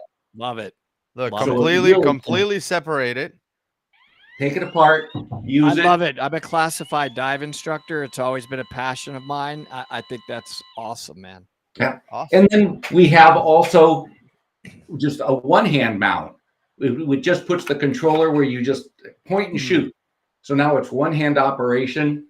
Cool. And all of these things make the product so versatile. It's a dive product. It's a free diver product. The Spiros actually attach this to their handle trigger. And now they have their spear gun in one hand. The other hand has a GoPro, whatever they want. And their tanks are leg mounted, or the jets are leg mounted. Also, with the switch back here, you can control the speed settings if they're mounted on your back or on the leg. So you can change your speed from high, as well. maximum, speed. And then always. I'm sure there's other speeds, but that's the one I'm looking for. So you have 3 speeds: low, medium, and high. High. Low speed is going to be equal to what you would be kicking. Medium, faster. High speed is faster than you probably want to go. I can't wait to go high. But then when I talk about on the single unit, with the double unit, now you have even more speed.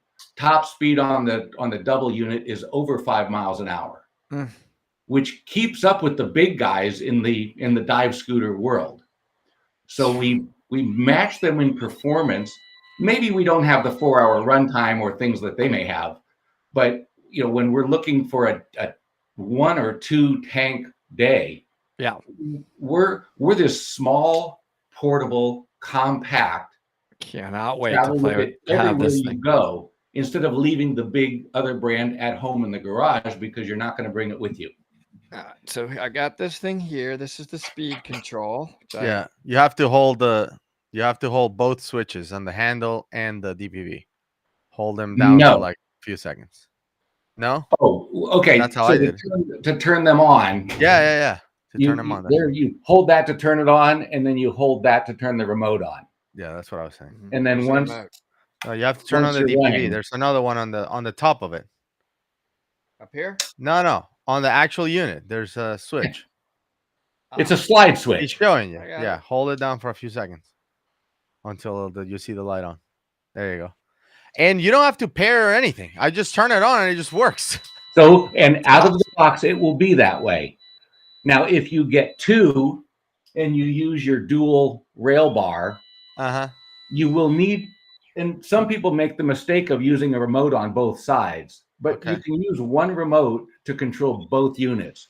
It's very simple to pair. The directions are really clear. It pairs, we can pair that second unit to it in about 5 to 10 seconds. So Woody, we'll put 2 on each leg, 4 on the tank, and 2 in the hands. 10. Correct. Let's and you go. can control all 10 of them. Definitely with one going to remote. be a dive talk experimental It's gonna be so show. expensive. And I am going to strap everything I can on me of these babies and fly. I'm just going to be honest with the community right now. This is coming. This is right up my alley. For science. Everybody for does it. serious, for serious, we're very, like that at Dive Talk. Right. I mean, I'm sorry, but fun is supposed to be part of diving. I preach that. How is this not amazingly fun? Yes. It's okay to buy something just because it's fun. Like, there's nothing wrong with that.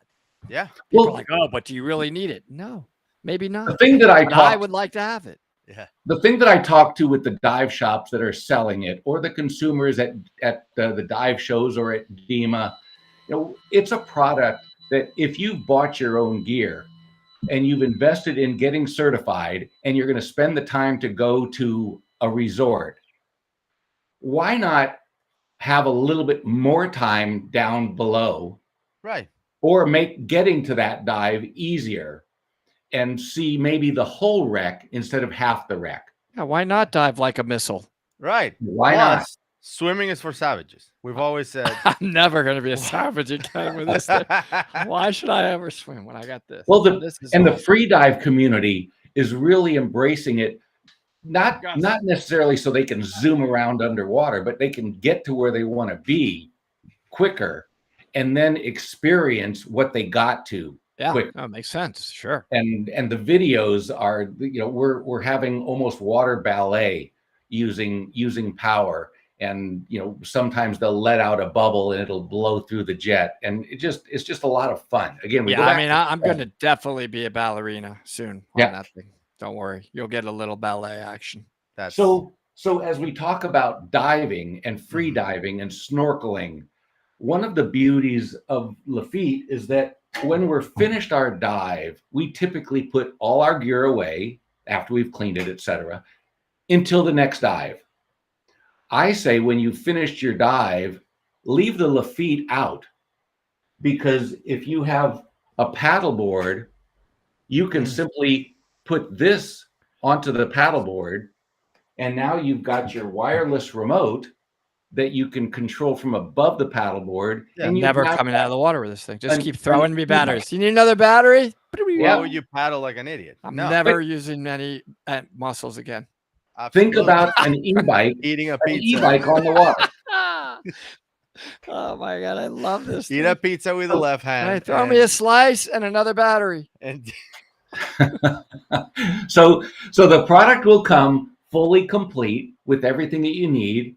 It comes standard with the GoPro mount, so you can enjoy your filming, etc. What we've also found is that with the dual rail bracket, a lot of the cameramen, this turns into a platform where they can attach cameras, lights.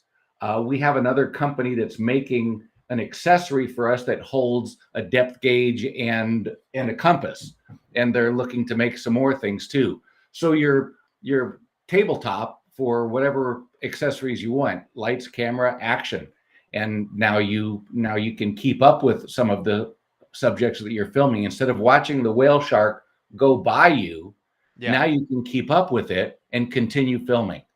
So one of the things I struggle with, Steve, is the weighting on. I have a DPV that's bigger, is for cave diving, so it's a big full size DPV. Let's just say, Right. And one of the things you struggle with is weighting, because if you weight it for fresh water, which are the caves that we typically dive, then when you take it in the ocean, it's too buoyant. So what is the buoyancy, I guess, characteristic of the S1 Pro?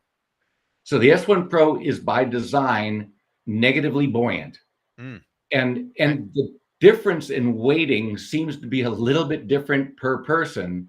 But if we just off the, as a start point, if we took 2 pounds of weight out of our pouch, that's going to offset. And then you may fine tune it a half a pound either direction.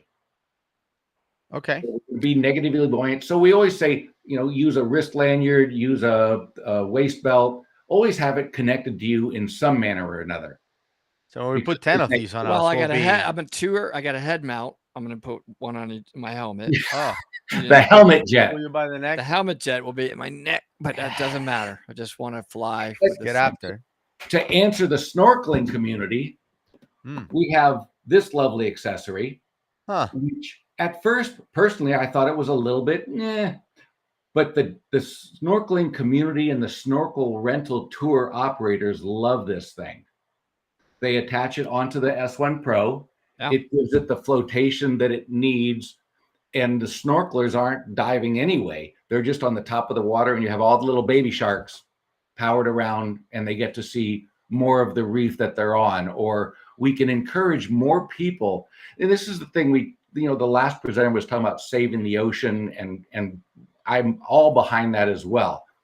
I'm also about getting more people into the water, getting people back into the water, and getting people that used to be in the water that think it's time to give it up back in again. Yeah. Well, all kidding aside, I mean, in South Florida, we have the Gulf Stream right off the beach. So the snorkelers end up a mile downshore. Right. Well, this way they can just motor back.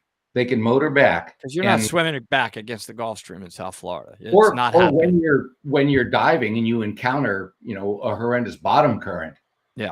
You're going to end up, or you're going to be so gassed that you're going to see a quarter of the wreck. So, it's, to me, I call it the ultimate what if. What if you get tired? What if you cramp up? What if your partner needs some help getting back to the boat or to shore? It's that ultimate what if. And actually last year at DEMA, it was brought to my attention by the cave divers, by the tech guys. And they made the comment to me because previously I said, we're not that product. We're not the cave diver product. We're not for them. But the cave divers started coming back to me and said, Steve, we have double and triple redundancy on everything except the DPV. And they said, yours is small enough and light enough and inexpensive enough. We think of it as our pony bottle, our spare air. Yeah. Everybody's going to have one of those. And with the money that they've invested in their cave diving, they just tow this behind them or strap it on a leg just in case, just what if. We're not going to be the primary propulsion source, but we can get them back home if things go sideways. Yeah. That's awesome. Really cool. Well, so what do you have the tank attachment? I know we have it somewhere, but maybe you have it. It's in I opened it and that's it. Yeah. So the tank mounts became our most popular accessory initially. And then as we've heard more and more, the free divers and the Spiros are starting to catch in. And the leg mount attachment is really, really doing well. And especially for the video guys, the Instagram guys, the YouTubers, and then the float fin. So the accessories that we have are growing in popularity as word of what Lafitte has. Now, the one thing that I have to go back to I guess it's about 13 years in propulsion, not dive scooters necessarily. They bounced back and forth throughout what I've been doing. But the biggest problem, and if we think of dive shop dealers in the past, they always had the big DPVs for rent. And they slowly stopped doing that because on any given day, half of them wouldn't work. They had a full-time repairman keeping them running, and it took up a ton of space and a ton of inventory dollars. But the reliability, as I've seen, where you're working with saltwater, electronics, and the pressure of depth. Since I've been working with Lafitte for the past 2.5 years, we are well under less than 1% failure, which is boggling to me for a DPV. I challenge any other company to throw that kind of number out there. So we have a question here. Says the specs indicate that a single unit is good for a diver load up to 70 kilograms. So that's 154 pounds. Above that, we'd recommend 2 units. Will a single unit burn up with a diver that is heavier than 154 pounds, or would it just be slower? Maybe the battery lasts less. Like, what's going on with that? So battery runtime is kind of a fixed thing. It's going to run that long. Now, if it's a 70 kilo guy, 140, 150 pounds, or my 380 pound gentleman, first of all, the 170 pound guy, 150 pound guy, he's going to use it at low speed and move along fine. And he's going to get over an hour of continuous runtime that way. The bigger guy is probably going to use it on medium or high, in which case he's going to get 45 minutes or 30 minutes of runtime. It will still move him. It will move him and pull a guy. So, in fact, I've never even seen that weight rating before, but I'm 235. And the single moves me around just fine, especially when I'm scuba. Some people are asking to see those accessories out of the box. I just don't want to. I didn't mean to cut you off, but I do think it's important because I want them to see kind of how easy it is to put these things on. Yeah. And while you're pulling that out, I'll just say that I went mech teeth hunting in North Carolina. Yeah. And I used the Lafitte. Yeah, me too. Which I'm bigger than 154 pounds. And I know it's a shocker. I used the Lafitte to get to the line, the down line, all the way down. Like I used it. Why swim? Absolutely. I used it, and then it was just fantastic to so cruise around in different areas. For big guys, yeah. And are you going to tell them how else you used it? Well, we may or may not have had to blow some sand out of the way with these. Right. Because if you try to do that with a giant scooter, you're going to end up back on the surface. No, and people use ping. So the way it works is the teeth are under like a layer of sand. All right. So people use like ping pong paddles and stuff to blow the sand and then look for the teeth below the sand. But if you angle the Lafitte and you just hang on to it, you can just blow a larger piece of sand faster. Yeah, and it's not on a we're not doing this It's on just like sand. Delicate Reef. It's just sand. It's just sand. It's just sand off the bottom of the ocean. Yeah. Right. We have a large contingent in North Carolina that use that. And that's us. I'll also take another chance to shout out to the accolades that was being given to the Georgia Aquarium. And they've been using Lafitte since DEMA of last year. Cool. Nice. So we're putting them through their paces. But anyway, getting back to the leg mounts. Yes. And I can take the whole thing out. Yeah. I think people would really like to see that. Velcro belts with these two pieces. And the Lafitte has 2 rail mounts that the handles go to, but on the sides, there's 2 holes. And the reason we have that is when you mount the unit onto the leg mount or the tank mount, you want to have access to your controls and speed settings. If we mount it in those same holes, it'd cover it up. Right. So this is the leg mount, and it's simply Velcro belt around the waist and individual belts around each thigh. And remote control. And the wireless remote, which comes with the unit. The tank mount is very much the same thing. And it has that same plastic piece, but now we just have straps that go onto your cylinder. So definitely doing this. Connects very, very simple. It's universal. You may need to work within the confines of your BCD.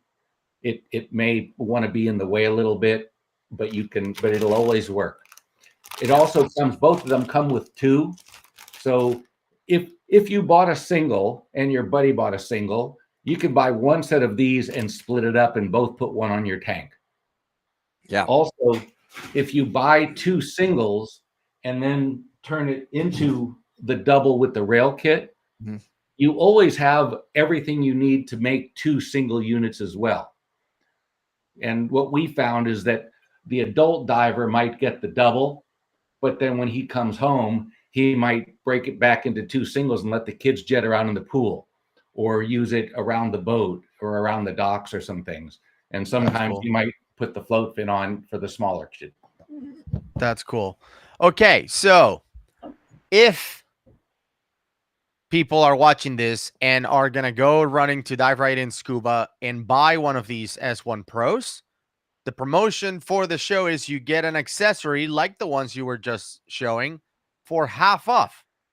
It's pretty good. 50% off on accessories if you buy an S1 Pro scooter like the one we've been talking about for the last 30 minutes. And also, I want to remind everyone to enter the giveaway because we have a giveaway coming up. Go ahead. Now, some people are commenting. I will address this about can you, or is it legal to blow sand in Florida using one of these? I don't know if you can use these in Florida. We weren't in Florida. We would never do it in a place that says it's illegal to do that, and we certainly were not on any reef systems. That'll be a weird law, but okay. Maybe it is. It may be a law. If it is a law, don't do it.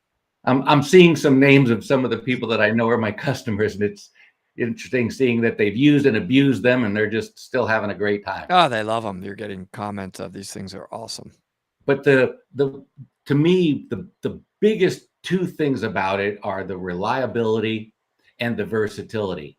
To use it as a 1-hand, a 2-hand, a double, a leg mount, tank mount, paddleboard mount, however you want to, that wireless remote, the battery cost, and the simplicity to swap out batteries. A fun little piece about the battery, and so many DPVs, if water gets in, it's a big problem. Yep. When we take our nose cap off, you'll notice there's no O-ring in there. No O-ring at all. The O-ring is in the battery connection. When this clips on and connects, you can actually ride your scooter with this wide open. Wow. If water gets into the battery compartment, nobody cares, because my battery is fully sealed, and when it's connected to this, it's fully sealed, impervious to salt water. Pretty cool. Nice. Good stuff. All right, Tim, let's bring up the wheel and spin her around. What are we giving away today? What are we giving away? What did we decide, Steve? I think I remember. I think we're giving the winner $100 off the S1 Pro. That's right. Nice. Very nice. Very nice. All right. I'm just adding the last few names from the people that put it in. Okay. Let's go ahead and do it. Spin it.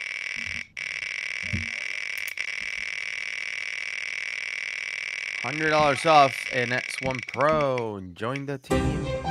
Todd. Congratulations. All right, Todd. Perfect. Awesome. Well, this was good stuff, Steve. So that's the Lafitte S1 Pro and S1 dual unit. I encourage you, feel free to contact me directly. I manage the USA and South America and the Caribbean. Nice. My email is easy to remember, lafittesteve@gmail.com. And really cool. For all the consumers, contact Dive Right In. They'll take your order, and we have delivery from multiple locations, so we can usually have product to them. If they run out of stock, I can fill them up in a couple of days. That's awesome. No problem. I can't wait for Gus to remote control me. I want to see pictures of it. It's going to be amazing. And I want to see pictures of you wearing 10 of them. Oh, that would be. I'm going to strap myself as much as humanly possible. Strap me Let's up. Go. Safety third.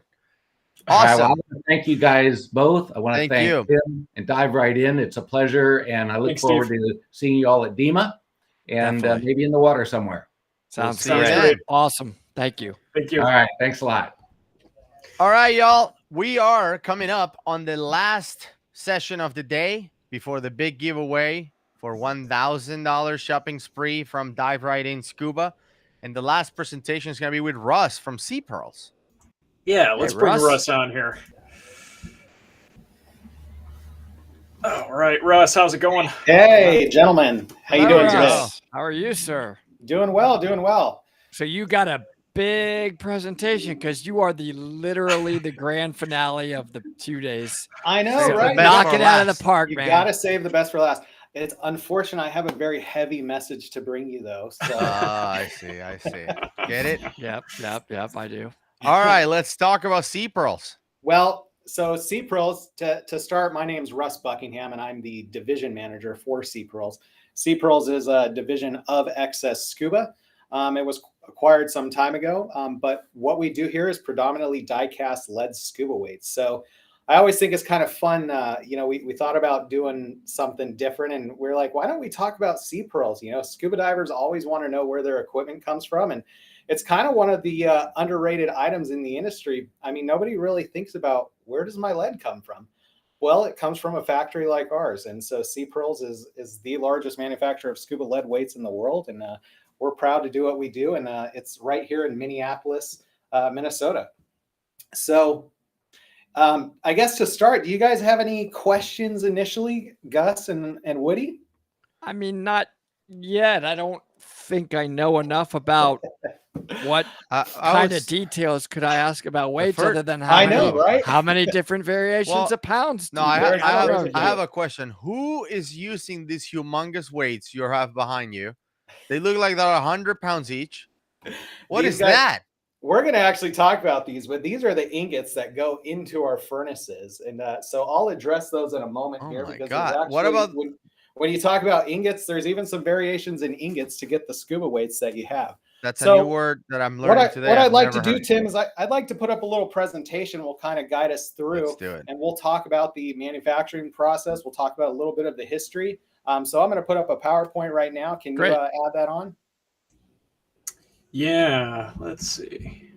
While Tim is loading that, I just want to let everyone know 10% off from anything from Sea Pearls from Dive Right In for the show, excluding tanks.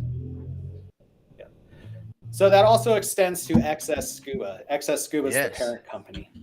So can you guys see the not yet presentation here? Getting that fired up. Russ, did you email it to me, or are you guys doing it from your side? I was gonna do it from my side. Okay.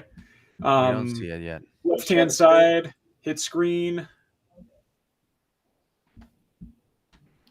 It's not sharing the screen. Yeah, I'm not seeing the prompt at all. No. Let me see here.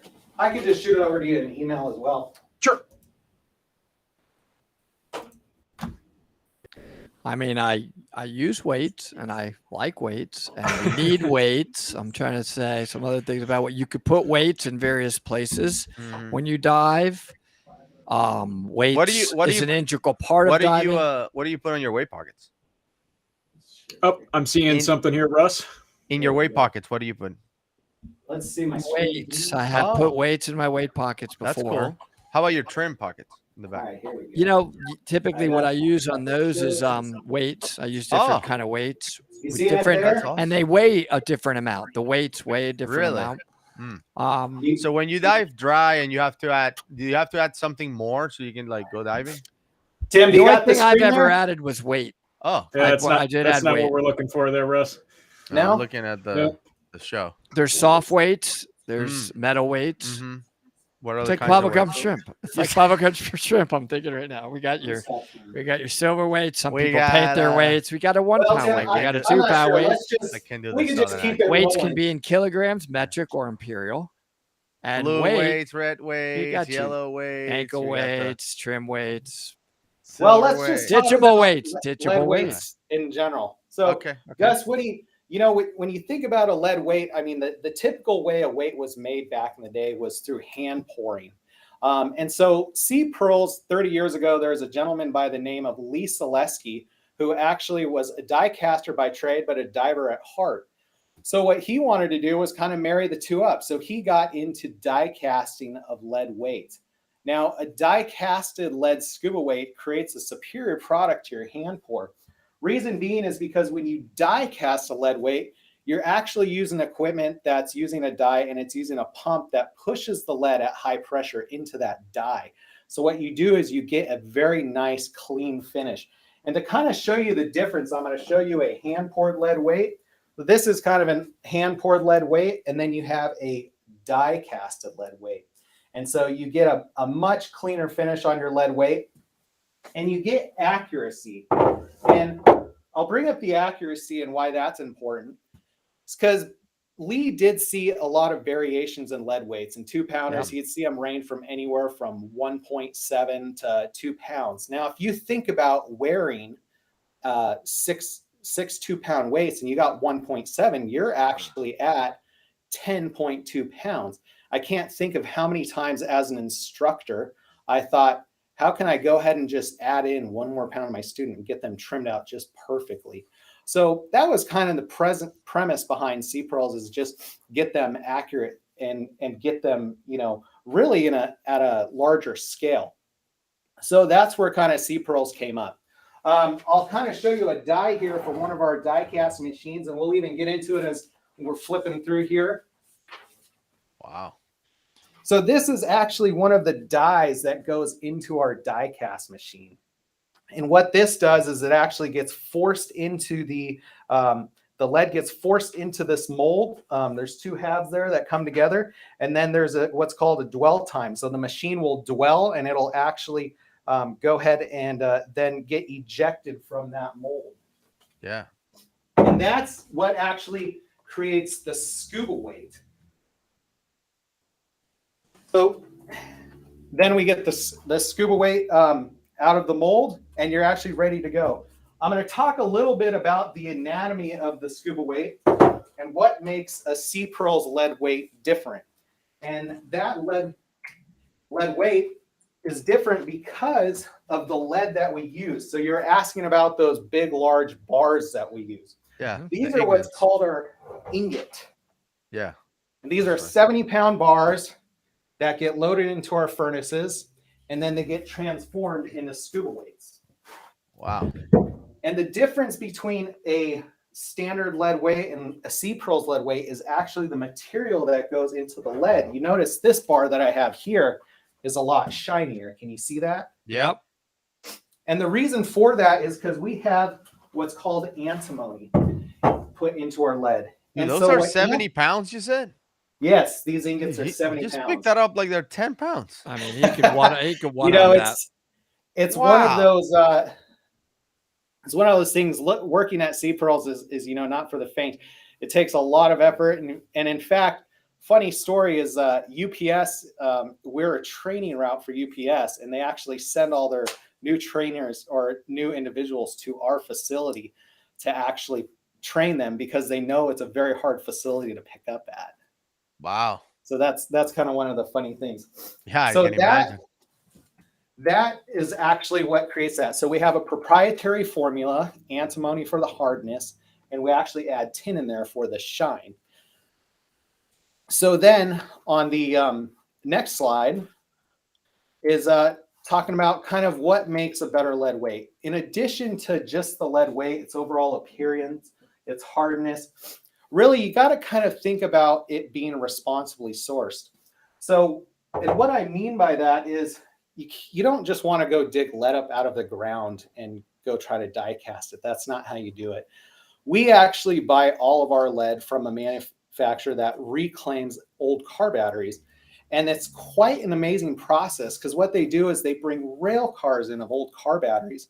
And they take them off the rail car, they break down the plastics, they neutralize the acid, and then they create our proprietary blend from the lead plates.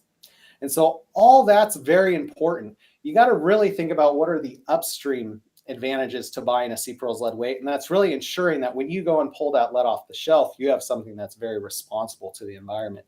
I mean, we have a lot of protocols in place to ensure that we're die casting safe, we're handling any excess material safely, and if we have to dispose of anything, it's getting disposed of properly. Right. So there's a really good question here, talking about other materials that could be using weights. Like, how come no one makes weights of concrete, for example?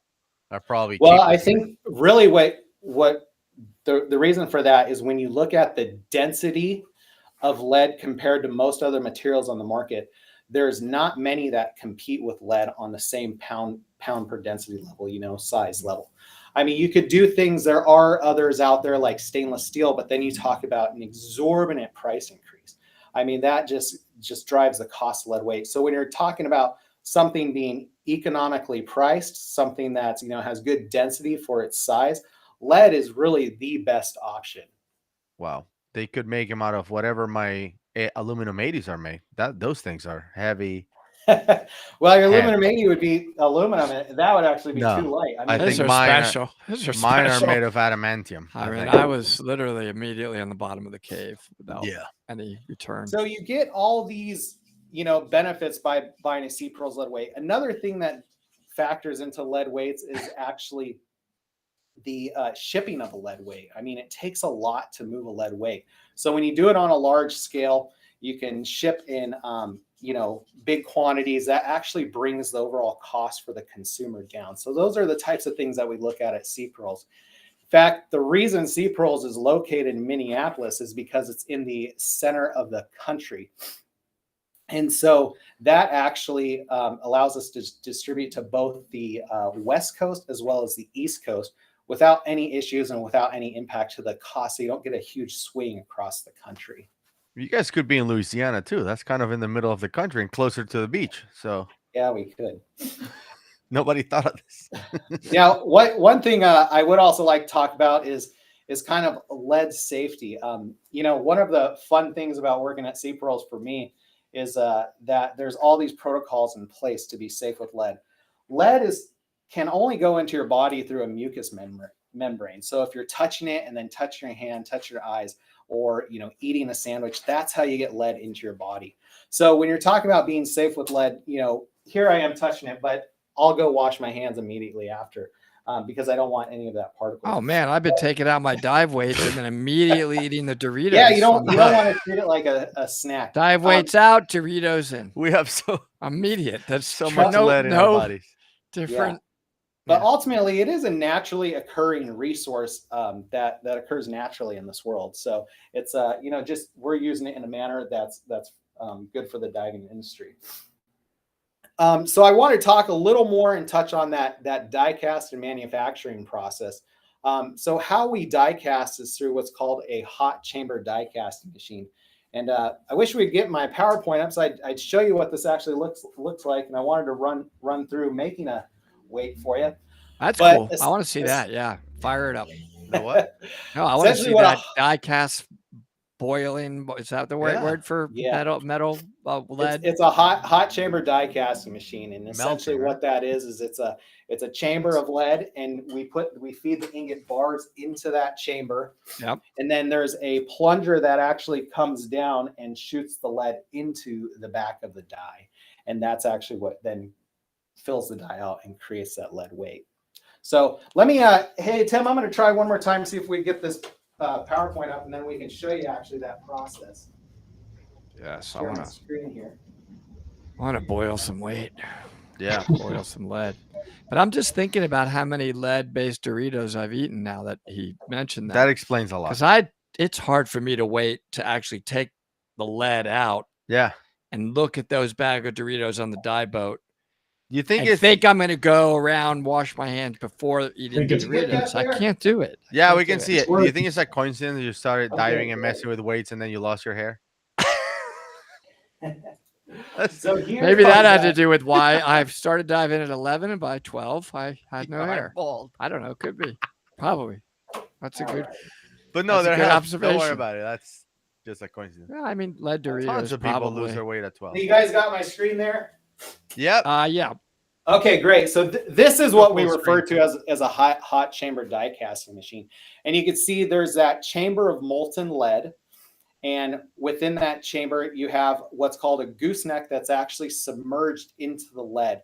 And what that gooseneck does is it fills up with material. And then you have a plunger when the shot is fired that actually comes down and shoots that molten lead through a nozzle into the back of the die. It then sits there and it's called dwelling. So it dwells and it'll harden up. And so that's essentially how the lead is made. So what I'm going to do is we're going to jump to the next slide. We're actually going to see a shot in full time being made. There we're talking about. That's what Let's do it. Can you guys see that? No. Not yet. No. I hear something. Yeah. Let's pause this here. Let's go back and see why they're not seeing my window. Yeah, Sean, I know they have orange weights. I have a few. Can you guys see the video now? Yes. Here we go. Let's run one in real time. This is real time making a dive lead weight. Reminds me of Terminator 2. Yeah. So what he's doing here is he's actually lubricating the die on the machine. Right. This allows the lead not to stick into that die.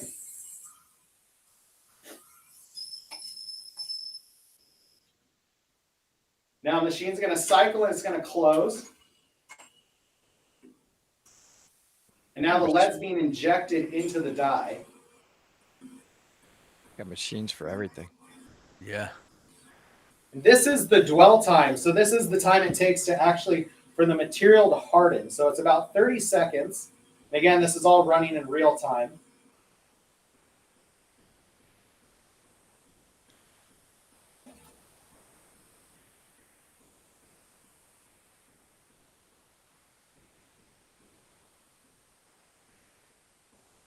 Wow.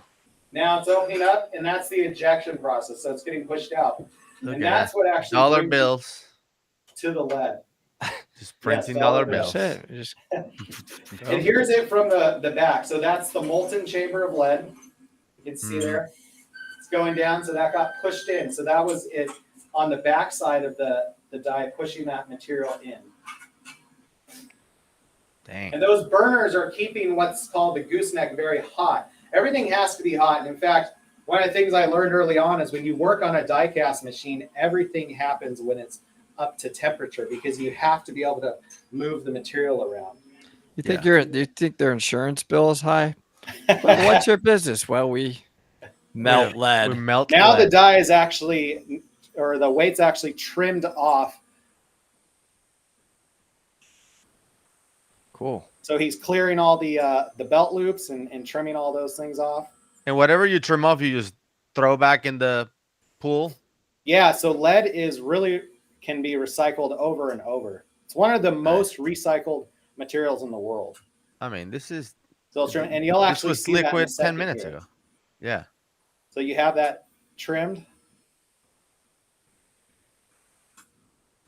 And now there's the molten lead, Yeah. and Back we in. actually return it back. And then we create crates. Look at that. of lead. Cutie. Some pretty 3-pound weights. Yeah. Good stuff. How many of those are lost every year? I like They that, just Russ. keep making Yeah. new ones. So That's cool. when you talk about making a lead weight, there's a few things. And this is kind of where the sophistication comes in. An uncoated weight, we can stop sharing the screen. An uncoated weight and a coated weight actually have different diameters when you're die casting them. And the reason for that is because you actually have to pass belt loop through here. And so when you are coating a weight and you have a coating on it, that coating actually creates thickness. So when we're die casting lead weights, we are actually die casting these slots in the coated lead weights slightly wider than we are on the uncoated. And that allows for the material to fill in there and still have the same gap for your belt to slide through. That is a good point. I've had weights where it's like you cannot get the belt through what they just were made wrong, and you're like it's useless. They weren't sea pearls, I bet. No, they're not sea pearl. Those for sure. That really actually plays into also too why we add the antimony. If you drop a sea pearls lead weight, that antimony and that hardness allows the weight to not bend as easily. So lead is naturally very soft. So with that antimony in there, that actually makes it very, very tough and durable. So when you're throwing it around a boat deck, whatnot, you can. Yeah. So how big, like how much weight do you guys sell? Like I said, the people are losing it or like what? New divers? Like I'll tell you, I won't talk about how much we do a year, but I will say right now for the next month, we have over 200,000 tons out or 200,000 pounds out in our warehouse of lead. What? Yeah. So many people buying weights. I feel in some cases the weights are like umbrellas. Like you just own an umbrella. Do you remember ever buying an umbrella? Yeah, and I have a ton of weight. I don't remember buying weights, but I have a lot of weights. While sea pearls and diving is our core, there's also other industries that use the lead weights. You know, they're and there's the reason boats are missing their weights, because Gus doesn't realize how he has so many weights. Yeah, I probably have 200,000 pounds in my garage. So it's weird how you got them. You know, Tim, because in the spirit of lead and giving things away and people sitting through the presentation, we did actually want to give some things away. So I want to give away, let's start giving away 2 weight bags so people can hold their weight. That's good. Absolutely. Like so Tim, while he's pulling that up, can you talk a little bit about the tanks behind you? What are those? Sure. So these are cylinders. So nothing pairs better with lead than cylinders. And Sea Pearls actually got into the cylinder distribution business with Excess Scuba. That's how they ended up being married. So Excess Scuba in its early days had an opportunity to distribute Luxfer tanks, and because of the size of the industry, they knew they were going to need a partner to help with that distribution. And so who better to pair with than Sea Pearls? So they started distributing cylinders alongside with Sea Pearls. And then when that individual who I talked about earlier, Lee Selesky, was ready to retire, it was only natural that Excess Scuba buy Sea Pearls. And so that is how they got into the lead game. So that is how we became a subsidy of Excess Scuba. Gotcha. Nice. But yeah, we also distribute. So when you talk about shipping things with lead, the other thing that pairs very well with it is tank boots. And so we actually manufacture our own tank boots, and we design these. And these go on these particular tank boots go on steel cylinders. And so you'll notice if you look at steel cylinders that are distributed by Excess Scuba, they actually have a plastic tank boot, not a rubber tank boot. And so that tank boot is much more rigid and allows the cylinder to stand up better. It really is a premium. And that was just another thing that Lee in his early days figured out, what can I sell alongside lead that moves well? Well, other dense items or items that take up a lot of volume to ship, it all kind of rolls back to that shipping and distribution. You know, pound for pound, this is the hottest presentation of the day. You get it? Okay. Everybody understand that? Funny joke. All right. Thank So, Tim, let's bring the wheel. All right. And let's give So what do away you want to do a first? bag of weights or a weight bag. A weight bag. Weight bag. Sounds good. It's not the same. I Tim, guess. we still have Tim? I don't know. He's eating Doritos. He's busy. He's And I probably said Doritos earlier, and you know he's chowing washing on his Doritos. hands from all this lead. No, man. If you even hear the word Doritos, Well, there's you want to eat certainly Doritos. a little Can you technical not see difficulties me? as we might see. So maybe he might be experiencing some as God, well. how I don't think convenient! so. Right before the $1,000 giveaway. Right. Or the weight bag giveaway. Oh, oops! Oh, that's true, man. Doesn't work anymore. I guess we're not giving this away. No, he's there somewhere. Let's see. No, I don't know. Tim. Highly suspicious. So Woody, Gus, when was the last time you gentlemen lost a lead weight? Oh, that had to be at least a couple days ago. But I found a lot way of more than I've lost. I've seen I'll a say lot. that. I have seen students though. I have seen students not buckle in weight pockets properly and so forth. Dude, recently I found like a whole weight pocket from like an Aqualung or something, and he had like 16 pounds of lead weight at Tiger Tail Lake. Yeah. Yeah. Drop them. I just And saw him swimming by. I'm like, we what? didn't touch on it, but we also distribute soft weights. Yes, I saw and this. soft weights are really a lot of people use them when it comes to pools, because if you're training in a pool, you drop a Right. soft weight and it hits the bottom. It's less susceptible to cracking the bottom of that pool. But people also just enjoy them because they fit. You can squeeze them in their little trim pockets and things like that. So soft weights is another Sea Pearls distributed item. By the way, I'm going to steal another joke. I think it's very, Oh, very boy. good Here one. we go. Brace yourself. From Dive Pro Coco. I guess we're going to have to wait for the winner. I get it. See what I'm talking about? I see what you did there.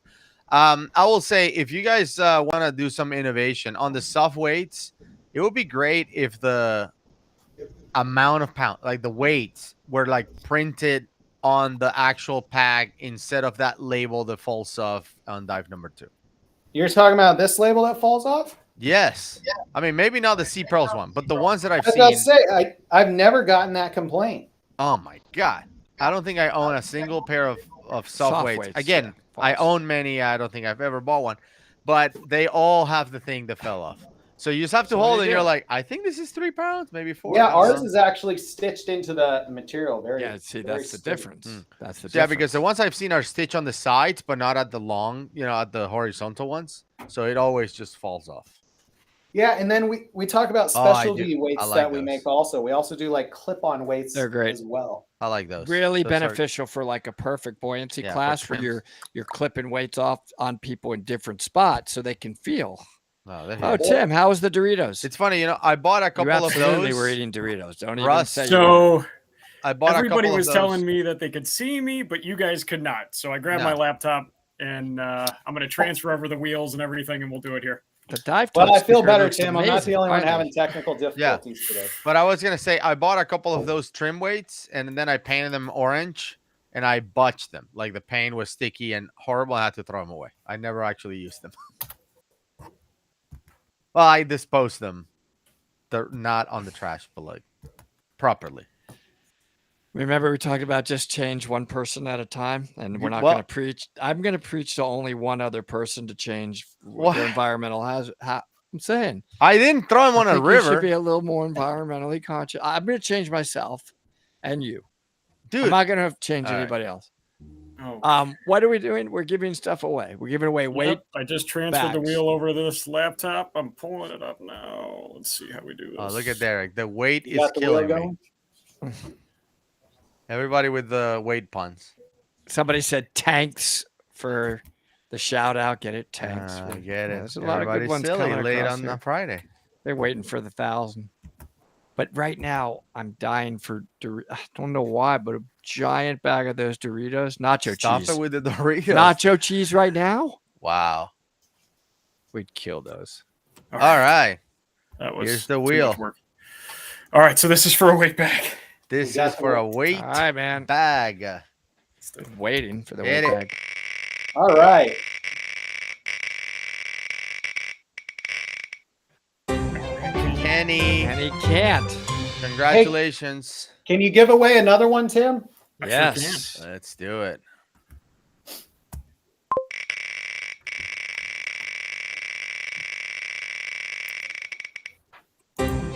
Chris Coleman, congratulations.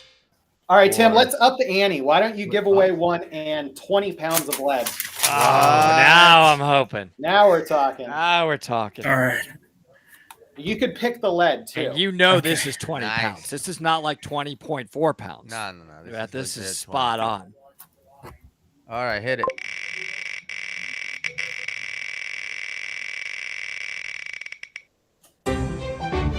James, congratulations. James Looks like we Delecki. got a question about the shot weights and if they're coated.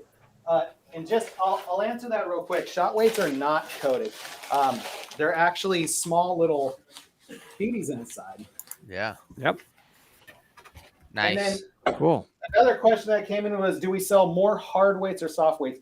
The weight we sell the most of is by far the uncoated hard weight, by a magnitude of 2 to 3 times.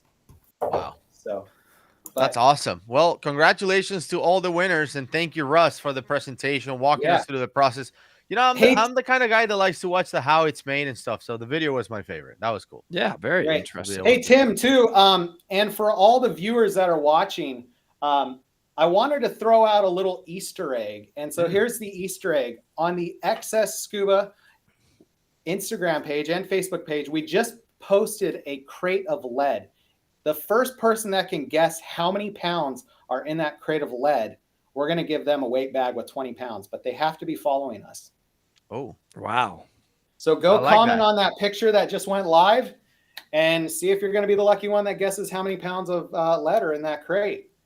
All right. Nice. And make sure you follow Excess That's Scuba awesome. and Sea Pearls. Awesome. Very nice, man. All right. Thank Thanks, you Russ. so Thank you, much. gentlemen. Way Thanks to for bring it coming in, home. Russ. Yes, All right. and Take care. thank you everyone for tuning in to the last presentation of the day. However, don't go anywhere yet, because if you entered a giveaway, your name is now in the running for the $1,000 shopping spree with Dive Right in Scuba. So, drum roll and bring it up. Let's run it. All right. Let's give it away. Here we go, 1,000. man. Hi, everybody. Hey, Mike, you should Poor do Tim's the. been stressed you should out. do Quite a bit the. of technical difficulties have happened today, and we appreciate everybody. I've been behind the scenes. Tim has been up behind the scenes trying to post everything. Facebook hasn't cooperated, but nothing went down too bad today. I think some of you didn't get on the Facebook drawing, and we're going to do another drawing for that OTS Spectrum. I don't know if you saw that. If you weren't in on it, we're going to do another one this week to the Time to Dive show. So everybody can sign up for that.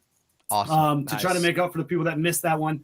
And those people still were able to put in for the drawing so they can get their name in again. And you guys are going to freak out when you see the size of this spinner wheel, all the dots on it. So everybody, please thank Tim. Yeah, He's been Tim. amazing. Thank you, Tim. Gus and There you Woody, I mean, you guys have rocked Thank it. you, It's guys. been long days for all of you Been great. guys. And Look at this ridiculous. all of you people at home, wheel. thanks for tuning in. It's been really long for you. And I mean, it's been amazing. I hope everybody's Really had a has. good time. I can't really, say enough good things about all of you. So wait till you guys see. I mean, look at that spinner, right? Here, So let's make it full screen. we got a few more people in Yeah, the room. I let's don't know if they can all fit in here to try to cheer on the winner Oh, here. And my goodness. we hope it is you, whoever you are. Get ready. Here we go. Let's do As we it. all fit into this other camera. Oh. Rhonda! Congratulations. $1,000 giveaway. Now, do you want to take that or Congratulations, double and give Rhonda. it to someone else? We're gonna duck out of here and let you guys all finish up with Tim. Tim, Gus, Woody, you guys are awesome. We love you all. Everybody for tuning in. You guys are always our biggest fans. This is what we work so hard for. This is what we grow so much from, and we love doing this stuff and giving back to you guys. So we love that you guys are so receptive to everything we're throwing out there. So I'll let these guys finish up. We love you guys. Thank you so much. You guys are awesome. I mean, just talk about top notch in scuba. Absolutely. These guys are the best. I mean, Yes. they are among the best in the world. And for thank sure. you, by the way, for having us, Tim, Yeah, and the really. rest of the Thank team you. at Dive Right In Scuba. We were invited to host the show. We love it. We just talked about scuba for 2 straight days. I know. That's Two what long Dive Talk days. is all Perfect. about. It's awesome. How about all the new products that are coming in the industry? It's unbelievable. I mean, we are really progressing in scuba in a very big way. It's awesome. Absolutely. All right. Congrats to all the winners. You guys, Dive Right In will be in touch with you to coordinate all the delivery of the prices and all of that. Thank you for tuning in. And I guess we'll see you on next year's Time to Dive virtual show. Or on Dive Talk, which we have a couple cool videos coming out. We just Monday took care of them. Awesome. Bye, everybody. Thanks, guys. Thank Have you, a great Tim. weekend. You're Thanks awesome. for watching the whole 2 days.